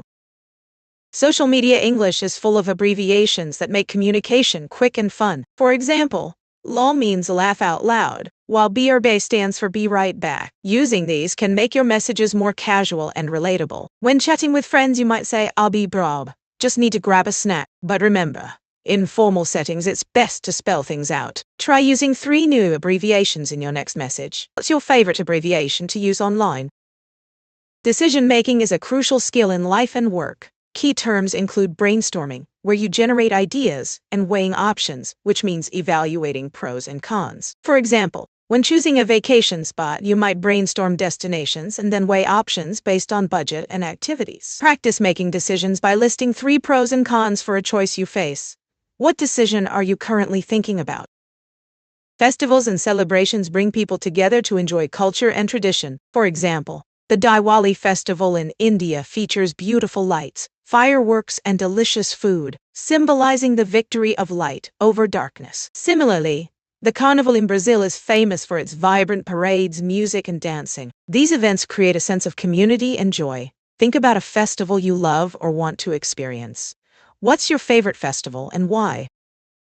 The education system varies around the world, but academic language is essential in all contexts. It includes formal vocabulary and complex sentence structures often found in essays and research papers. For instance, instead of saying, "The results are good," an academic writer might say, "The findings indicate a significant positive outcome." This language helps convey ideas clearly and professionally. Think about your own studies. How often do you use academic language in your writing? Conditional sentences are great for talking about hypothetical situations. They often follow an if structure, like "If I won the lottery, I would travel the world." This sentence imagines a future where winning the lottery is possible, showing what you would do. Another example is, "If I were a famous musician, I would perform in front of thousands." This helps express dreams and possibilities. Try creating your own conditional sentence about a dream you have. What would you do if you could live anywhere? Giving clear directions is important for effective communication. Use simple language and break down the steps. For example, you might say, "Go straight for 2 blocks, then turn left at the traffic lights." This way, it's easier to follow. You can also use landmarks like, "The bank is next to the park." Practicing these phrases can help you feel more confident. What are some common places you often need to give directions to? Conflict resolution is key for healthy relationships. One effective technique is active listening, where you pay full attention to the other person's words and feelings. For instance, you might say, I understand you feel upset because of what happened. Another method is finding common ground, like stating we both want a solution. What techniques have you tried to resolve conflicts? Using sensitive language around mental health is essential for creating a supportive environment. Instead of saying someone is crazy, you can use phrases like struggles with mental health. It's more respectful and shows understanding. Additionally, asking someone, how are you feeling today, opens the door for honest conversations. This small change in language can make a big difference in how people feel supported. What phrases do you find helpful when discussing health with others? Internet safety is crucial in our digital world. One way to stay safe is by using strong, unique passwords for each of your accounts. For example, combine letters, numbers, and symbols to create something like my IP at SS0-123. Additionally, always check privacy settings on social media to control who sees your information. Remember, being aware of online scams is also important. What steps do you take to protect your personal information online? When planning a trip, using the right language can make the process smoother. Start with phrases like I'd like to book a flight or what are the available dates. It's also helpful to know how to ask about prices, such as how much does this cost? When booking accommodation, you can say, do you have any rooms available? These simple phrases will help you communicate effectively. What travel destination are you excited to plan for next? Understanding banking vocabulary can help you manage your money better. Terms like savings account and checking account are essential. The first is for saving money, while the second is for daily transactions. Knowing what interest rate means helps you understand how your money grows over time. Additionally, terms like loan and credit are important when borrowing money. Being familiar with these words will boost your confidence in financial discussions. What banking terms do you find most confusing? Using inclusive language is essential for promoting diversity and respect. It helps everyone feel valued and understood.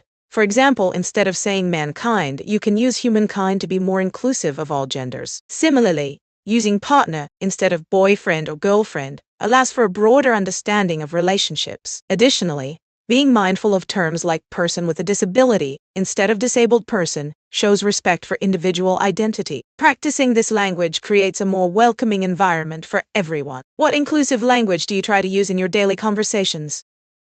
Beauty and personal care vocabulary can enhance your confidence in conversations. Words like moisturizer, which hydrates your skin, and exfoliant, which helps remove dead skin cells, are essential. You might also hear serum, a concentrated treatment for specific skin issues. When discussing makeup, terms like foundation, which creates an even skin tone, and eyeliner, used to define the eyes, are common. Knowing these terms helps you choose products wisely and express your preferences.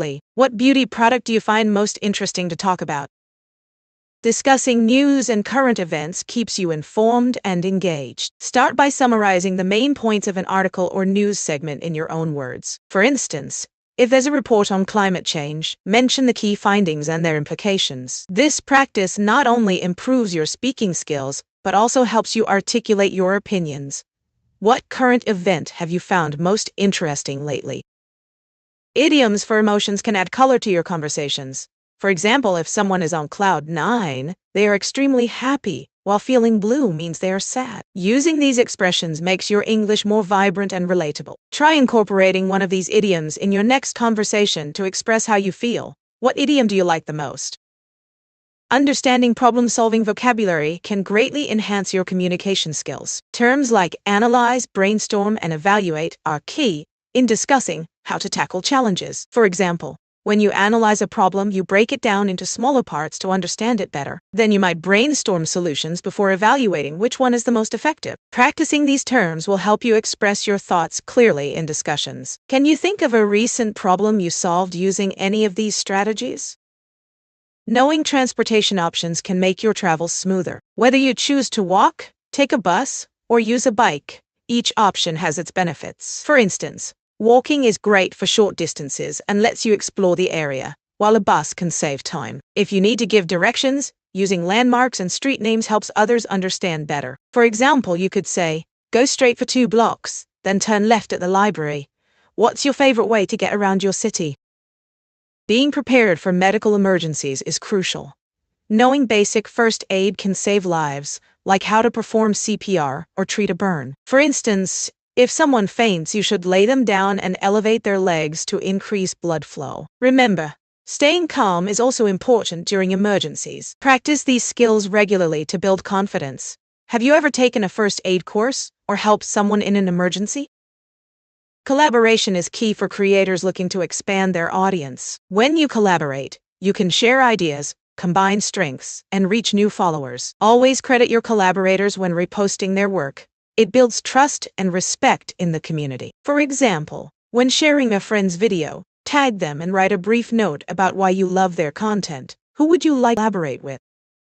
Cooking can be a fun adventure, especially when you understand recipe instructions and measurements. Accurate measurements are key to great results. For example, if a recipe calls for 200 grams of flour, using a kitchen scale ensures you get it right. Don't forget about cups and tablespoons. 1 cup is about 240 milliliters. When you follow these instructions carefully, your dish will taste delicious. Next time you cook, try measuring your ingredients precisely.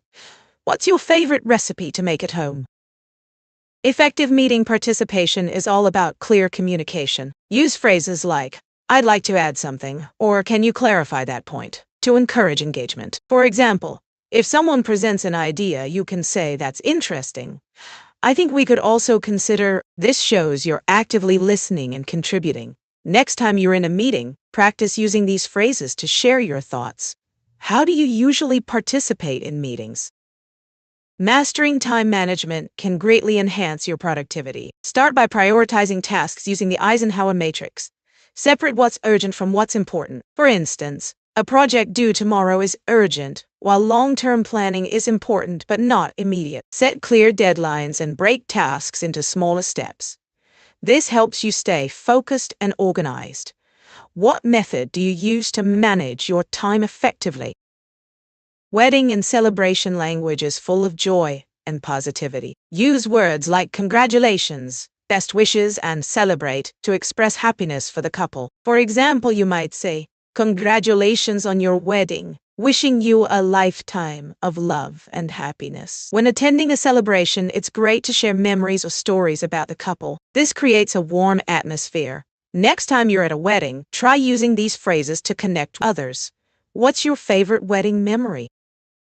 Improving your communication skills can make a big difference in your personal and professional life. Practice active listening by focusing on what others say and responding thoughtfully. For example, when someone shares an idea, ask questions to show interest. Additionally, try to speak clearly and confidently. What's one communication skill you'd like to improve? The pronunciation of ed endings can be tricky, but is very important for clear communication. There are 3 different sounds: T, D, and ED. For example, talked ends with T, played with EDD, and decided with VID, D-doc. To practice, say each word slowly, focusing on the ending sounds. Try saying a few sentences using these verbs in the past. Which ed ending do you find most challenging?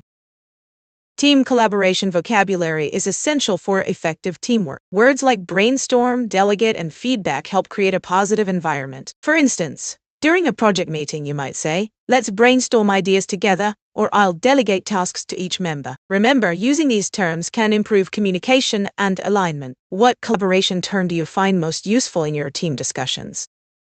Knowing transportation options can make your travels smoother. In a city, you might use buses, trains, or taxis.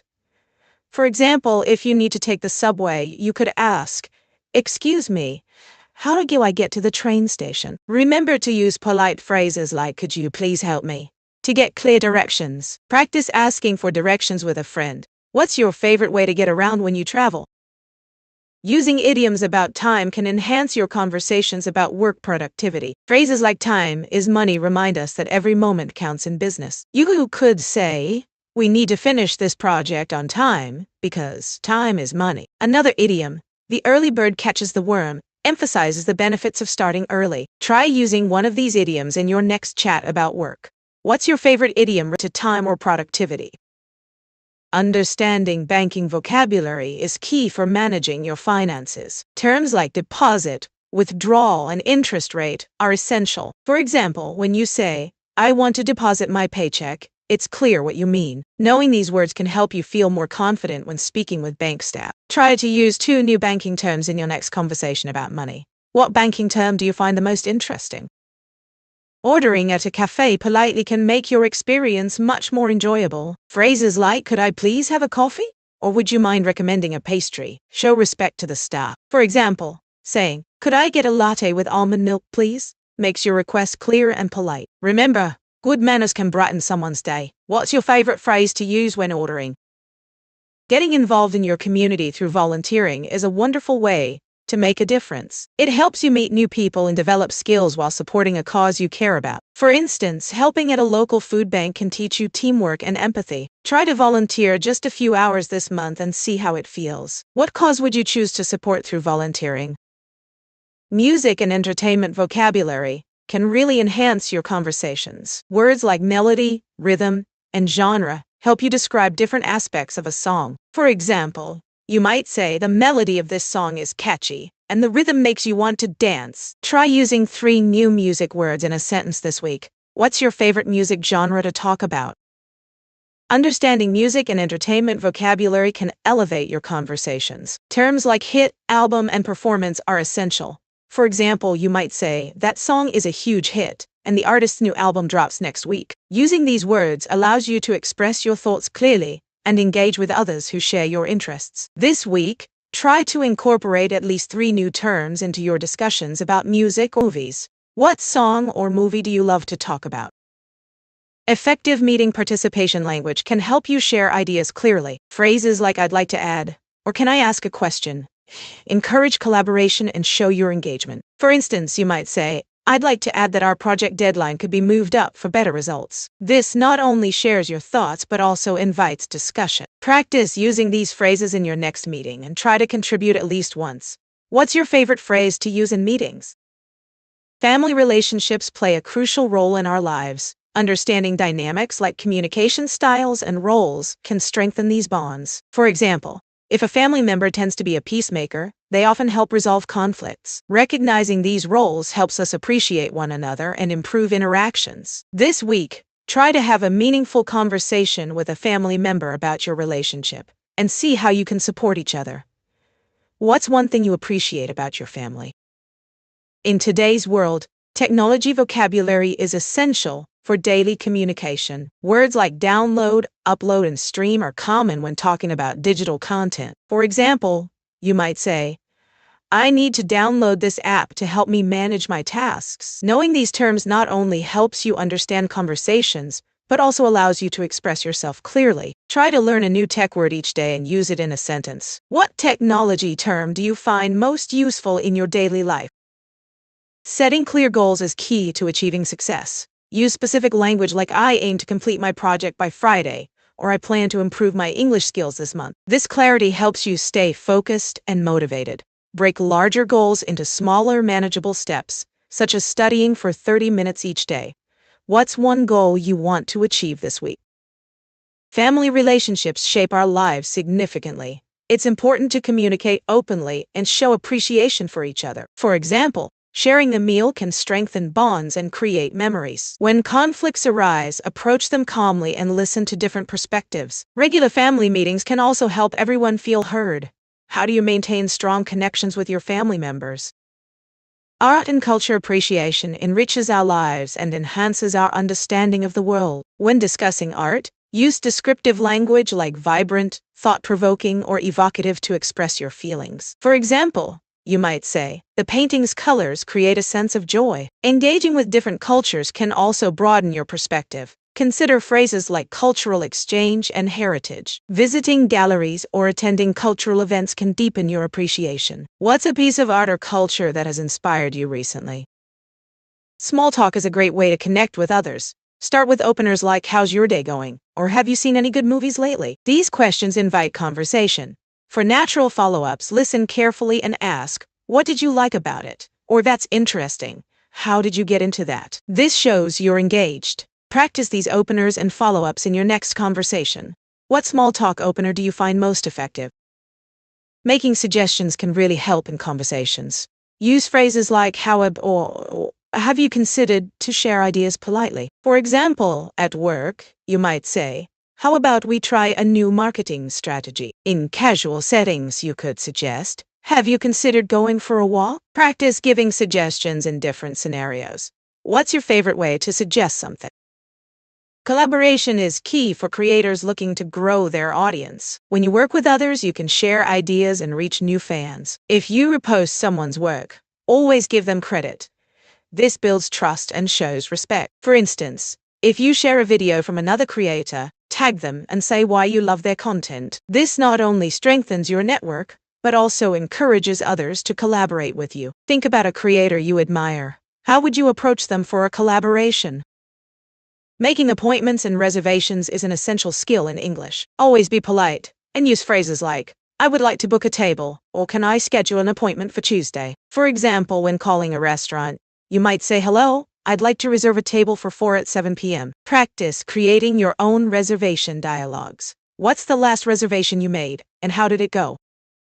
Understanding car maintenance vocabulary is crucial for every driver. Words like oil change, tire rotation, and brake pads are essential. For instance, knowing when to change the oil can help keep your engine running smoothly. A simple phrase like, I need to schedule an oil change, can make a big difference at the mechanic. Try writing down 3 car maintenance terms you want to remember. What car-related vocabulary do you find most interesting or useful?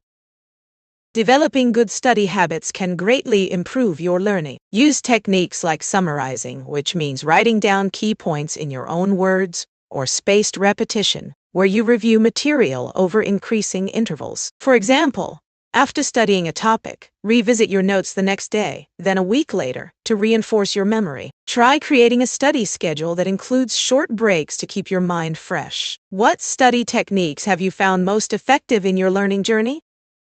Getting involved in your community through volunteering can be incredibly rewarding. It helps you meet new people and develop valuable skills, like teamwork and communication. For example, volunteering at a local food bank not only supports those in need but also gives you a chance to learn about food distribution and organization. Plus, you can feel good knowing you're making a difference. Consider finding a cause that interests you and dedicating just a few hours a month. What local volunteering opportunities have you discovered recently? The tone of your email can greatly affect the reader's response. A direct approach is clear and to the point, which is useful for quick communication, but it can come off as rude. On the other hand, a polite approach is friendly and respectful, making it more likely that your message will be received well. For example, instead of saying send me the report, try could you please send me the report when you have a moment? Which tone do you prefer to use in your emails? Understanding library and research terminology is essential for effective information gathering. Terms like catalog, database, and peer-reviewed help you navigate resources more easily. For instance, a catalog is a list of all the materials available at a library, while peer-reviewed articles have been evaluated by experts in the field for quality. Familiarizing yourself with these terms can enhance your research skills. What library do you find most confusing or interesting? Home and household vocabulary is essential for everyday conversations. Knowing the names of common items can help you describe your living space better. For instance, words like sofa, microwave, and dining table help you talk about your home. You can also use phrases like clean the kitchen or organize the living room to discuss chores. Try labeling items in your home with sticky notes to practice. This will make it easier to remember their names and use them in conversation. What's your favorite room in your house and why? Expressing opinions respectfully is key to good communication. Use phrases like I believe or in my opinion to soften your statements. For example, instead of saying, that idea is bad, you could say, I think there might be better options. This approach allows you to share your views while remaining polite. Always listen to others too, as it shows you value their thoughts. What's a situation where you found it challenging to express your opinion respectfully? When talking about future plans, it's important to know when to use will and going to. Use will for quick decisions or promises, like I will help you with that. On the other hand, use going to for plans you've already made or intentions, such as I'm going to visit my friend this weekend. Understanding this difference can make your English sound more natural. What are your plans for the weekend? Are you using will or going to?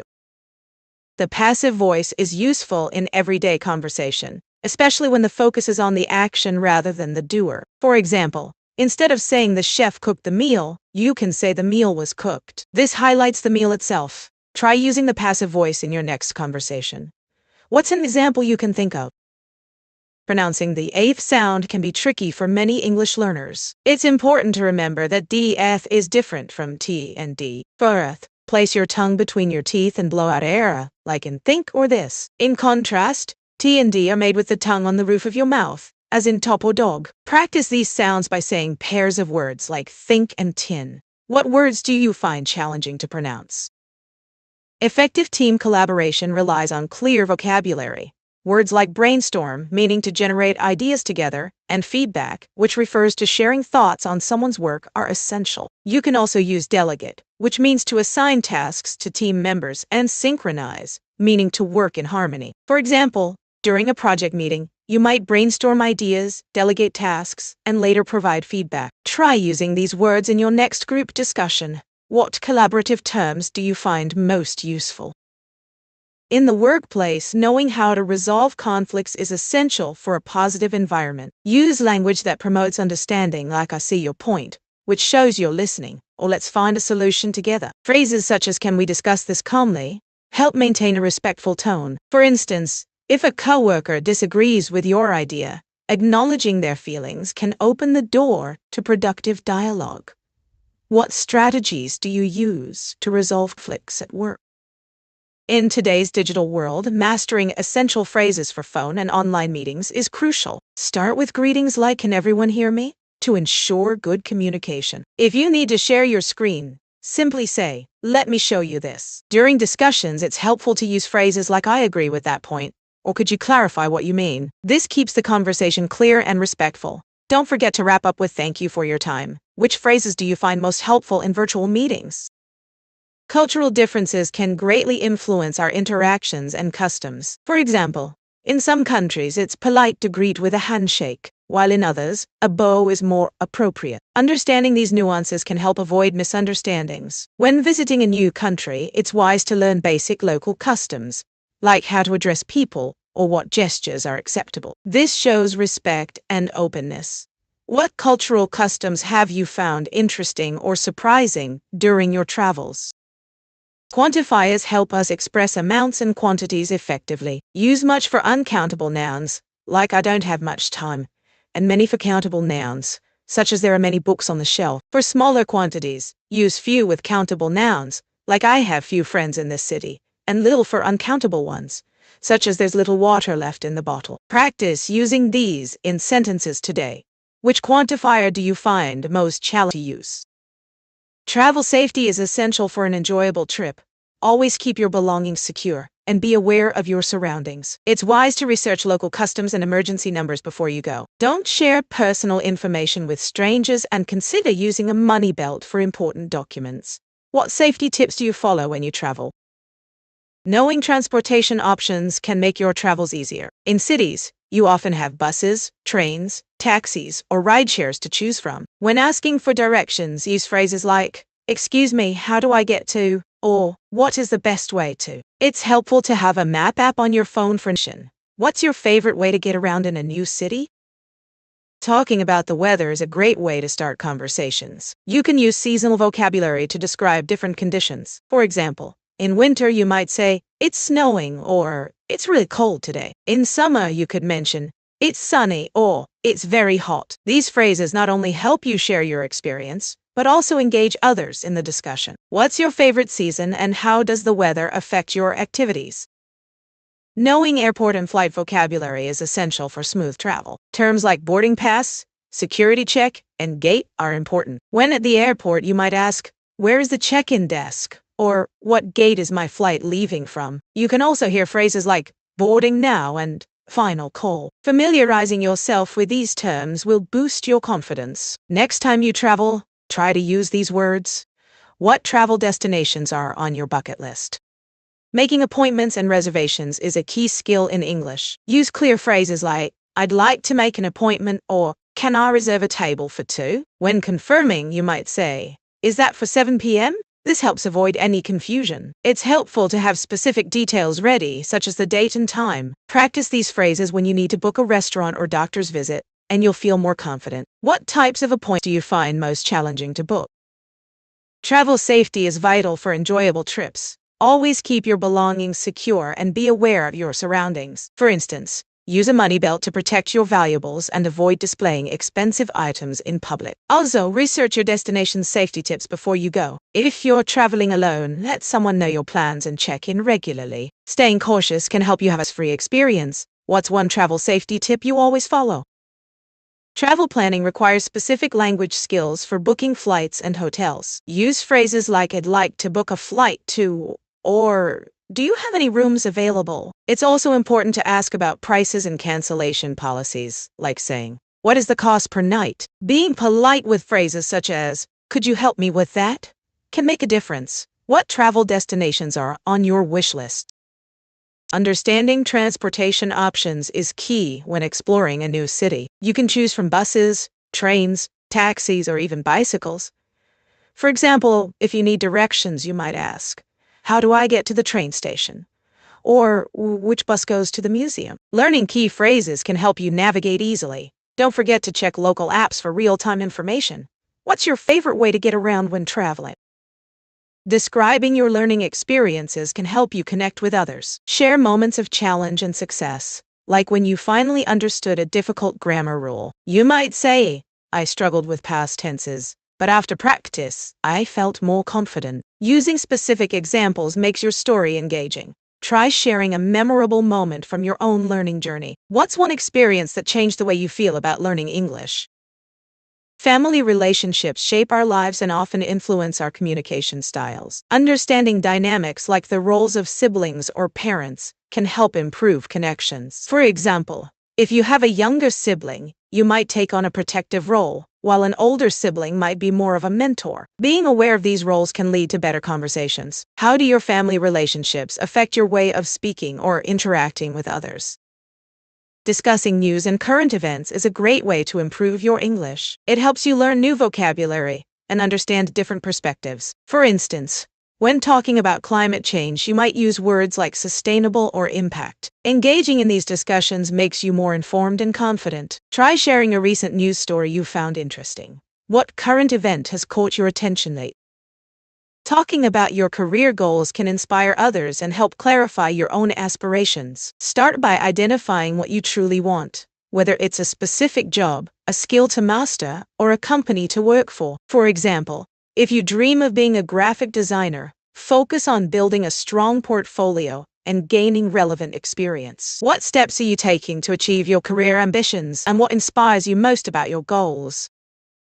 Understanding banking and financial services vocabulary is essential for effective communication. Words like interest rate, loan, and investment are commonly used in this field. For example, when you apply for a loan, the interest rate determines how much extra money you'll pay back. Familiarize yourself with these terms to navigate your finances confidently. Take a moment to write down 3 financial terms you want to learn more about. What financial vocabulary do you find most challenging?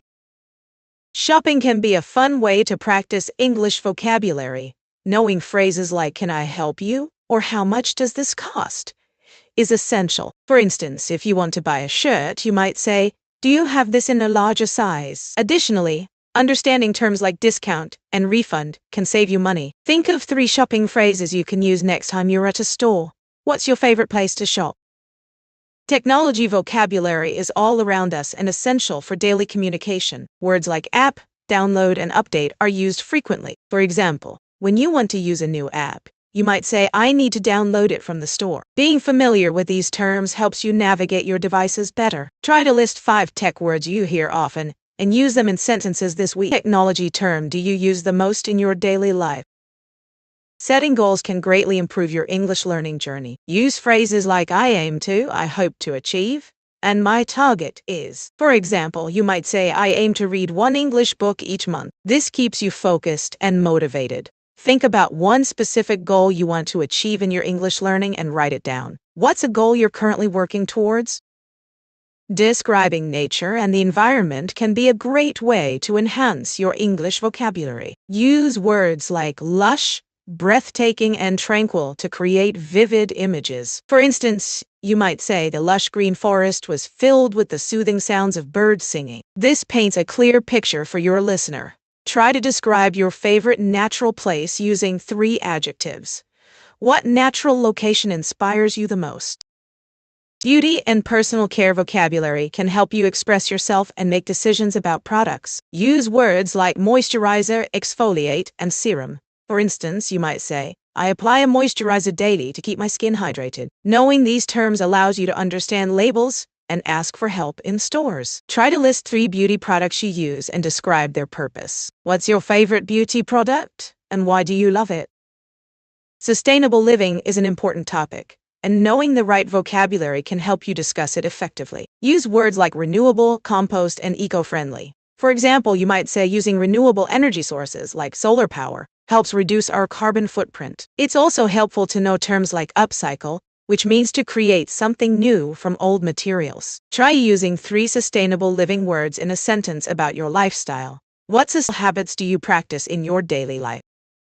Conflict resolution techniques can help you navigate disagreements effectively. One useful method is active listening, where you truly focus on what the other person is saying. For example, instead of interrupting, you might say, I understand you feel frustrated. Another technique is finding common ground, which helps both parties feel heard. Think about a recent conflict and identify one technique you could apply next time. What technique do you think works best for you?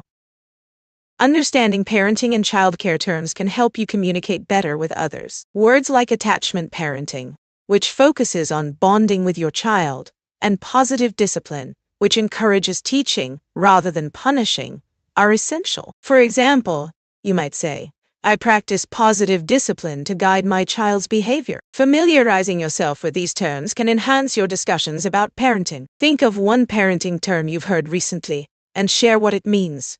What parenting term do you find most interesting?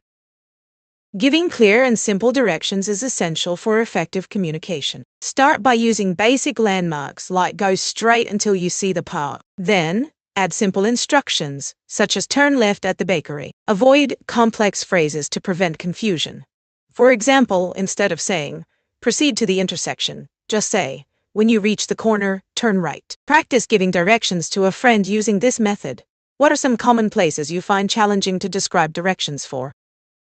Distinguishing between the th sound and the t or d sounds can improve your clarity in English. To pronounce eth, place your tongue gently between your teeth, like in think. For t, touch the tip of your tongue to the roof of your mouth, as in talk. Practice by saying this and that next to tap and dad. Which sound do you find more challenging to pronounce? Small talk is a great way to connect with others. A simple opener is, this invites a response and shows interest. For a natural follow-up, listen carefully and ask, what did you do this weekend? This encourages them to share more. You can also relate to their answer saying, I enjoyed that too. Remember, the goal is to keep the conversation. What's your favorite small talk topic?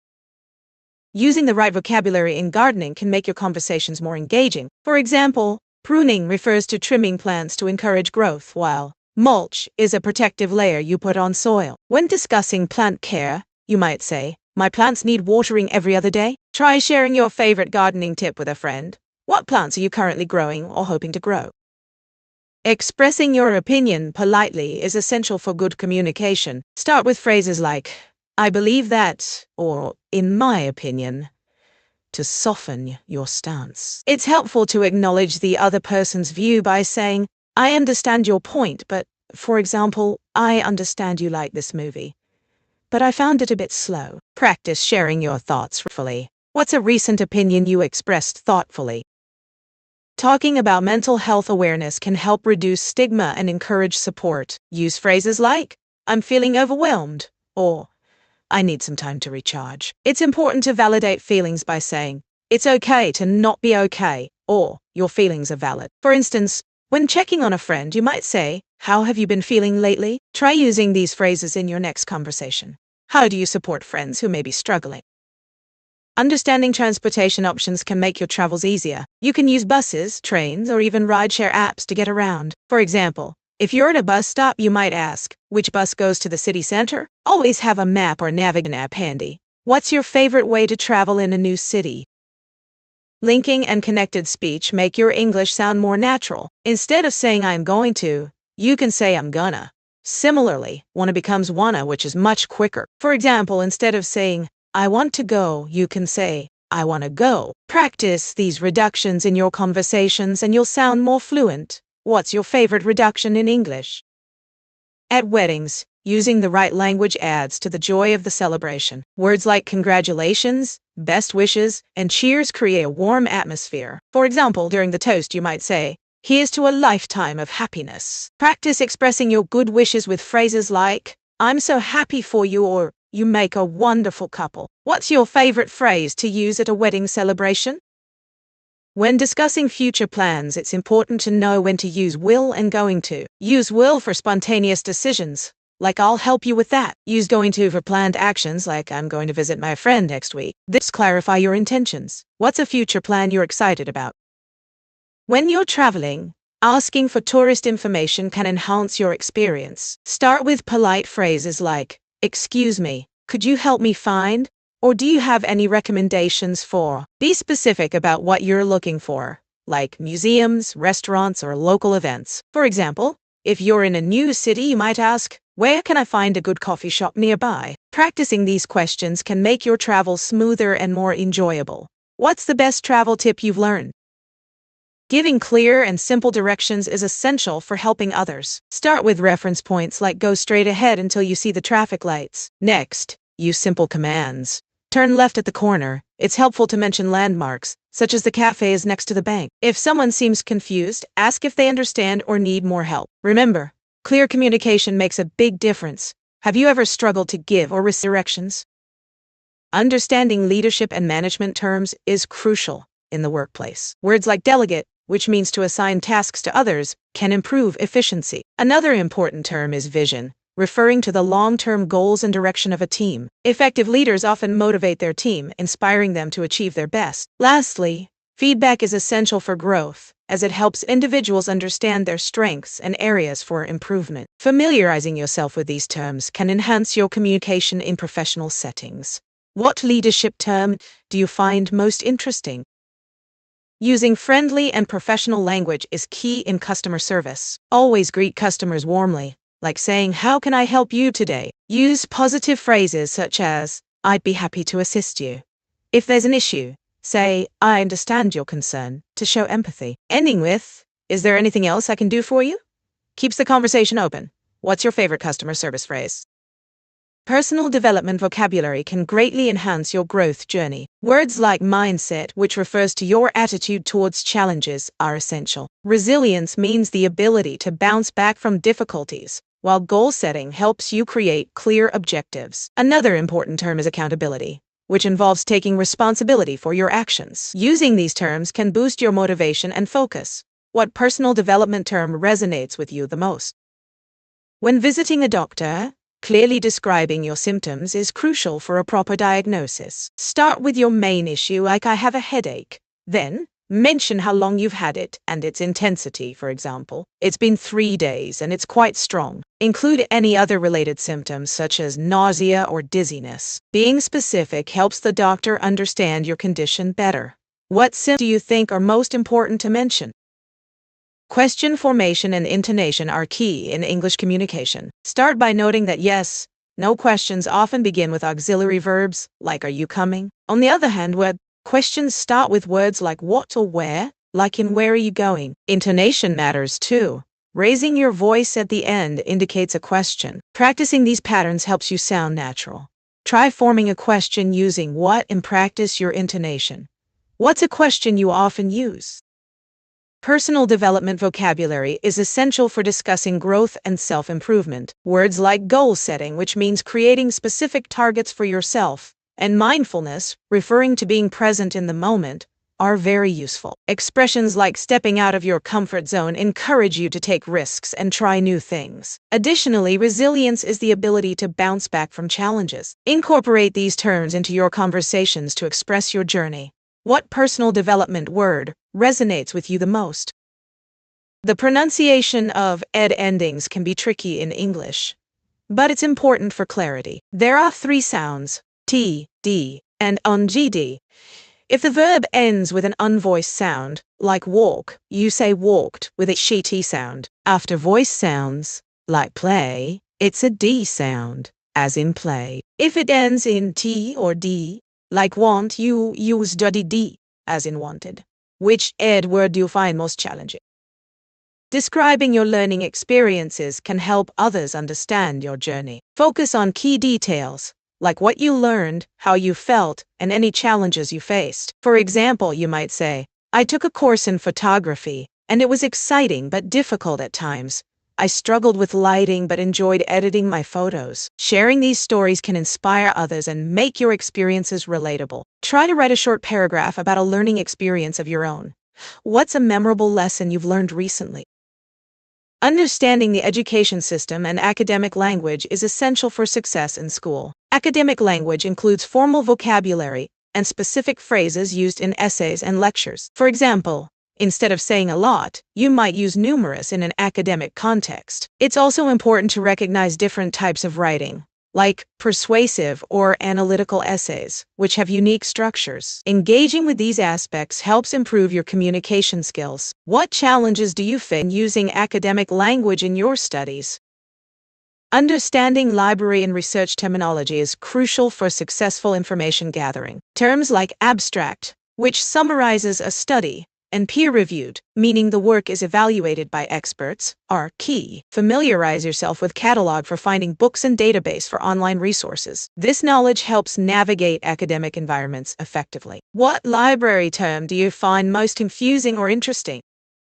Understanding basic economic concepts can help you make better daily decisions. For example, the idea of supply and demand explains why prices rise or fall. If something is in high demand but low supply, its price increases. Knowing this can help you shop smarter or save money. What economic concept do you think affects your life the most? Beauty and personal care vocabulary is essential for effective communication. Familiar terms include moisturizer, which hydrates the skin, and exfoliate, which removes dead skin cells. Knowing words like serum and toner helps you understand product labels. When you shop for beauty items, you can make better choices. What is your favorite beauty or personal care product? Asking for tourist information can greatly enhance your travel experience. Start with polite questions like, "Excuse me, could you help me find?" or "Where is the nearest?" Being clear and friendly makes a positive impression. For example, you might ask, "Could you please tell me how to get to the nearest museum?" Practice this with a friend to build your confidence. What's the most interesting place you've ever asked about? Using the right language during medical appointments is crucial for effective communication. Start with phrases like, "I have a pain in my ear," or "I need to schedule an appointment." It's also helpful to describe symptoms clearly, such as saying, "I feel dizzy," or "I have a cough." Practice these phrases to feel more confident when visiting a doctor. What health topic do you find most important to discuss? Understanding sports and games terminology can enhance your enjoyment and communication. Terms like goal, penalty, and timeout are essential in sports. For instance, in soccer, a penalty is given for a foul in the box. Learning these terms helps you follow the action better. Try watching a game and noting down new words you hear. What sport do you enjoy watching the most? Social media has its own unique language filled with abbreviations that can make communication faster and fun. For example, LOL means laugh out loud, while BRB stands for be right back. These shortcuts help convey emotions quickly. When commenting on posts, you might say, "This is amazing, OMG," to express excitement. Practicing these abbreviations can help you connect better with friends online. Try using 3 new social media abbreviations in your next message. What's your favorite abbreviation to use online? Understanding dating and relationship vocabulary can improve your communication in romantic situations. Words like crush, date, and commitment are key. For example, having a crush means someone you like a lot, but you're not officially dating yet. Knowing these terms helps you express feelings better. Try using date and crush in a sentence about someone you like. What's one word you find interesting in the context of dating? Understanding basic economic concepts can help you make better daily decisions. For instance, the idea of supply and demand explains why prices change. If a new phone is in high demand but there are few available, the price goes up. Similarly, knowing about budgeting helps you manage your money wisely. Try creating a simple budget for your weekly expenses. What economic concept do you find most in your life? Staying safe online is crucial in today's digital world. Always protect your personal information, like passwords, and be cautious about sharing too much on social media. For example, Use strong passwords and change them regularly to prevent hackers from accessing your accounts. Additionally, always think before clicking on links from unknown sources to avoid scams. Can you think of a time when being careful online helped you? Agreeing and disagreeing politely is essential for good communication. When you agree, you can say, "I completely agree with that," or "That's a great point." If you disagree, try using phrases like, "I see your point, but I think," or "That's interesting, but I have a different perspective." This way, you show respect for others' opinions while sharing your own. Think of a recent discussion where you had to agree or disagree. How did you handle it? Discussing news and current events keeps us informed and engaged. When talking about the news, try to summarize the main points clearly and express your opinion respectfully. For instance, you might say, "I read that climate change is affecting sea levels. I believe we need to take action." This approach encourages a thoughtful conversation. What recent news story has caught your attention, and why do you think it's important? Ordering at a cafe politely can make your experience smoother. Use phrases like, "Could I have a cappuccino, please?" Or would you mind telling me the specials? These expressions show respect and consideration. When you receive your order, it's nice to say, "Thank you," or "That's perfect." This creates a friendly atmosphere. Remember, polite requests can lead to better service. Next time you're at a cafe, try using these phrases. What's your favorite drink to order when you go out? The present perfect tense is great for sharing life experiences. We use it to talk about things that have happened at some point in our lives, without specifying when. For example, you might say, "I have traveled to Japan," or "She has tried scuba diving." This tense helps us connect our past experiences to the present. Think of an interesting experience you've had, and try to use the present perfect to describe it. What's something special you've done in your life?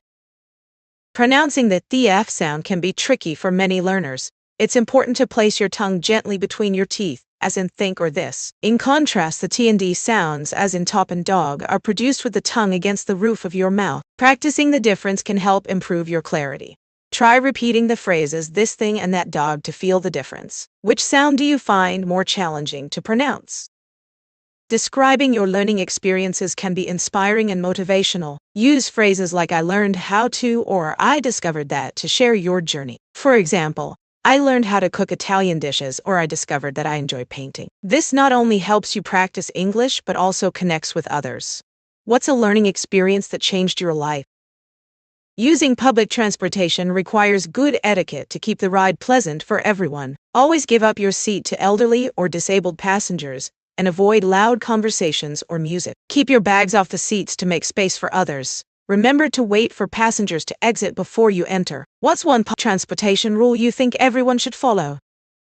When talking about neighborhoods and communities, specific language helps build connections. Use words like local, friendly, and diverse to describe your area. For instance, you might say, "My neighborhood is friendly and has a diverse community." You can also discuss local events like, "We have a farmer's market every Saturday." This vocabulary not only makes your conversations richer, but also shows pride in your community. Think about your neighborhood. What words would you use to describe it?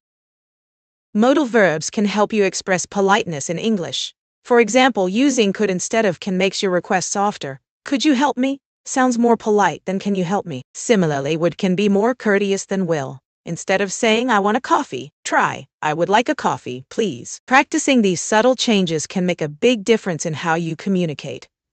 What polite phrases do you like to use?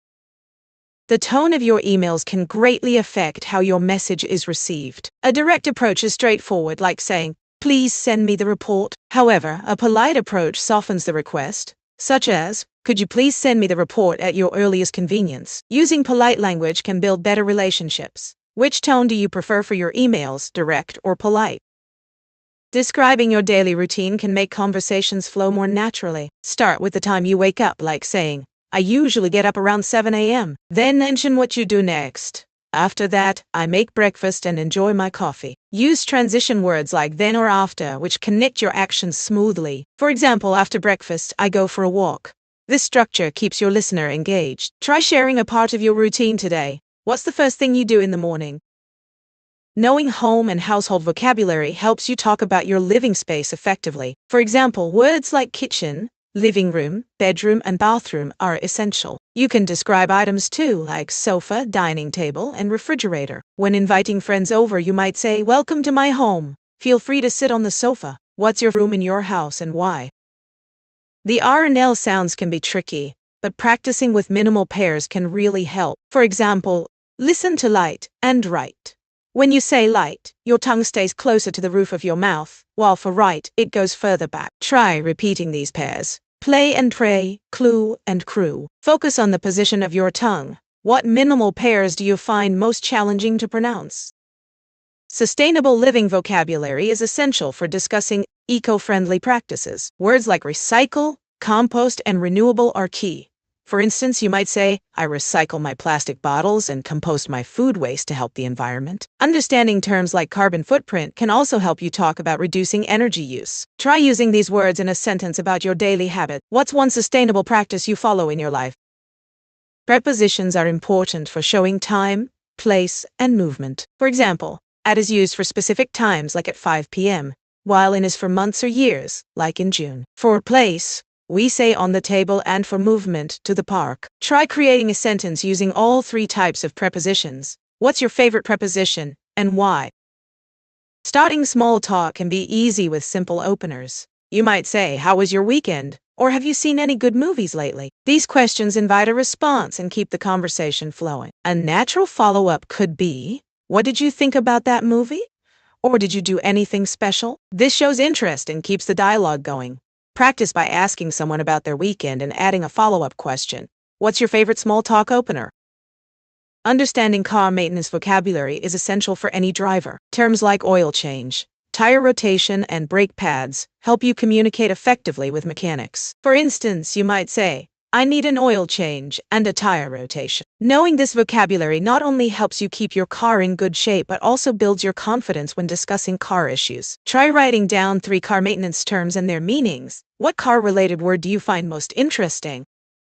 Collaborating with other creators can boost your visibility and grow your audience. When you repost someone's content, always give credit by tagging them or mentioning their name. This builds community and shows respect. For example, if you love a fellow creator's artwork, share it on your profile and write, "Check out this amazing piece by @artistname." It encourages others to do the same. Who would you like to collaborate with and why? Describing your living situation can help others understand your lifestyle. For example, if you live in a small apartment, you might say, "I have a cozy 1-bedroom apartment in the city center." This gives a sense of space and location. You can also add details like, "My favorite part is the balcony where I enjoy my morning coffee." Sharing these specifics makes your description more vivid. Why not take a moment to describe your living space in the chat?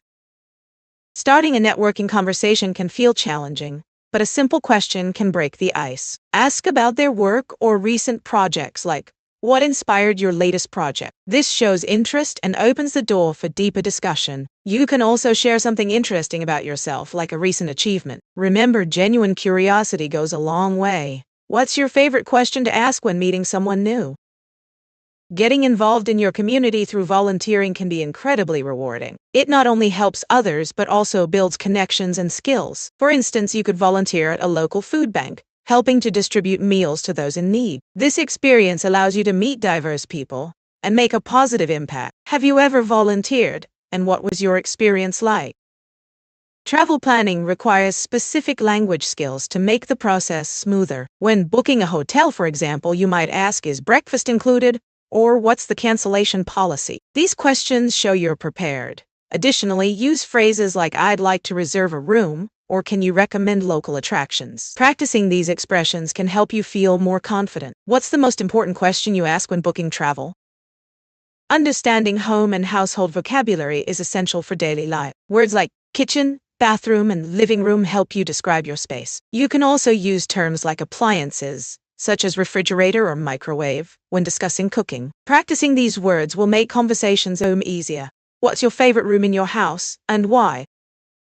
Car maintenance vocabulary is important for any driver. Knowing terms like oil change, tire pressure, and brake pads will help you communicate with the mechanic. For instance, you might say, I need an oil change and my tires checked. It's also useful to understand driving terms like merge, turn signal, and speed limit to ensure safe driving. Remember to familiarize yourself with these words to feel confident on the road.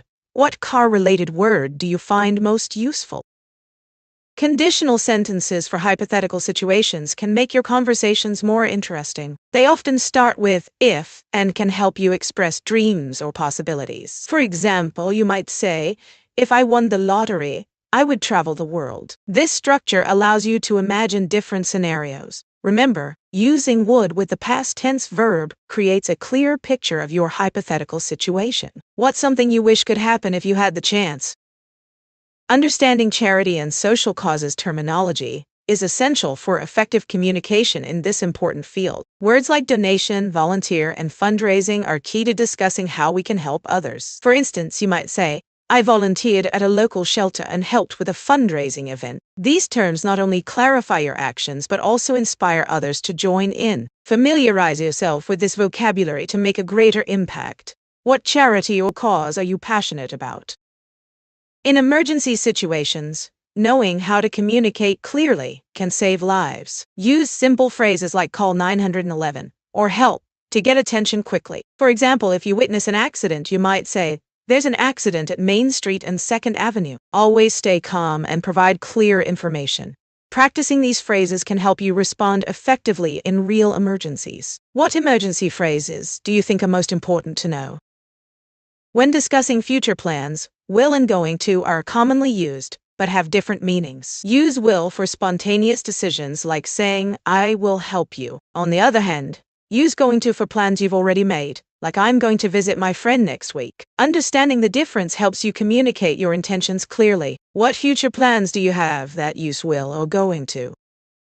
The present perfect tense is great for sharing life experiences. It connects your past to the present. For instance, you might say, I have traveled to France, which shows this experience is relevant now. Use this tense to highlight accomplishments or unforgettable moments. It helps people understand your journey better. What's one amazing experience that you would share using the present perfect?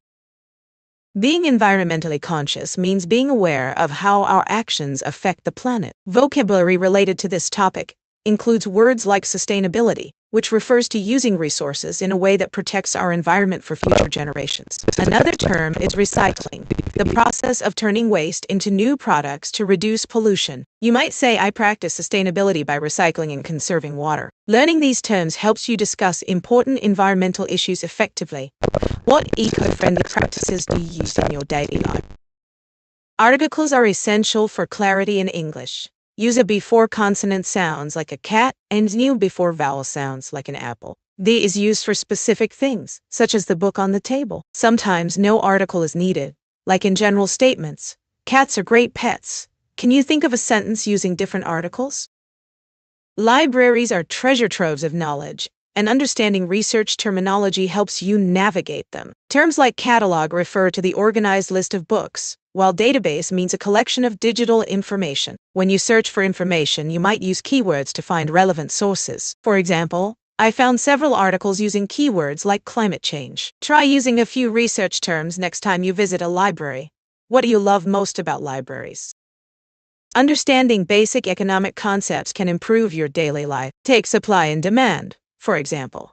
When demand for a product increases, its price often rises. This explains why popular items sell out quickly. Another useful concept is opportunity cost, which is what you give up when making a choice. For instance, if you spend money on a dinner, you might miss out on saving for a trip. What economic idea do you find most useful in your life?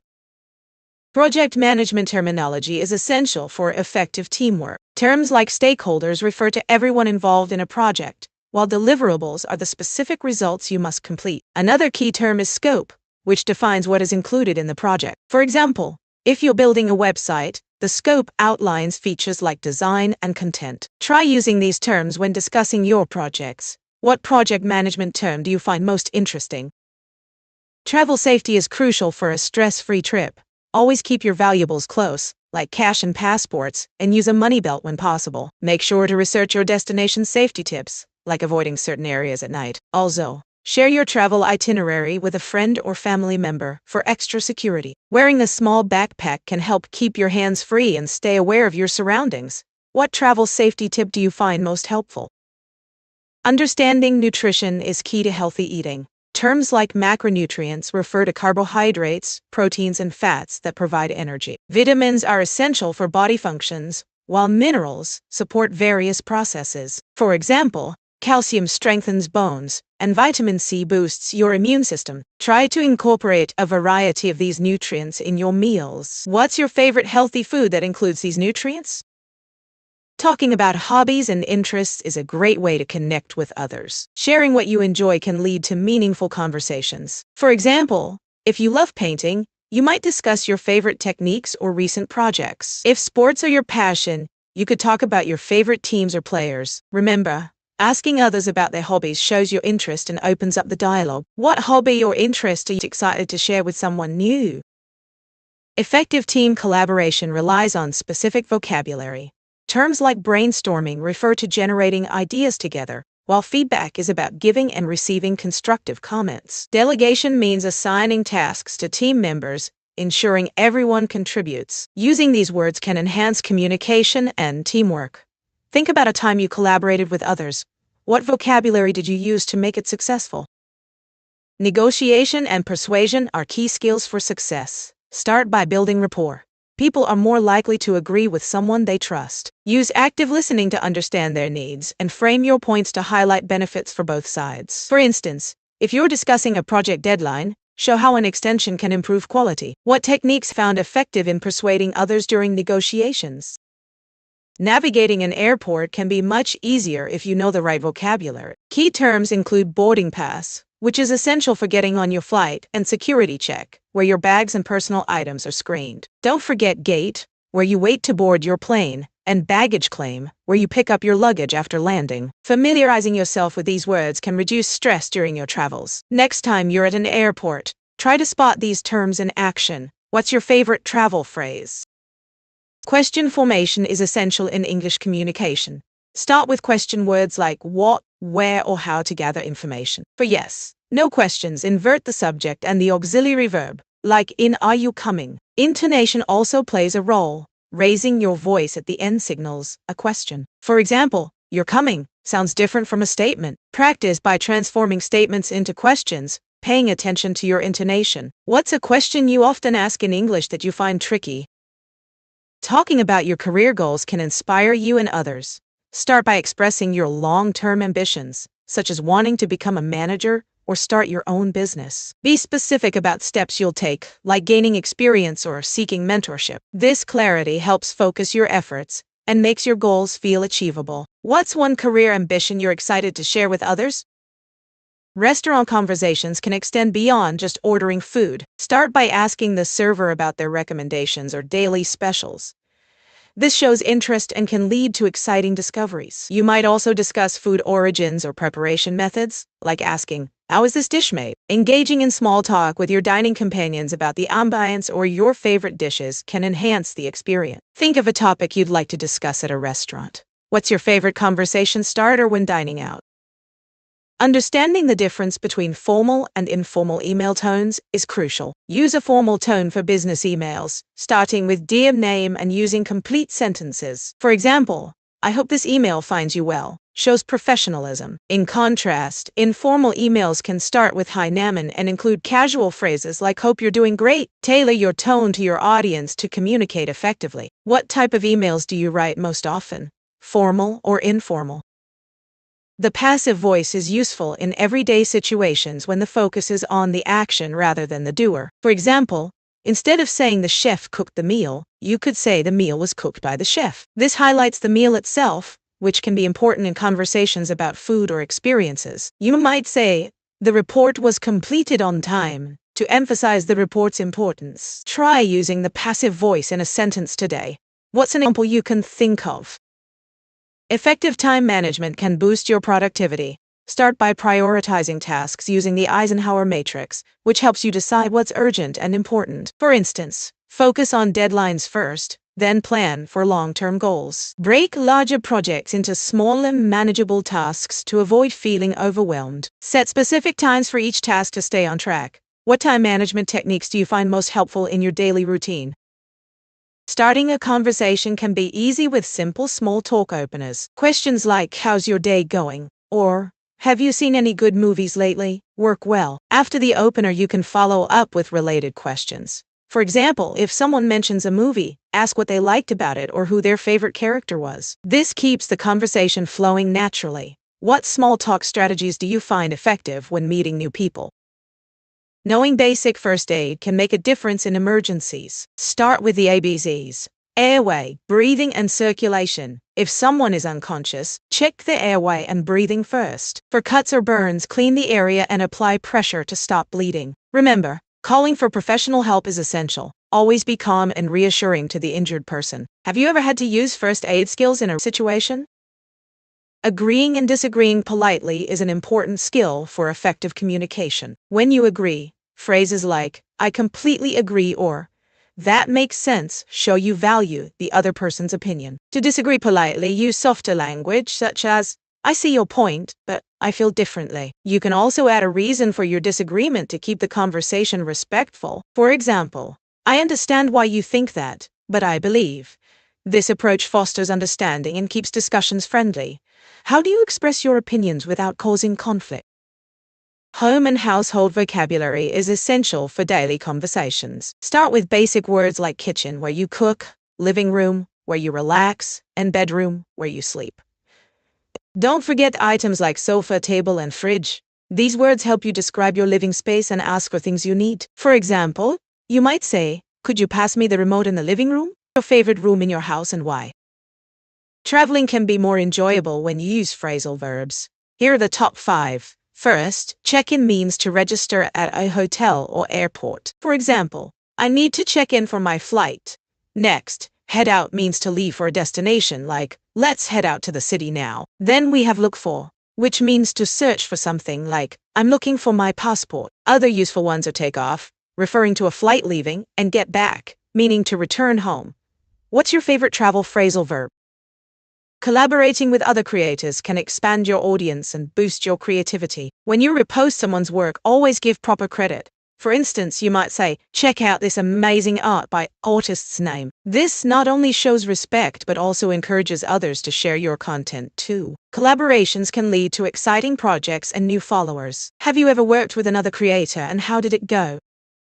Asking for tourist information can make your trip much smoother. When you approach someone, start with a friendly greeting and say, "Excuse me, could you help me?" Then, clearly state what you need, like directions to a museum or recommendations for local food. For example, "Can you tell me how to get to the art gallery?" This polite approach opens the door for helpful responses. What's the most important information you usually ask for when traveling? Choosing the right tone in emails is essential for effective communication. A direct approach is clear and straightforward, like saying, "Please send the report by Friday." This is good for urgent requests. On the other hand, a polite approach softens your message, such as, "Could you please send the report by Friday? I would really appreciate it." This tone builds rapport and shows respect. Next time you write an email, think about which tone fits your message. Do you prefer direct or polite emails when communicating? Using public transportation means sharing space with others, so good etiquette is important. Always offer your seat to those in need, like the elderly or pregnant individuals. Keep your voice down and use headphones for music. Also, remember to thank the driver when you get off. How do you show respect to fellow passengers while traveling? Collocations with common verbs can really enhance your English. For example, "We make a decision," "do homework," "take a break," and "give a presentation." These phrases are natural and commonly used. Instead of saying, "I make homework," it's better to say, "I do homework." Try to practice these collocations in your daily conversations. What collocations do you use most often in your English speaking? Cultural sensitivity is essential in our globalized world. It means being aware of and respecting different cultural practices and beliefs. For example, when greeting someone from a different culture, it's important to understand their customs, like bowing instead of shaking hands. This awareness can help prevent misunderstandings and build stronger relationships. Take a moment to learn one new cultural practice today. What's a cultural custom that you find interesting or unique?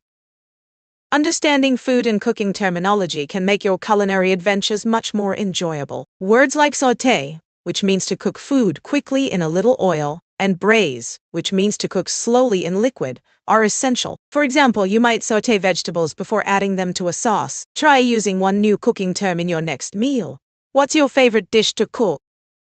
Weddings and celebrations have their own special language full of joy. For example, you might hear phrases like tying the knot or toasting the couple. These expressions add to the festive atmosphere.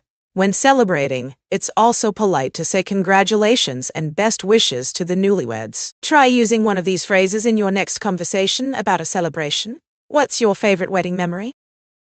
Talking about mental health is important, and using the right language can help create a supportive environment. Phrases like checking in on someone or offering support can show you care. For instance, instead of asking what's wrong, you can say, "How are you feeling today?" This approach opens the door for a more positive conversation. Try to use supportive language when you talk with friends or family about their feelings. What's a phrase you find helpful when discussing mental health?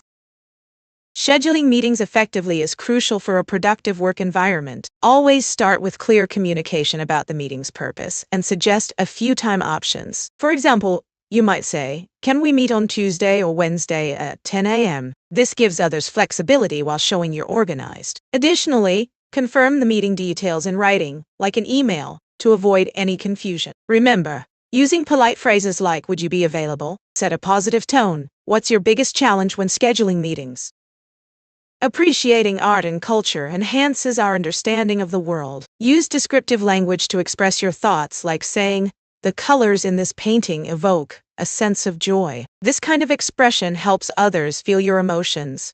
When discussing music or literature, phrases like "It resonates with me" or "It challenges my perspective" show deeper engagement. You can also ask open-ended questions such as, "What do you think the artist intended?" This encourages meaningful dialogue. What piece of art or culture has inspired you recently?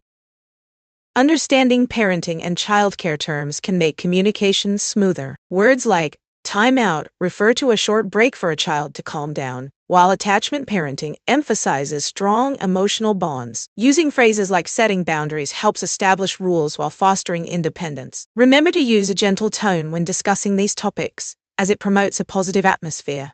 What parenting term do you find most interesting or useful? Travel safety is essential for a worry-free experience. Always keep your belongings secure and stay aware of your surroundings. Use a money belt for valuables and avoid flashy jewelry that can attract unwanted attention. It's also wise to share your travel plans with someone you trust. Have you ever encountered a tricky situation while traveling? Understanding articles in English can really improve your speaking and writing. Use a before consonant sounds, like a cat, and before vowel sounds, such as an apple. Use the when referring to something specific, like the book on the table. Sometimes no article is needed, especially when talking about things in general, like "I love music." Practice by creating sentences with these rules. What examples of articles can you think of? Describing nature can be so inspiring. Use vivid adjectives to paint a picture in your listener's mind. For example, instead of saying "the forest," say "the lush green forest filled with tall, whispering trees." You can also describe the sounds, the gentle rustling of leaves or the cheerful chirping of birds. Try to include sensory details that evoke feelings, like the fresh scent of rain on grass. What's your favorite place in nature to describe? Pronouncing the th sound can be tricky, but it's essential for clear communication. To make the th sound, place your tongue between your teeth and blow air like in "think" or "that." In contrast, the t and d sounds are made by pressing your tongue against the roof of your mouth. For example, say "top for t" and "dog for d." Practice by saying pairs like this and "dis" or "there" and "dear."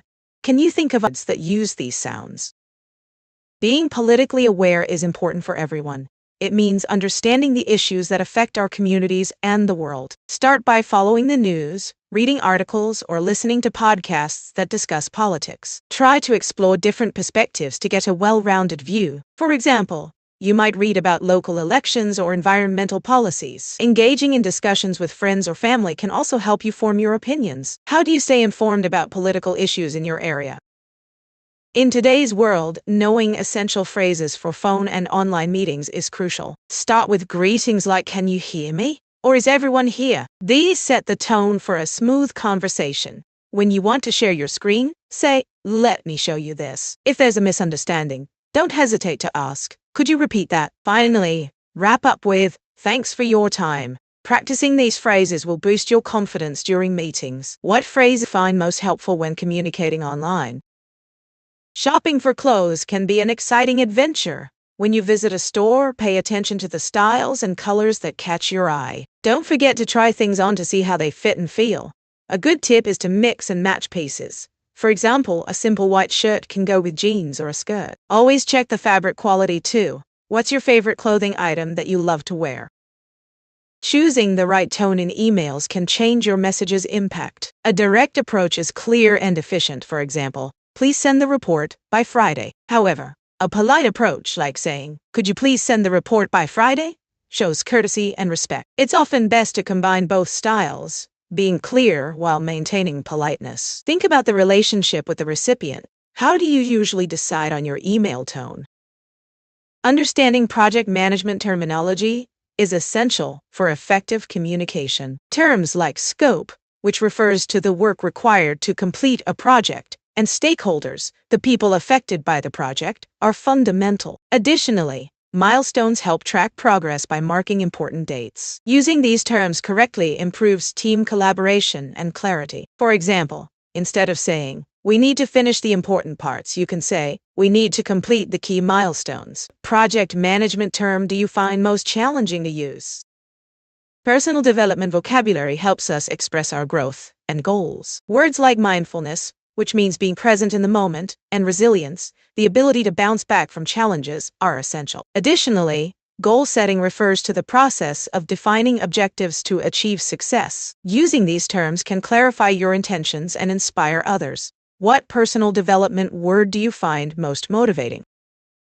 Talking about mental health is important for understanding and support. Key terms like well-being, which refers to a person's overall happiness, and anxiety, a common mental health challenge, help express feelings. Additionally, self-care emphasizes the importance of taking time for oneself to recharge. Using these terms can create a more open environment for discussion. For example, instead of saying, "I feel bad," you might say, "I'm struggling with my mental well-being." How do you express your feelings about mental health? Effective time management is key to boosting productivity. Start by prioritizing tasks using methods like the Eisenhower box, which helps you distinguish between what's urgent and important. For instance, tackle deadlines first, while saving less critical tasks for later. Additionally, set specific time blocks for focused work. This helps minimize distractions. What time management techniques do you find most useful? Family relationships can shape our lives in many ways. Communication is essential for understanding each other's feelings and needs. For example, discussing family traditions can strengthen bonds and create a sense of belonging. On the other hand, conflicts may arise, but addressing them openly can lead to resolution and growth. Remember, showing appreciation even through small gestures helps maintain harmony. How do you strengthen relationships within your own family? Shopping can be a fun experience, especially when you know the right vocabulary. Key phrases include, "Can I try this on?" when you want to fit clothes, or "Do you have this in a different size?" if you need something else. Don't forget to ask about discounts with, "Is this on sale?" While shopping, practice polite expressions like, "Excuse me," to get assistance. Using these phrases will make your shopping experience smoother and more enjoyable. What's your favorite phrase to use while shopping? Using modal verbs can really help you sound polite in English. For example, instead of saying, "Give me the report," you can say, "Could you please give me the report?" This makes your request softer and more respectful. Similarly, using would can also show politeness, as in, "Would you mind helping me with this?" It's a great way to create a friendly atmosphere. Try using modal verbs next time you make a request. How do you usually ask for things in a polite way?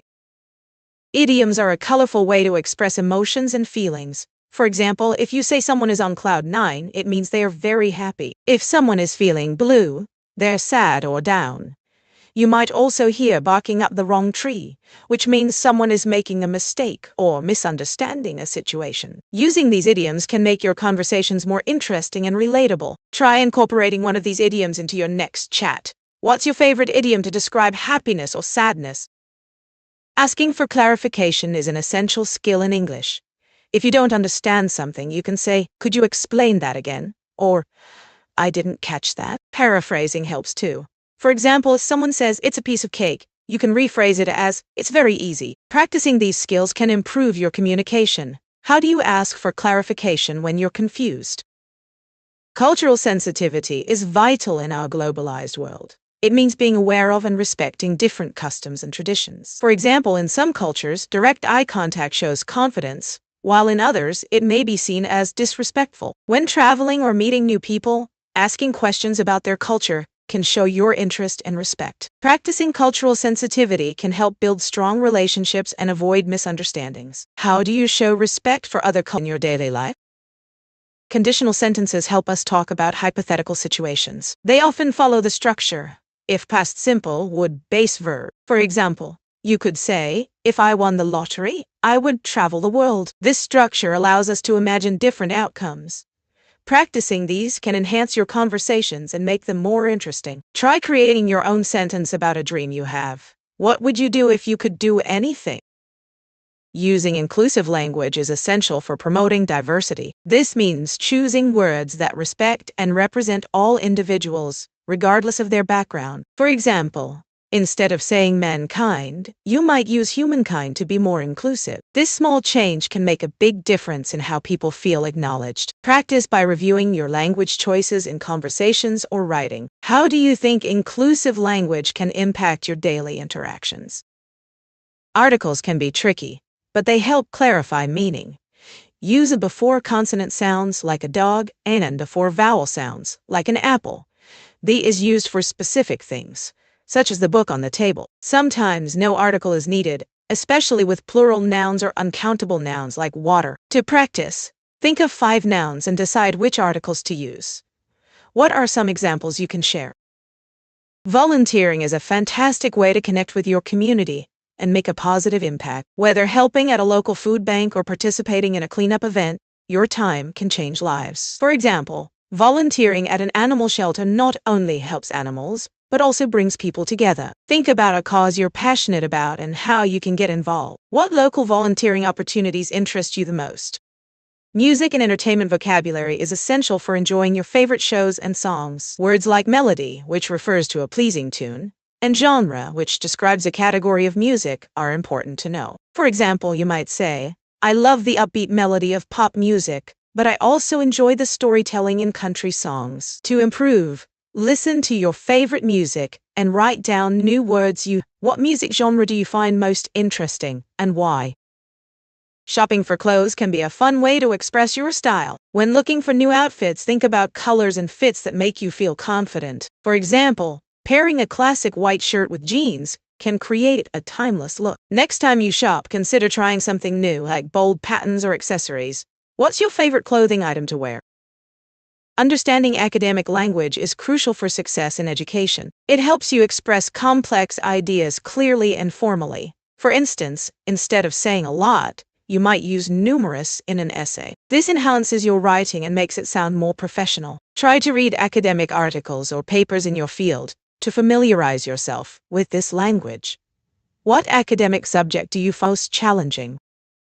False friends can trip up Polish learners of English. These are words that look similar in both languages but have different meanings. For example, actual in English means real or current, while aktualny in Polish means up to date. Another example is sympatyczny, which means nice in Polish, but sympathetic in English refers to understanding someone's feelings, not necessarily being nice. Be careful with these words to avoid misunderstandings. Have you ever confused a false friend while speaking English? Understanding project management terminology is essential for effective communication in teams. Terms like scope, which refers to the project's goals and deliverables, and stakeholders, the people affected by the project, are key. For instance, if you say we need to define the project scope before moving forward, you clearly indicate the need for clarity. Familiarize yourself with terms like milestone and deliverables to enhance your discussions. What project management term do you find most interesting or confusing? Restaurant conversations go beyond just ordering food. They can enhance your dining experience. For example, You might ask the waiter about the specials of the day, saying, "What do you recommend?" Or "Are there any unique dishes?" This opens up dialogue and shows your interest. You can also discuss the ingredients by asking, "Is this dish made with local produce?" Engaging in small talk with the staff can create a friendly atmosphere. Next time you dine out, try striking up a conversation with your server. What's your favorite question to ask at a restaurant? Conflict resolution is a vital skill for maintaining harmony in any group. One effective technique is active listening, where you show the other person you understand their feelings and viewpoints. For example, you might say, "I see why you feel that way." Another technique is finding common ground, identifying shared interests to build a solution together. What conflict resolution technique do you find most effective? Conditional sentences are great for discussing hypothetical situations, allowing us to imagine possibilities. The structure often starts with if, like in the sentence, "If I had $1 million, I would travel the world." This shows a wish or a dream that isn't real yet. You can also use the second conditional to talk about unlikely events, such as "If I were an astronaut, I would explore Mars." Try creating your own conditional sentence about something you'd like to do if you had the chance. What's your dream situation? Getting involved in your community through volunteering is a wonderful way to make a difference. It not only helps others but also enriches your own life. For instance, volunteering at a local food bank allows you to meet new people and gain valuable skills. Plus, it can create a sense of belonging and purpose. What community projects are you interested in joining or supporting? The present perfect tense is perfect for sharing life experiences. It connects past actions to the present. For example, you can say, "I have traveled to 3 countries," which shows your experience without saying when it happened. This tense is often used to discuss achievements or milestones, like, "I have learned to play the guitar." Think about your own experiences and try to make a sentence using the present perfect. What is something you have done that you're proud of? Reported speech is a great tool for telling stories and sharing what others have said. It helps to convey conversations without quoting them directly. For instance, instead of saying, "She said, I love ice cream," you can report it as, "She said that she loved ice cream." This way, you can keep your storytelling smooth and engaging. Try transforming a simple quote into reported speech today. What's a memorable quote you'd like to share? Describing your daily routine can make conversations flow more naturally. Start by using present simple verbs for regular activities. For example, you might say, "I wake up at 7 a.m., have breakfast, and go for a walk." This structure helps others understand your life better. Try to include details, like what you eat or where you walk. What's one part of your daily routine that you enjoy the most?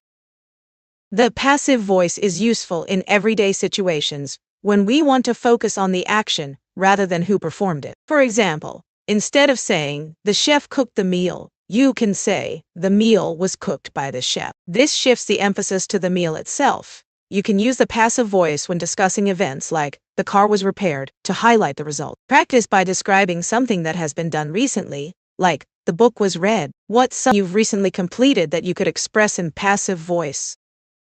Beauty and personal care vocabulary is essential for discussing products and routines. Words like moisturizer, exfoliate, and serum help you describe your skincare regimen. For example, you might say, "I use a moisturizer every morning and exfoliate twice a week." Understanding these terms allows you to share tips and recommendations confidently. What's your favorite beauty product that you can't live without? Starting and ending a presentation effectively sets the tone and leaves a lasting impression. For openings, phrases like "Thank you for being here today," or "I'd like to start by sharing a story" engage your audience. For closing, try in conclusion or to summarize, followed by a key takeaway. This helps your audience remember your main points. Practice crafting your own opening and closing lines for a recent topic. What phrases do you find most impactful in presentations? In emergency situations, knowing how to communicate clearly can save lives. Use simple phrases like "I need help" or "call 911" to convey urgency. For example, if you see someone who is hurt, you can say, "This person needs medical attention." Remember to stay calm and speak loudly so others can hear you. Practice these phrases with a friend to get comfortable using them. What's an emergency phrase you think everyone should know? Talking about hobbies and interests is a great way to connect with others. Start by sharing what you love to do, like reading, hiking, or painting. For example, you might say, I enjoy painting landscapes during my free time because it relaxes me. This invites the other person to share their interests too. Use open-ended questions like, what do you like to do in your free time, to keep the conversation going. Think about a hobby you're passionate about and be ready to share it. What's a hobby that brings you joy?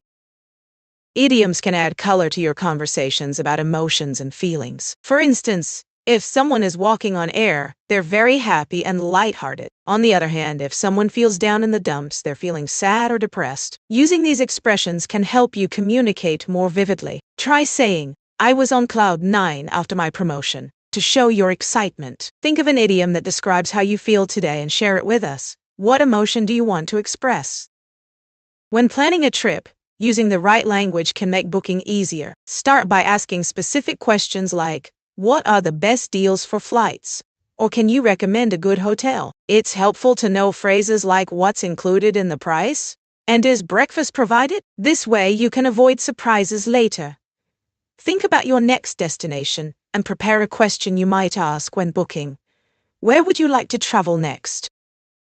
Setting goals is essential for achieving success. Start by making your goals smart, specific, measurable, achievable, relevant, and time-bound. For example, instead of saying, I want to learn English, say, I will learn 20 new vocabulary words every week. This clarity helps you stay focused and motivated. As you reach each milestone, celebrate your progress. What's one goal you'd like to achieve in your English learning journey?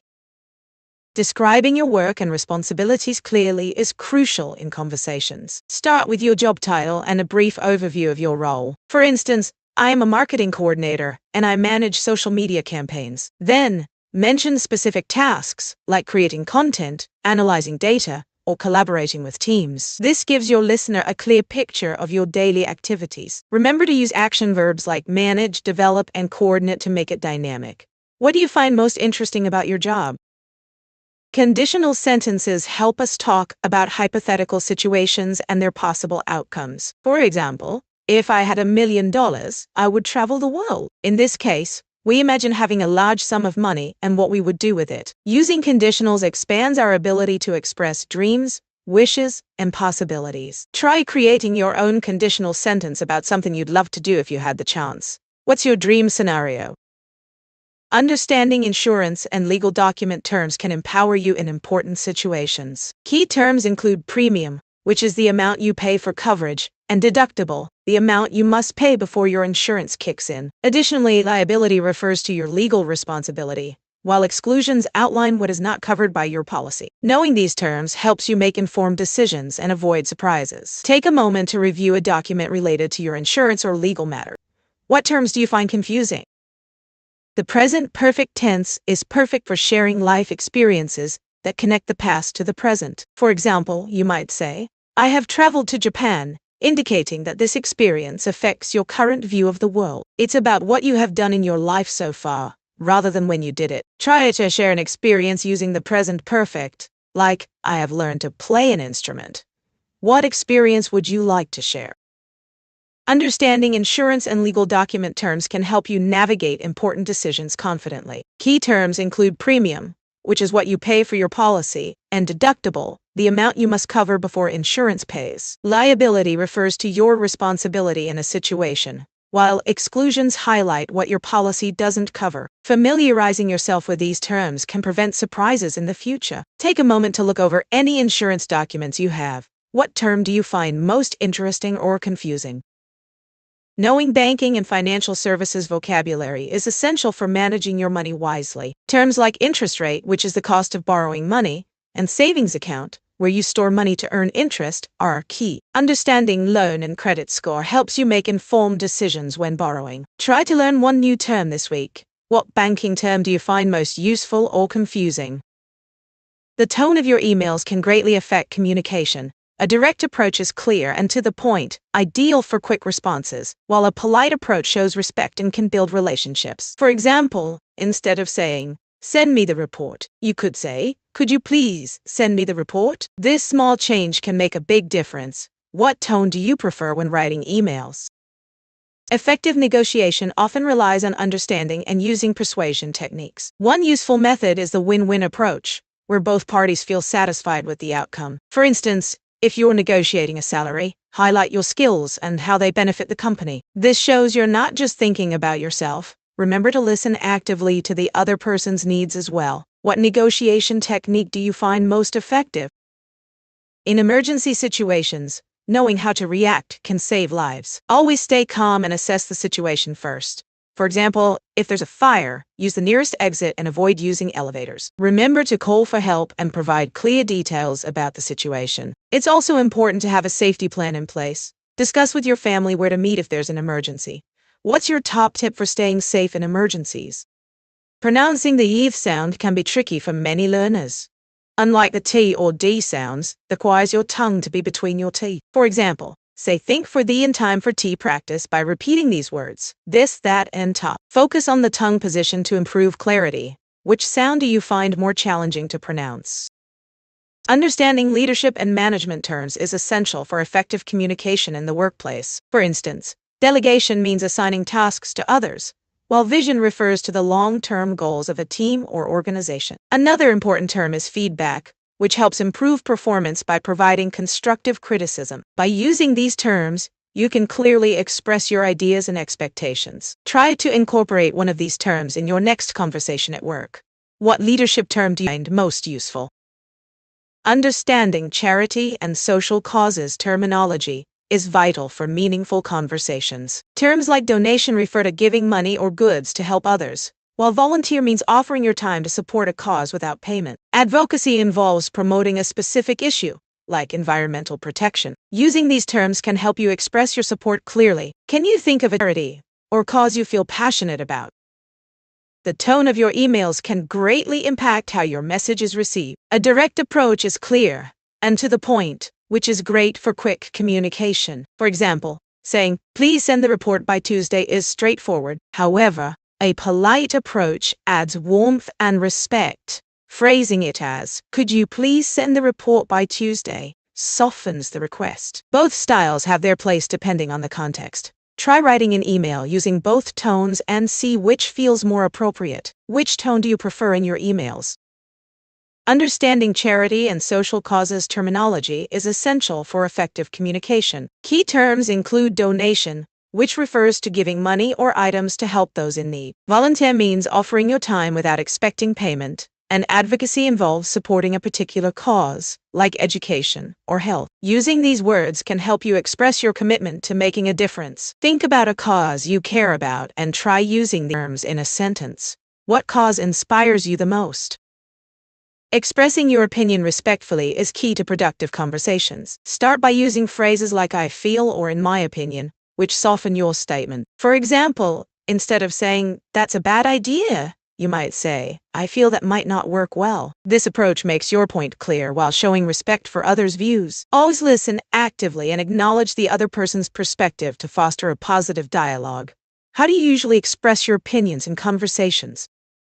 Talking about past experiences can be very engaging. Use the past simple for completed actions like I traveled to Spain last summer. For ongoing situations in the past continuous is perfect, such as I was studying when my friend called. You can also use the present perfect to connect past experiences to now, like I have visited 3 countries. Sharing these experiences makes conversations more interesting. Try to describe a memorable experience using at least 2 past tenses.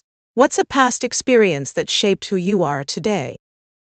Ordering at a cafe politely makes the experience enjoyable for everyone. Instead of demanding, use phrases like, could I please have a coffee? Or would you mind bringing me the menu? This softens your request and shows respect. You might say, could I get a slice of cake? Or would you mind suggesting a drink? Remember to use please and thank you for extra politeness. Practicing these phrases can help you feel more confident when ordering. What is your favorite drink to order at a cafe?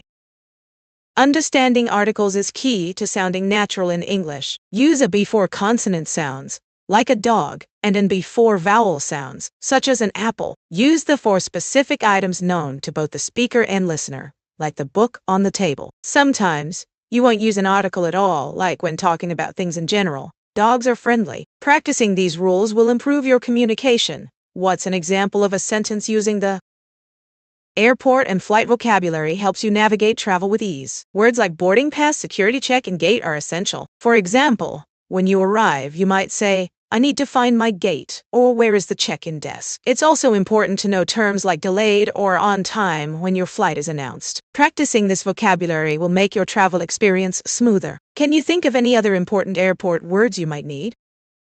Public transportation etiquette is important for a pleasant journey. Always give up your seat for elderly passengers or people with disabilities. Keep your voice down and avoid loud music to respect others. Remember to hold onto handrails, especially when standing. Practicing these simple rules makes travel comfortable for everyone. What's your biggest pet peeve on public transport?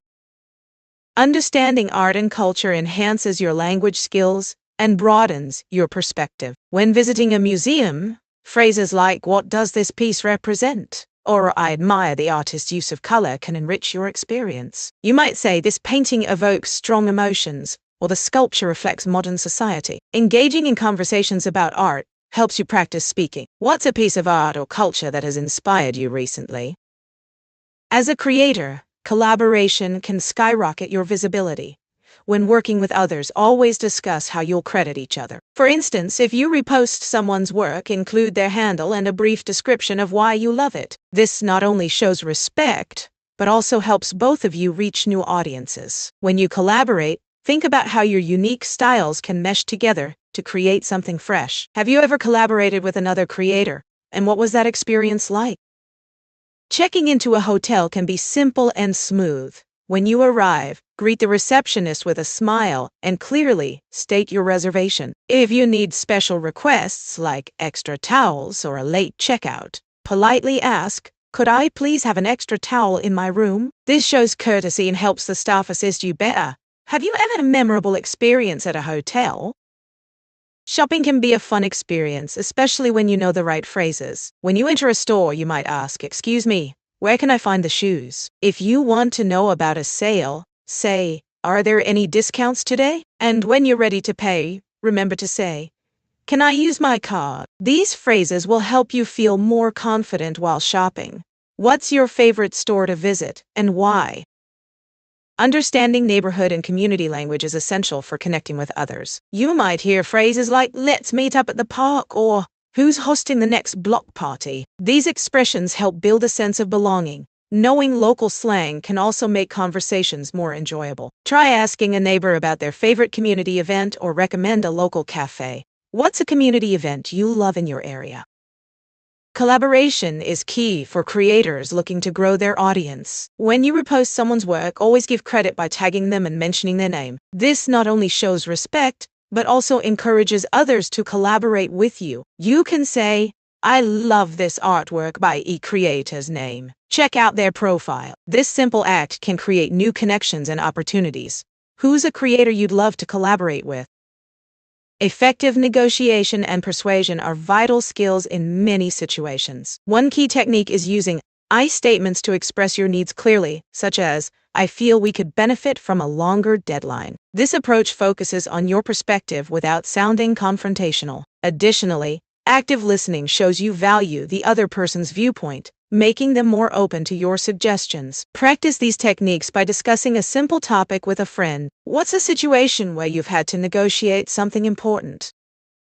Many learners struggle with the th sound, which is different from the tt and d sounds. To pronounce eth, place your tongue gently between your teeth and blow air out, as in think or this. In contrast, the det sound is made with the tongue behind your upper teeth, like in top, while the dd sound uses the tongue against the roof of your mouth, as in dog. Practice by saying this and that next to top and dog. What words do you find tricky to pronounce?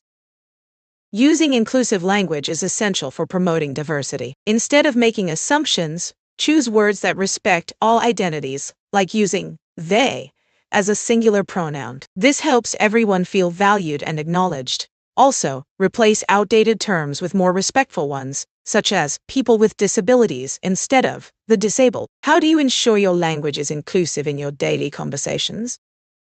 Polish learners often encounter false friends, words that look similar in English and Polish but have different meanings. For example, actually means w rzeczywistości, not actualnie, which means currently. Another tricky pair is sympathetic, which means chewy in Polish, while in English, it refers to showing compassion. To avoid confusion, remember to check meanings in context. Have you had any funny moments because of false friends? Problem solving is a valuable skill, and knowing the right vocabulary can make it easier. For example, analyze means to examine a situation carefully, while brainstorm is the process of generating creative ideas. Another important term is solution, which refers to the answer or method to fix a problem. When tackling challenges, it's helpful to evaluate different options before deciding. Try using these terms when discussing solutions with friends or colleagues. What problem-solving strategies do you find most effective in your life? Describing your work and responsibilities clearly can help others understand your role. Start by stating your job title and the main purpose of your position. For example, as a project manager, my job is to ensure that projects are completed on time and within budget. I also coordinate between teams and handle communication with clients. It's important to highlight specific tasks, like preparing reports or leading meetings, to give a complete picture. You usually describe your work to others. Opening and closing your presentation effectively can leave a strong impression. Start with a hook, like a surprising fact or a question, to engage your audience. For example, did you know that over 70% of people fear public speaking? At the end, summarize your main points and thank your audience, perhaps saying, "In conclusion, remember these key ideas, and thank you for your attention." What opening or closing phrases have you found most impactful in your own presentations? Clear recipe instructions are essential for successful cooking. Always start with precise measurements like 1 cup of flour or 2 teaspoons of salt. When giving instructions, use action verbs, mix, bake, or chop. For example, preheat the oven to 180 degrees Celsius, then mix the flour and sugar. This clarity helps avoid mistakes. What's your favorite recipe that you love to share with others? Music and entertainment vocabulary can enhance your conversations and help you connect with others. Start with terms like genre, which refers to categories of music, such as rock or jazz. Knowing words like melody, meaning the tune of a song, or lyrics, which are the words sung, can also be helpful. For example, you might say, "I love the melody of that pop song." Try describing your favorite song using at least 3 new vocabulary words. What song would you choose? When things go wrong, complaining politely is essential to getting a positive response. Start with a friendly tone and use phrases like, "I'm sorry to bother you, but..." This shows respect and keeps the conversation calm. For example, you could say, "I really enjoyed my meal, but it was a bit cold." This way, you express your concern without being rude. Remember to thank the person for their help afterward. How do you usually express your concerns in a polite way? Celebrating special occasions like weddings requires some lovely vocabulary. Use words like nuptials, which means the wedding ceremony, or vows, the promises made by the couple. You might say their vows were very touching. Another great term is reception, where guests celebrate after the ceremony. Incorporate these words when talking about weddings to stay fluent. What's your favorite part of a wedding celebration? The R and L sounds can be tricky for many learners, but practicing minimal pairs can help. Words like light and write or play and pray highlight the difference. To practice, repeat these pairs slowly. Lamb and ram, or fly and fry. Focus on the position of your tongue. For the R sound, it's pulled back, while for L, it touches the roof of your mouth. What's your favorite minimal pair to practice? Sustainable living is becoming increasingly important, and knowing the right vocabulary can help you discuss it clearly. Words like renewable energy refer to energy sources that can be replaced, like solar or wind power. Zero waste is a lifestyle aimed at reducing waste as much as possible. You might say, "I'm working towards a zero-waste lifestyle." Another key term is upcycling, which means turning old items into something useful. Try using these terms in your conversations about the environment. What sustainable practice do you find most interesting? Ordering politely at a cafe can make your experience much nicer. Try using phrases like, "Could I have a cappuccino, please?" Or "Would you mind adding extra foam?" These phrases show respect and friendliness. You might also say, "I'd like a slice of chocolate cake, please." Practicing these expressions will help you feel more confident. What's your favorite order at a cafe?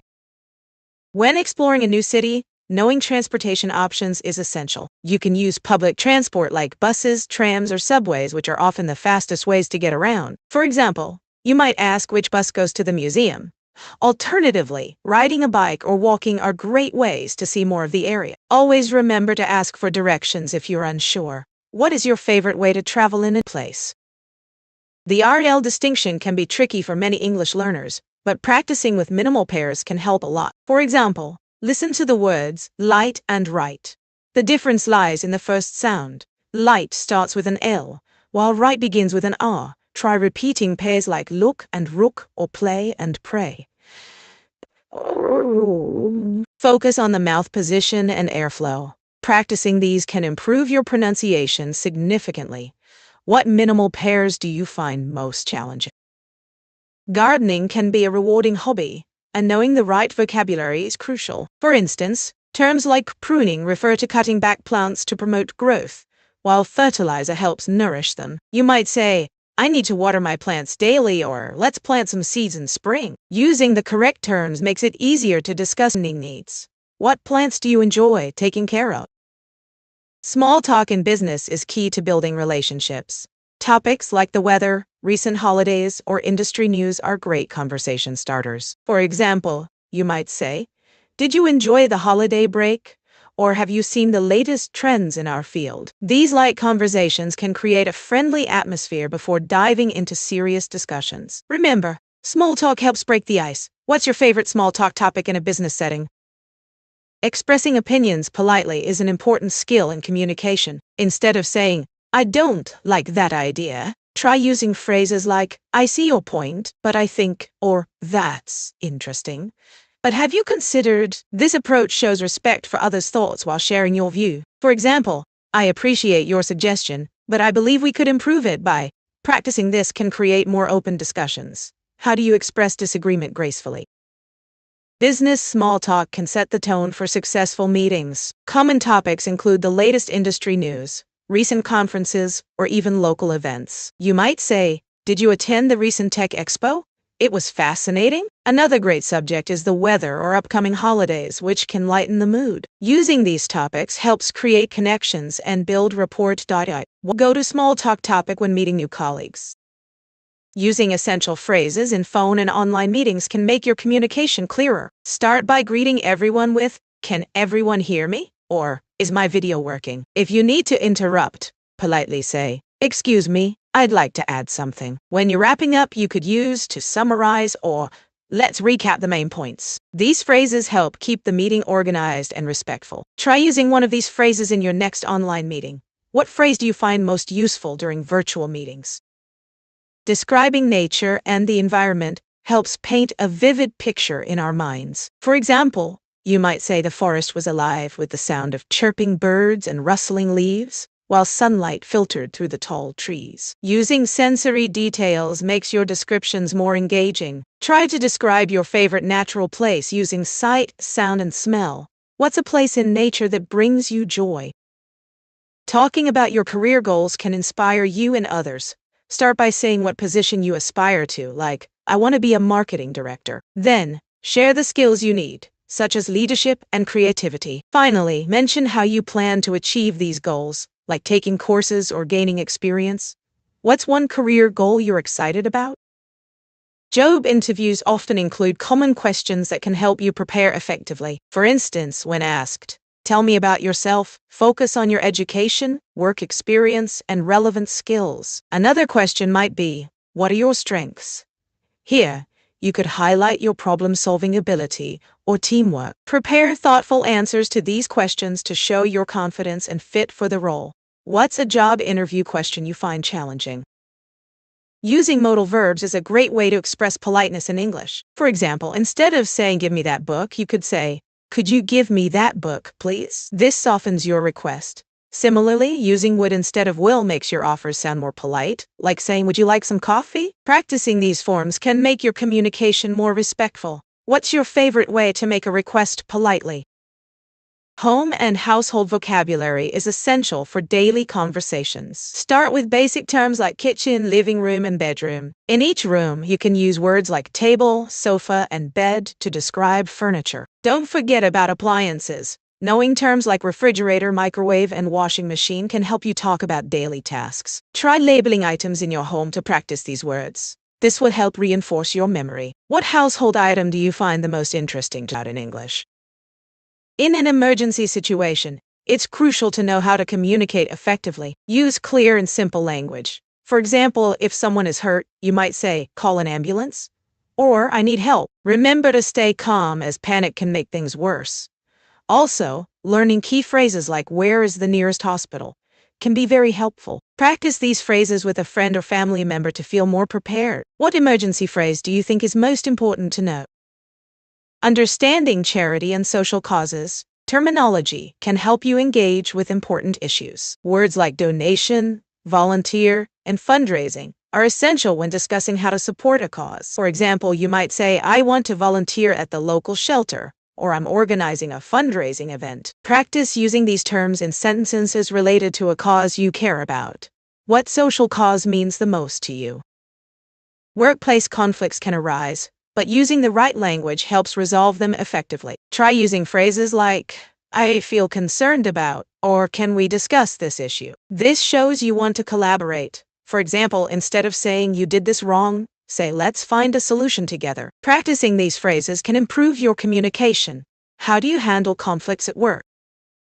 Scheduling meetings effectively is essential for productivity. Start by proposing a clear agenda and suggesting multiple time slots to accommodate everyone's schedule. For example, you might say, "Can we meet on Tuesday or Wednesday to discuss the project?" This shows respect for others' time. Always confirm the meeting details in writing afterward. What strategies do you use to schedule your meetings? Home improvement projects can be exciting, but knowing the right terms makes a big difference. Words like renovation, which means updating a space, and upcycle, which is turning old items into something new, are essential. For example, if you want to renovate your kitchen, you might need supplies like drywall for walls and cabinet hardware for drawers. Learning these terms helps you communicate with suppliers and contractors effectively. Try to write down 5 DIY terms you want to remember. What DIY project are you thinking about tackling next? Collocations are key to sounding natural in English. Common verbs like make, do, take, and give pair with specific words. For instance, we say make a cake, do your homework, take a photo, and give a presentation. Using these phrases correctly can improve your fluency. Try using one of these collocations in a sentence today. Which collocation do you find the most useful in your daily conversations? Describing nature can bring your conversations to life. Use vivid adjectives like lush, which means rich and green, or breathtaking to express stunning views. For example, you might say, "The lush forest was filled with towering trees and colorful flowers, creating a breathtaking scene." Such descriptions paint a picture in the listener's mind. Try describing your favorite natural place using at least 2 vivid adjectives. Conflict resolution is essential in both personal and professional life. One effective technique is active listening, where you fully focus on the speaker and show empathy. For instance, if a colleague is upset, acknowledge their feelings by saying, "I understand this is frustrating for you." This opens the door for a calm discussion. Remember to stay respectful and seek a compromise. What technique do you find most effective for resolving conflicts?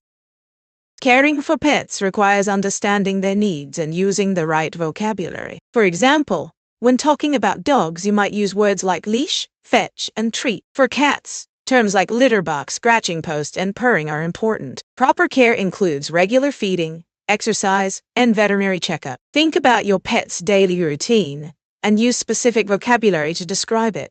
What unique words do you use for your pets? Small talk is a great way to connect with others, and having good openers helps. Try starting with a simple observation like, "The weather is lovely today." This invites a natural response. Follow up by asking, "Do you enjoy this kind of weather?" or "Have you done anything fun outside lately?" It keeps the conversation flowing. Remember, showing genuine interest can lead to deeper discussions. Think about your favorite small talk openers. What phrases do you often use to start conversations?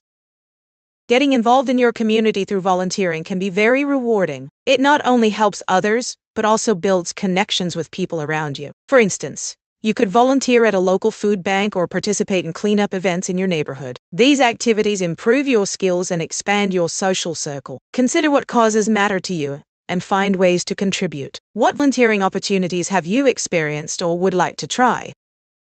Community involvement through volunteering is a fantastic way to make a difference. It allows you to support local causes while building connections with others. For instance, helping at a shelter or participating in a neighborhood cleanup can be fulfilling and help you develop new skills. Volunteering not only benefits those in need, but also enriches your own life through shared experiences. Think about the causes that matter to you and how you can contribute. What local volunteer opportunities interest you the most? Asking for clarification is an important skill in communication. When you don't understand something, it's perfectly okay to ask questions. For example, if someone says a complicated word, you can say, "Could you explain that word again?" Paraphrasing is also helpful. It shows you understand and gives the speaker a chance to clarify. You might say, "So, you mean that?" This keeps the conversation clear. Practice this with a friend.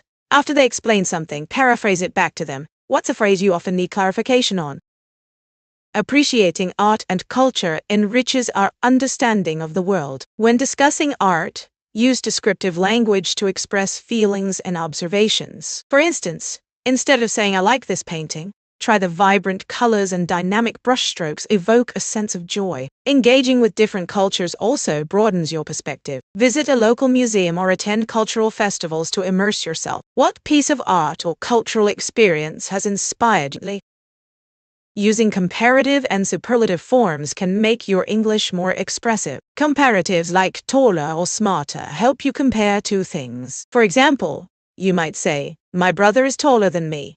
Superlatives, such as the tallest or the smartest, describe the highest degree among three or more items. You can say, "She is the smartest student in the class." To practice, think of three friends and describe them using comparatives and superlatives. Who is tallest or the smartest among them?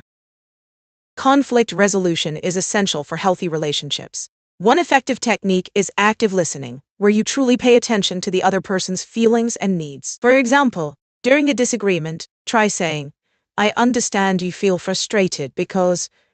This shows empathy and helps find common ground. Another tip is to propose compromises that satisfy both parties. What's a conflict you've experienced, and how did you resolve it?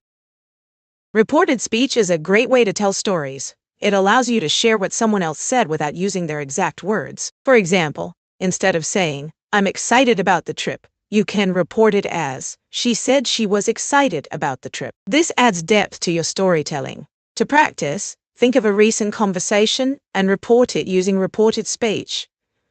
What's a memorable story? Family relationships are essential for support and emotional well-being. Understanding dynamics like roles and communication styles helps create harmony at home. For example, the eldest sibling often takes on a leadership role, while younger siblings might seek guidance. Recognizing these patterns can improve your interactions.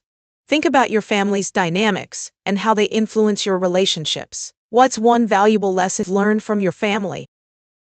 Effective study habits can significantly boost your learning. One great technique is the Pomodoro method, where you study for 25 minutes and then take a 5-minute break. This helps maintain focus and prevents burnout. Another useful strategy is summarizing information in your own words, which enhances understanding. Try setting a specific goal for each study session, like mastering a new topic. What study techniques have worked best for you in the past? Collaborating with other creators can elevate your content and reach new audiences. When you repost someone's work, always give proper credit to acknowledge their effort. This builds trust and encourages future collaborations. Consider reaching out for joint projects or sharing each other's work to create a supportive community. What's a great collaboration idea you have in mind for your content? Cooking can be so much fun, especially when you understand recipe instructions and measurements. Always read the entire recipe before starting to ensure you have all the ingredients. Measurements are crucial, so use measuring cups and spoons for accuracy. For example, if a recipe calls for 1 cup of flour, make sure it's leveled off for the best results. Also, remember that different ingredients can affect your dish, so follow the instructions carefully. Understanding dating and relationship vocabulary is essential for meaningful conversations. Words like chemistry, which describes a strong connection, or commitment, referring to dedication in a relationship, are important. For example, saying "we have great chemistry" shows mutual attraction. Additionally, phrases like "going on a date" or "taking things slow" help clarify intentions. Learning these terms can make dating experiences smoother and more enjoyable. What dating vocabulary do you find most interesting? or confusing. Describing your daily routine can help you practice your English naturally. Start with what you do in the morning, like waking up, having breakfast, and getting ready. Then, talk about your work or school activities, including any meetings or classes. For instance, you might say, I usually start my work at 9 a.m. and take a lunch break at noon. Don't forget your evening activities, like relaxing or spending time with family. What's one interesting thing you do every day? When traveling, phrasal verbs can make your conversations more fluent. First, check-in means to register at your hotel or airport. Next, head out is often used when you're leaving for your destination. Another useful one is look for, which means searching for something, like your luggage. You might say, I need to check in before we head out to explore. What's your favorite travel phrasal verb? Understanding car maintenance vocabulary is essential for every driver. Terms like oil change, which keeps your engine running smoothly, and tire pressure, which affects safety and fuel efficiency, are crucial. You might say, I need to check my tire pressure before a long trip. Additionally, knowing phrases like brake fluid and engine light can help you communicate with mechanics effectively. Regular maintenance ensures your car stays in shape. What car-related phrase do you find most interesting? Using articles correctly can be tricky but essential for clear communication. A is used before consonant sounds, like a dog, while an is for vowel sounds, like an apple. The is used when talking about something specific, such as the dog in the yard. Sometimes you don't use any article, especially with plural or uncountable nouns, like I love music or she enjoys coffee. Practice by describing items around you. What's a sentence you've used where you weren't sure about the article? Community involvement and volunteering are excellent ways to connect with others and make a positive impact. When you volunteer, you gain new skills and meet diverse people. For example, helping at a local food bank can enhance your teamwork abilities and show empathy. Think about a cause you care about and consider how you can help. What volunteering opportunity would you like to explore? Understanding nutrition and healthy eating terms is essential for making better food choices. Words like calories, fiber, and protein describe what your body needs to function well. For instance, fiber helps digestion and can be found in fruits and vegetables, while protein is important for muscle repair and can be found in meat, beans, and nuts. To improve your diet, try to include a variety of these nutrients in your meals. What's your favorite healthy food? Time is money, and this idiom reminds us to value our time, especially in work. Another common phrase is the early bird catches the worm, which suggests that those who start working early are more likely to succeed. Additionally, when someone says, don't put off till tomorrow what you can do today, it encourages us to tackle tasks immediately. Think about how these idioms apply to your work habits. Which idiom resonates with you the most? Project management has its own language that can really help us stay organized. Terms like scope, which refers to the project's goals and deliverables, and stakeholders, the people interested in the project's success, are essential. Another key term is milestone, which marks significant progress points in a project timeline. Understanding these terms can improve communication and efficiency. What project management term do you find most interesting or useful? Sustainable living is all about making choices that protect our planet. Vocabulary like recycle, which means to convert waste into reusable material, and compost, the process of turning food scraps into nutrient-rich soil, are essential. Another important term is renewable energy, referring to energy sources like solar and wind that don't deplete natural resources. These words help us discuss eco-friendly practices effectively. What sustainable living term do you find most important? When you visit a doctor, using the right language can make a big difference. Always mention your symptoms clearly, like I have a headache or I feel dizzy. It's also helpful to know terms like prescription, which is a doctor's order for medication, and follow-up, meaning another appointment to check on your health. Practicing these phrases will boost your confidence. What health-related term do you find most challenging when talking to a doctor? Quantifiers help us describe quantities in English. Use much for uncountable nouns, like I don't have much time, and many for countable nouns, like there are many books on the shelf. Few suggests a small number, while little indicates a small amount. For example, I have few friends versus I have little money. Can you think of a sentence using one of these quantifiers? Articles can be tricky in English. Use it before consonant sounds like a car, and in before vowel sounds like an apple. These are indefinite articles, meaning they refer to any one item. The is a definite article, used when you talk about something specific, like the car that I bought. Sometimes you don't need an article at all. especially with plural nouns or uncountable ones like I love music. Try creating a sentence using each type of article. What's your favorite example? Networking can be much easier with good conversation starters. One effective way to begin is by asking about the other person's interests, like what do you enjoy most about your work? This shows you value their opinion. You can also mention current events or ask for advice, such as, have you read any interesting books lately? This keeps the conversation flowing. Remember to listen actively and share your thoughts too. Think of a networking event you attended. What conversation starter worked well for you? The passive voice is useful in everyday situations when the focus is on the action rather than who did it. For example, instead of saying, the chef cooked the meal, you can say, the meal was cooked. This highlights the meal itself. You might hear this in news reports like the project was completed on time. Try changing an active sentence to passive today. What passive sentence have you heard recently? Understanding nutrition vocabulary can help you make healthier choices. Terms like whole grains, which are rich in fiber, or lean protein, like chicken or beans, are essential for balanced meals. Don't forget micronutrients like vitamins and minerals, which support overall health. When shopping, look for labels that highlight these terms. What healthy food terms do you find most interesting or confusing? Home improvement and DIY projects often use specific vocabulary that can help you communicate your ideas clearly. For instance, drywall refers to the material used for walls, while caulk is used to seal gaps. If you're painting, knowing the difference between primer and finish can help you achieve the best results. When planning your next project, try using these terms in conversation or researching online. What DIY project are you thinking about tackling next? Small talk in business can help build connections and make meetings more enjoyable. Common topics include the weather, recent holidays, or even industry news. For example, if you're at a networking event, you might say, did you enjoy the long weekend? I went hiking. This can lead to a more relaxed conversation. Another great topic is asking about someone's favorite local restaurant, which shows interest in their personal experiences. Next time you meet someone new, try starting with light questions. What small talk topics do you find most effective? Opening and closing phrases are crucial for effective presentations. Start strong with an engaging opening like, thank you for being here today. I'm excited to share. This captures attention. For a memorable close, use phrases like in conclusion. Remember that by framing your presentation well, you leave a lasting impression. Practice these phrases to boost your confidence. What opening or closing phrases do you find most impactful in your presentations?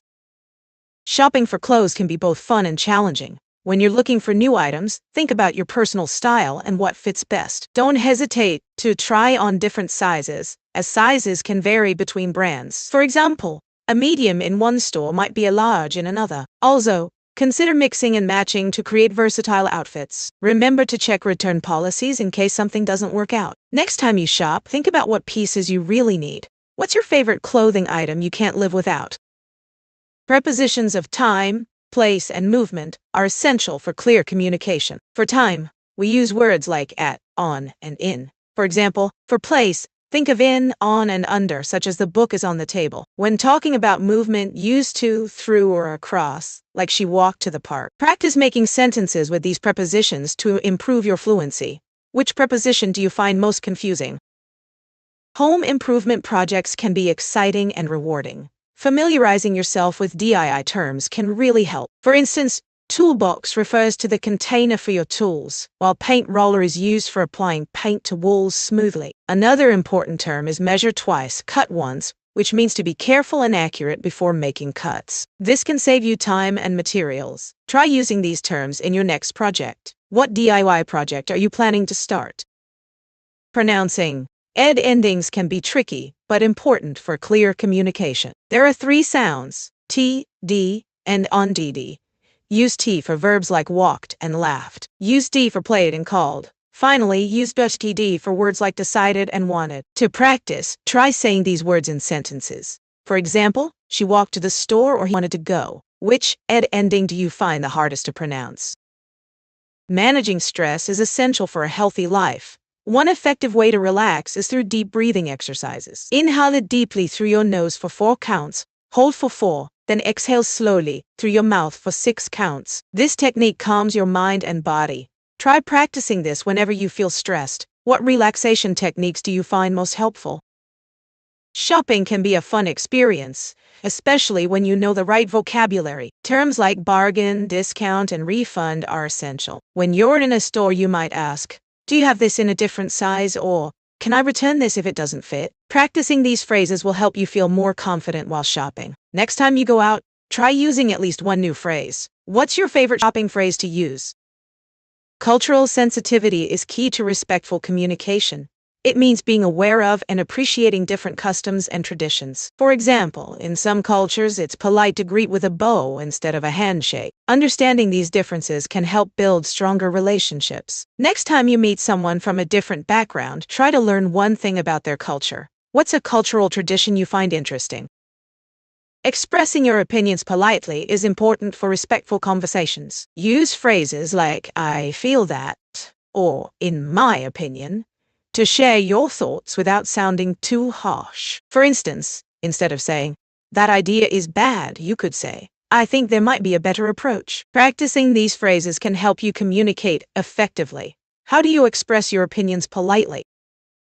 Developing strong study habits can greatly improve your learning. Start by setting specific goals, like focusing on one topic each day. Use techniques such as summarizing information in your own words or creating flashcards for key terms. For example, if you're studying vocabulary, write the word on one side of the flashcard and its meaning or an example sentence on the other side. This active engagement helps reinforce memory. Try to dedicate a regular time each day for studying. What study techniques have helped you the most? Making appointments and reservations is a key part of daily life. When calling or visiting a place, be clear about the date and time you need. For example, you might say, "I'd like to book a table for 2 at 7 p.m. on Saturday." Also, don't forget to confirm the details before ending the call. Practicing this can help you feel more confident. Next time you need to make a reservation, try using these phrases. What kinds of appointments do you find most challenging to book? Describing your daily routine can help improve your spoken English. Start with simple phrases like, "I usually wake up at 7 a.m. Then add details such as, "After breakfast, I go for a walk." Try to include different activities like work or leisure. For example, in the evening, I read a book or watch a movie. What's one interesting thing you do every day? Friendship and social connections are vital for our happiness and well-being. To build strong friendships, it's important to communicate openly and listen actively. For instance, you can ask friends about their interests and share yours too. Simple gestures like remembering birthdays or sending a text can strengthen bonds. Engaging in shared activities, like going to a cafe or joining a club, also help. Remember, quality time is key. What do you think is the most important quality in a friend? Using comparative and superlative forms can make your English more expressive. For comparatives, use or more. For example, "This book is more interesting than that one." In superlatives, use est or the most. For instance, "This is the best movie I've ever seen." When describing things, using these forms adds clarity. Can you think of a comparative or superlative sentence to share? Online shopping has changed how we buy goods. Familiarizing yourself with e-commerce terms can help. For example, cart is where you store items before buying, while checkout is the process to finalize your purchase. Understanding terms like shipping and returns is also important for a smooth experience. Have you recently shopped online? And what was your favorite purchase? Comparative and superlative forms help us compare things effectively. We use comparatives to show differences, like saying, "This dress is prettier than that one." Superlatives express the highest degree, such as, "This is the tallest building in the city." To practice, think of two things you love and create sentences using both forms. For instance, "My dog is friendlier than my cat, and my dog is the friendliest pet I have." What are some comparisons you can make? Cultural differences can greatly influence how we communicate and interact. For example, in some cultures, maintaining eye contact shows confidence, while in others, it may feel confrontational. Additionally, greetings can vary. A handshake is common in many Western countries, but in some Asian cultures, a bow is preferred. Understanding these customs can help avoid misunderstandings. What cultural differences have you experienced when traveling or meeting new people? Festivals and celebrations bring people together to enjoy traditions and create memories. For example, Diwali, The Hindu festival of lights symbolizes the victory of light over darkness, featuring colorful decorations and fireworks. Similarly, Christmas often involves family gatherings, gift-giving, and festive meals. These events strengthen community bonds and showcase cultural heritage. What's your favorite festival, and how do you celebrate it?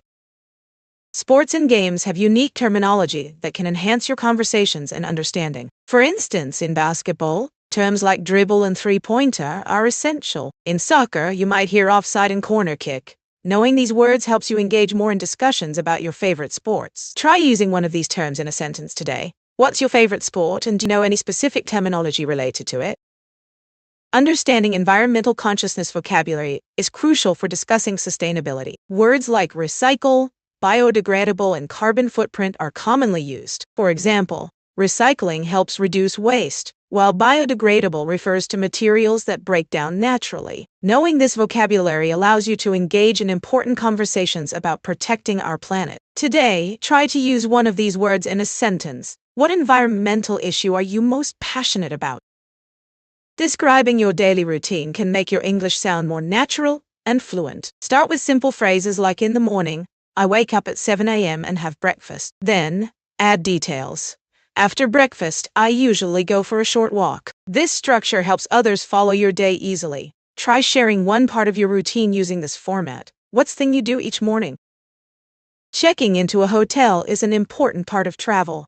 When you arrive, greet the receptionist with a friendly hello and provide your reservation details. If you need special services like extra pillows or a late checkout, simply ask, "Could I please have an extra pillow?" Or is it possible to check out later? This polite approach ensures your requests are well received. Remember, clarity is key. Try practicing these phrases before your next trip. What's the first thing you ask for when you check into a hotel? Gardening is a wonderful way to connect with nature and learn new vocabulary. When caring for plants, you might use words like watering, pruning, and fertilizing. For example, you can say, I need to water my plants every 2 days, or I'm pruning the rose bushes to help them grow better. Using these terms can make your conversations about gardening more engaging. What's your favorite plant to care for in your garden? Knowing first aid can save lives during medical emergencies. If someone is bleeding, apply pressure to the wound and elevate it if possible. For burns, cool the area with running water for at least 10 minutes. Remember to call for help if the situation is serious. Practicing these skills can give you confidence to act in emergencies. Have you ever had to use first aid knowledge in real life? Describing your living situation can help others understand your lifestyle. For example, you might say, I live in a small apartment in the city. You could mention how many rooms you have, like a cozy bedroom and a bright living room. It's also helpful to share what you like, such as being close to parks or cafes. This gives a clearer picture of your daily life. What do you love most about where you live? When describing symptoms to a doctor, be clear and specific. Start by mentioning your main issue, like I have a headache. Then explain how long you felt this way and any other symptoms, such as nausea or dizziness. This helps the doctor understand your condition better. Remember, honesty about your symptoms is key. What symptom do you find hardest to describe? Prepositions are essential in English for expressing time, place, and movement. For time, we use it for specific times, like at 5 p.m., and in for months or years, like in July. For place, we say on the table to show something's position. When it comes to movement, we use to for destinations like going to the store. Practicing these can make your speaking clearer. Can you think of a sentence using a preposition of time, place, or movement?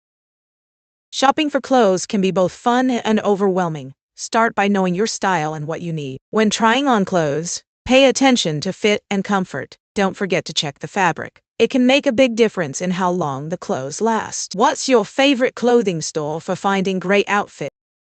Understanding project management terminology is crucial for effective teamwork. Key terms include scope, which defines the project's boundaries, and milestones, which mark significant progress points. Stakeholders are the people affected by the project, while deliverables are the specific outcomes to be produced. Familiarizing yourself with these terms can enhance communication and clarity in your projects. What project management term do you find most challenging or interesting? Pronouncing the EF sounds can be tricky for many learners. The A thin think is voiceless, meaning your vocal cords don't vibrate. The tip of your tongue should gently touch your upper teeth. In contrast, the T in top and D in dog are voiced and involve a quick release of air. Practice by saying think, and then switching to top and dog to feel the difference. Try practicing these sounds in short sentences. Which sound do you find more difficult to pronounce? Public transportation etiquette is important for a pleasant journey. Always give up your seat to the elderly, disabled, or pregnant individuals. Keep your voice down and use headphones if listening to music. Avoid eating strong-smelling foods as they can disturb fellow passengers. If the bus or train is crowded, stand clear of the doors to let others exit. Practicing good manners not only makes your ride better, but also shows respect for others. What's your biggest pet peeve on public transport? Talking about your career goals is essential for your professional growth. Clearly defining what you want helps you stay focused. For example, if you aim to become a project manager, you might seek leadership opportunities and communication courses. Share your goals with mentors or colleagues to gain support. What's one career goal you're currently working towards? Restaurant conversations can go beyond just placing an order. You can ask your server for recommendations based on your tastes, like asking, "What's your favorite dish?" This creates a friendly connection. Additionally, discussing the ingredients or cooking methods, such as, "Is this dish spicy?" can be helpful too. Don't forget to compliment the food if you enjoy it. Saying "this is delicious" makes everyone feel good. Engaging in small talk about the restaurant's atmosphere can also enhance your experience. What's your favorite restaurant conversation topic? Pronouncing the ed endings in English can be tricky, but is important for clear communication. There are 3 sounds: T as in walked, D as in played, and ONGD as in needed. For example, if you say wanted, it ends with a TT sound, but needed ends with KNDD. Practice these in sentences. How confident do you feel with ed endings? Knowing home and household vocabulary helps you describe your living space better. Words like kitchen, bathroom, and living room are essential. For example, you might say, "I love cooking in my kitchen," or "the living room is cozy." Try naming 5 items in your home and their functions, like sofa for relaxing. What's your favorite room in your house? Effective time management can significantly boost your productivity. One tip is to prioritize your tasks using the Eisenhower matrix, which categorizes them into urgent and important. For instance, completing a project due tomorrow is urgent, while planning next week's tasks is important but not urgent. Start by listing your tasks and organizing them accordingly. What strategies do you use to manage your time effectively? Understanding basic economic concepts can help you make better daily decisions. For example, the idea of supply and demand affects prices at the grocery store. If an item is scarce, its price rises. Being aware of these concepts allows you to budget wisely and save money. How do you think economic concepts impact your shopping habits? Caring for pets can be a rewarding experience, but it requires knowledge of animal vocabulary. For instance, understanding terms like grooming, which means cleaning and maintaining your pet's coat, is essential. Also, knowing about nutrition helps you purchase the right food for your pet's health. Regular exercise is crucial for keeping them fit and happy. Take a moment to look up 2 new words related to pet care. What pet care vocabulary do you already know and find useful? Beauty and personal care vocabulary is essential for expressing your needs. Words like moisturizer, which hydrates the skin, and exfoliate, which removes dead skin cells, are important for a skincare routine. You might also want to know serum, a concentrated treatment for specific skin concerns. Understanding these terms helps you choose the right products. Try to describe your daily beauty routine using at least 3 of these words. What beauty product do you think the most important for your routine? Weather patterns are changing more than ever due to climate change. For example, we see more extreme weather events like heavy storms and droughts. This shift affects our environment, agriculture, and even our daily lives. Understanding terms like carbon footprint, which refers to the total greenhouse gas emissions from our activities, can help us make better choices. What actions do you think we can take to combat climate change and protect our planet? Making suggestions can vary depending on the context. In a formal setting, you might say, "I recommend we consider," whereas in a casual conversation you could say, "How about we try?" It's important to match your tone to the situation. For example, suggesting a restaurant for dinner could be more informal than proposing a project idea at work. What's your favorite way to make suggestions? Understanding food and cooking terminology can make your culinary adventures much easier. Words like sauté, which means to cook quickly in little oil, or blanch, meaning to briefly boil and then cool food, are essential in recipes. For instance, when making a stir-fry, you should sauté vegetables for the best texture. Try using one new cooking term this week in your kitchen. What's a cooking term you've always found interesting? Understanding nutrition terms can greatly help you make healthier choices. Words like macronutrients, which include carbohydrates, proteins, and fats, are essential to know. Another important term is fiber, which helps digestion and keeps you feeling full. For example, choosing whole grains instead of white bread increases your fiber intake. Additionally, terms like antioxidants refer to substances that protect your cells from damage, found in fruits and vegetables. This week, try using one of these nutrition terms in your meal planning. What's a healthy food you enjoy that boosts your nutrition? Using essential phrases in phone and online meetings can make communication smoother. Start with, "Can you hear me?" to check the connection, and don't forget to say, "I'm sorry, you cut out there" if someone's voice drops. When you want to share your screen, say, "I'll share my screen now." Finally, wrap up by asking, "Are there any questions?" This week, practice using one of these phrases in your next meeting. What's your biggest challenge during online meetings?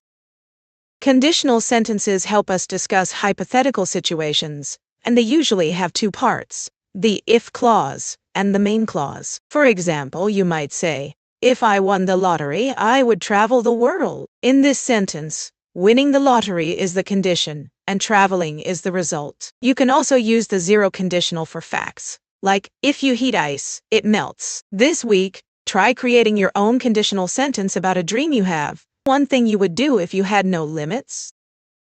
Making suggestions can change depending on the context. In a formal setting, you might say, "I recommend we schedule a meeting to discuss this further." In a casual situation, you could simply say, "How about we grab coffee later?" For group activities, suggesting, "Let's go to the movies this weekend," encourages participation. Remember to be polite and clear. This week, think of a suggestion you can make in a conversation. What's your favorite way to suggest a fun activity? Describing your work and responsibilities can help others understand what you do. Start by stating your job title and the main tasks you handle. For example, "I am a marketing coordinator. I create social media content and analyze campaigns." It's also helpful to mention any team collaboration, like working with designers or sales. You might say, "I work closely with the sales team to ensure our messages are clear and effective." This week, practice summarizing your job in a few sentences. What do you enjoy most about your work?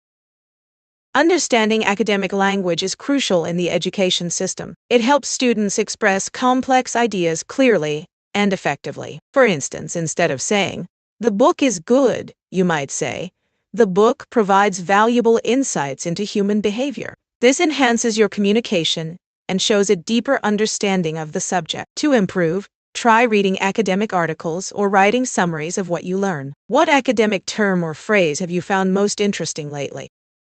Sharing your career goals and ambitions is important for personal growth. Begin by identifying what you truly want to achieve, like becoming a manager or starting your own business. For example, you might say, "I aim to lead a team in my field." Writing down these goals can keep you motivated. What is one career goal you're currently working towards? Effective team collaboration relies on specific vocabulary. Terms like brainstorm, which means generating ideas together, and delegation, the process of assigning tasks, are key. For example, during a project, you might say, "Let's brainstorm some solutions," or "I'll handle the delegation of tasks." To practice, try using these terms in a conversation with a colleague or friend. What collaboration term do you find most useful in your work? Understanding banking and financial services vocabulary is essential for managing your money. Words like interest rate, which is the cost of borrowing money, and withdrawal, meaning to take money out of your account, are fundamental. For instance, you might say, "I need to check the interest rate on my savings account," or "I made a withdrawal from the ATM yesterday." To practice, try using these terms in a sentence about your own banking experience. What financial term do you find confusing? Understanding project management terminology can greatly improve your communication skills. Key terms include milestone, which marks a significant point in a project, and scope, referring to the boundaries of what the project will cover. For example, you might say, "We reached our first milestone," or "Let's define the scope of this project." Try using these terms in a conversation about a project you're involved in, What project management term do you find most interesting? Ordering at a cafe politely can make your experience more enjoyable. Use phrases like, "Could I please have a coffee?" Or "Would you mind recommending a pastry?" These expressions show respect to the staff and create a friendly atmosphere. For example, you might say, "Could I get a small latte?" Or "Would you mind telling me what the special is today?" What's your favorite way to order at a cafe? Setting goals effectively can boost your chances of achieving them. Use specific language like, "I aim to increase my sales by 20% this quarter," or "My goal is to learn 30 new vocabulary words each week." This clarity helps you focus and measure progress. For instance, instead of saying, "I want to get better at English," specify, "I will practice speaking English for 30 minutes every day." Write down your goals and share them with someone for accountability. What's a goal you're currently working towards? Talking about your career goals and ambitions can inspire you and others. Start by using clear language like, "I want to become a project manager in 5 years," or "My dream is to open my own cafe." This helps you envision your future and motivates you to take steps toward those goals. For example, you might say, "I plan to enroll in a marketing course to improve my skills." Remember to share your ambitions with others, as it can create support and encouragement. What are your career ambitions? Personal development vocabulary is essential for growth. Words like mindfulness, resilience, and self-awareness can help you express your journey. For example, you might say, "Practicing mindfulness helps me stay focused and calm." Using this vocabulary allows you to connect with others who share similar goals. Start by writing down 5 personal development words and their meanings. Which personal development term resonates with you the most? Conflict resolution is vital for healthy relationships. One effective technique is active listening. This means truly hearing what the other person is saying, which helps to understand their perspective. For instance, you can say, "I hear your concerns, and I value your opinion." Another technique is finding common ground. What areas do you both agree on? Have you used any conflict resolution techniques before? Conflict resolution techniques are key to maintaining healthy relationships. One effective method is active listening, where you focus on understanding the other person's point of view. Phrases like, "I see your perspective," can help. Another technique is brainstorming solutions together, ensuring both parties feel heard. This collaborative approach often leads to better outcomes. Try using these techniques in your next disagreement. What conflict resolution strategies have worked for you in the past? Expressing your opinions politely is essential for good communication. Start by using phrases like "I think" or "in my opinion," which soften your statements. For example, instead of saying "That's wrong," you could say, "I see it differently." This shows respect for others' views. Remember to listen and ask for their thoughts too. How do you usually express your opinions without sounding rude? Traveling is more enjoyable when you know some key phrasal verbs. First, check-in means registering at a hotel or airport. Next, head out refers to leaving for your destination. Another is look for, which means searching for something, like your luggage. Don't forget run into, meaning to unexpectedly meet someone, and set off, which means to begin your journey. What phrasal verb do you find most useful when traveling? Opening and closing your presentation effectively sets the tone. Start with a strong opening phrase, like "Thank you for being here today," or "I'm excited to share my insights with you." This grabs attention. For closing, try phrases like "in conclusion" or "to wrap up," followed by a summary of your main points. Ending with a call to action, such as "I encourage you to think about," makes your message memorable. What opening or closing phrase do you like to use? Understanding dating and relationship vocabulary can really enhance your conversations. Start with date, which means going out with someone to learn more about them. Next, flirt describes playful behavior to show interest. Then, commitment refers to wanting to be exclusive in a relationship. Breakup means ending a romantic relationship, while get along shows how well two people connect. Lastly, chemistry describes a strong attraction between two people. Try using these words in a conversation today. What relationship vocabulary do you find most interesting? Scheduling meetings effectively is crucial for successful business communication. Start by choosing a clear subject and purpose for the meeting. Use tools like calendar invites to propose a few options for dates and times, making it easier for attendees to choose what works best. Always confirm the meeting details and send reminders closer to the date. It's also polite to ask for availability beforehand. Try to keep your meetings concise to respect everyone's time. What strategies do you use to ensure your meetings are productive? Beauty and personal care vocabulary can help you express yourself better. Start with skincare, which refers to the products you use to keep your skin healthy. Moisturizer is essential for hydrating your skin, while exfoliate means to remove dead skin cells for a fresh look. Makeup includes items like foundation and lipstick used to enhance your appearance. Don't forget fragrance, which describes pleasing scents in perfumes. Try using these terms when discussing your routine.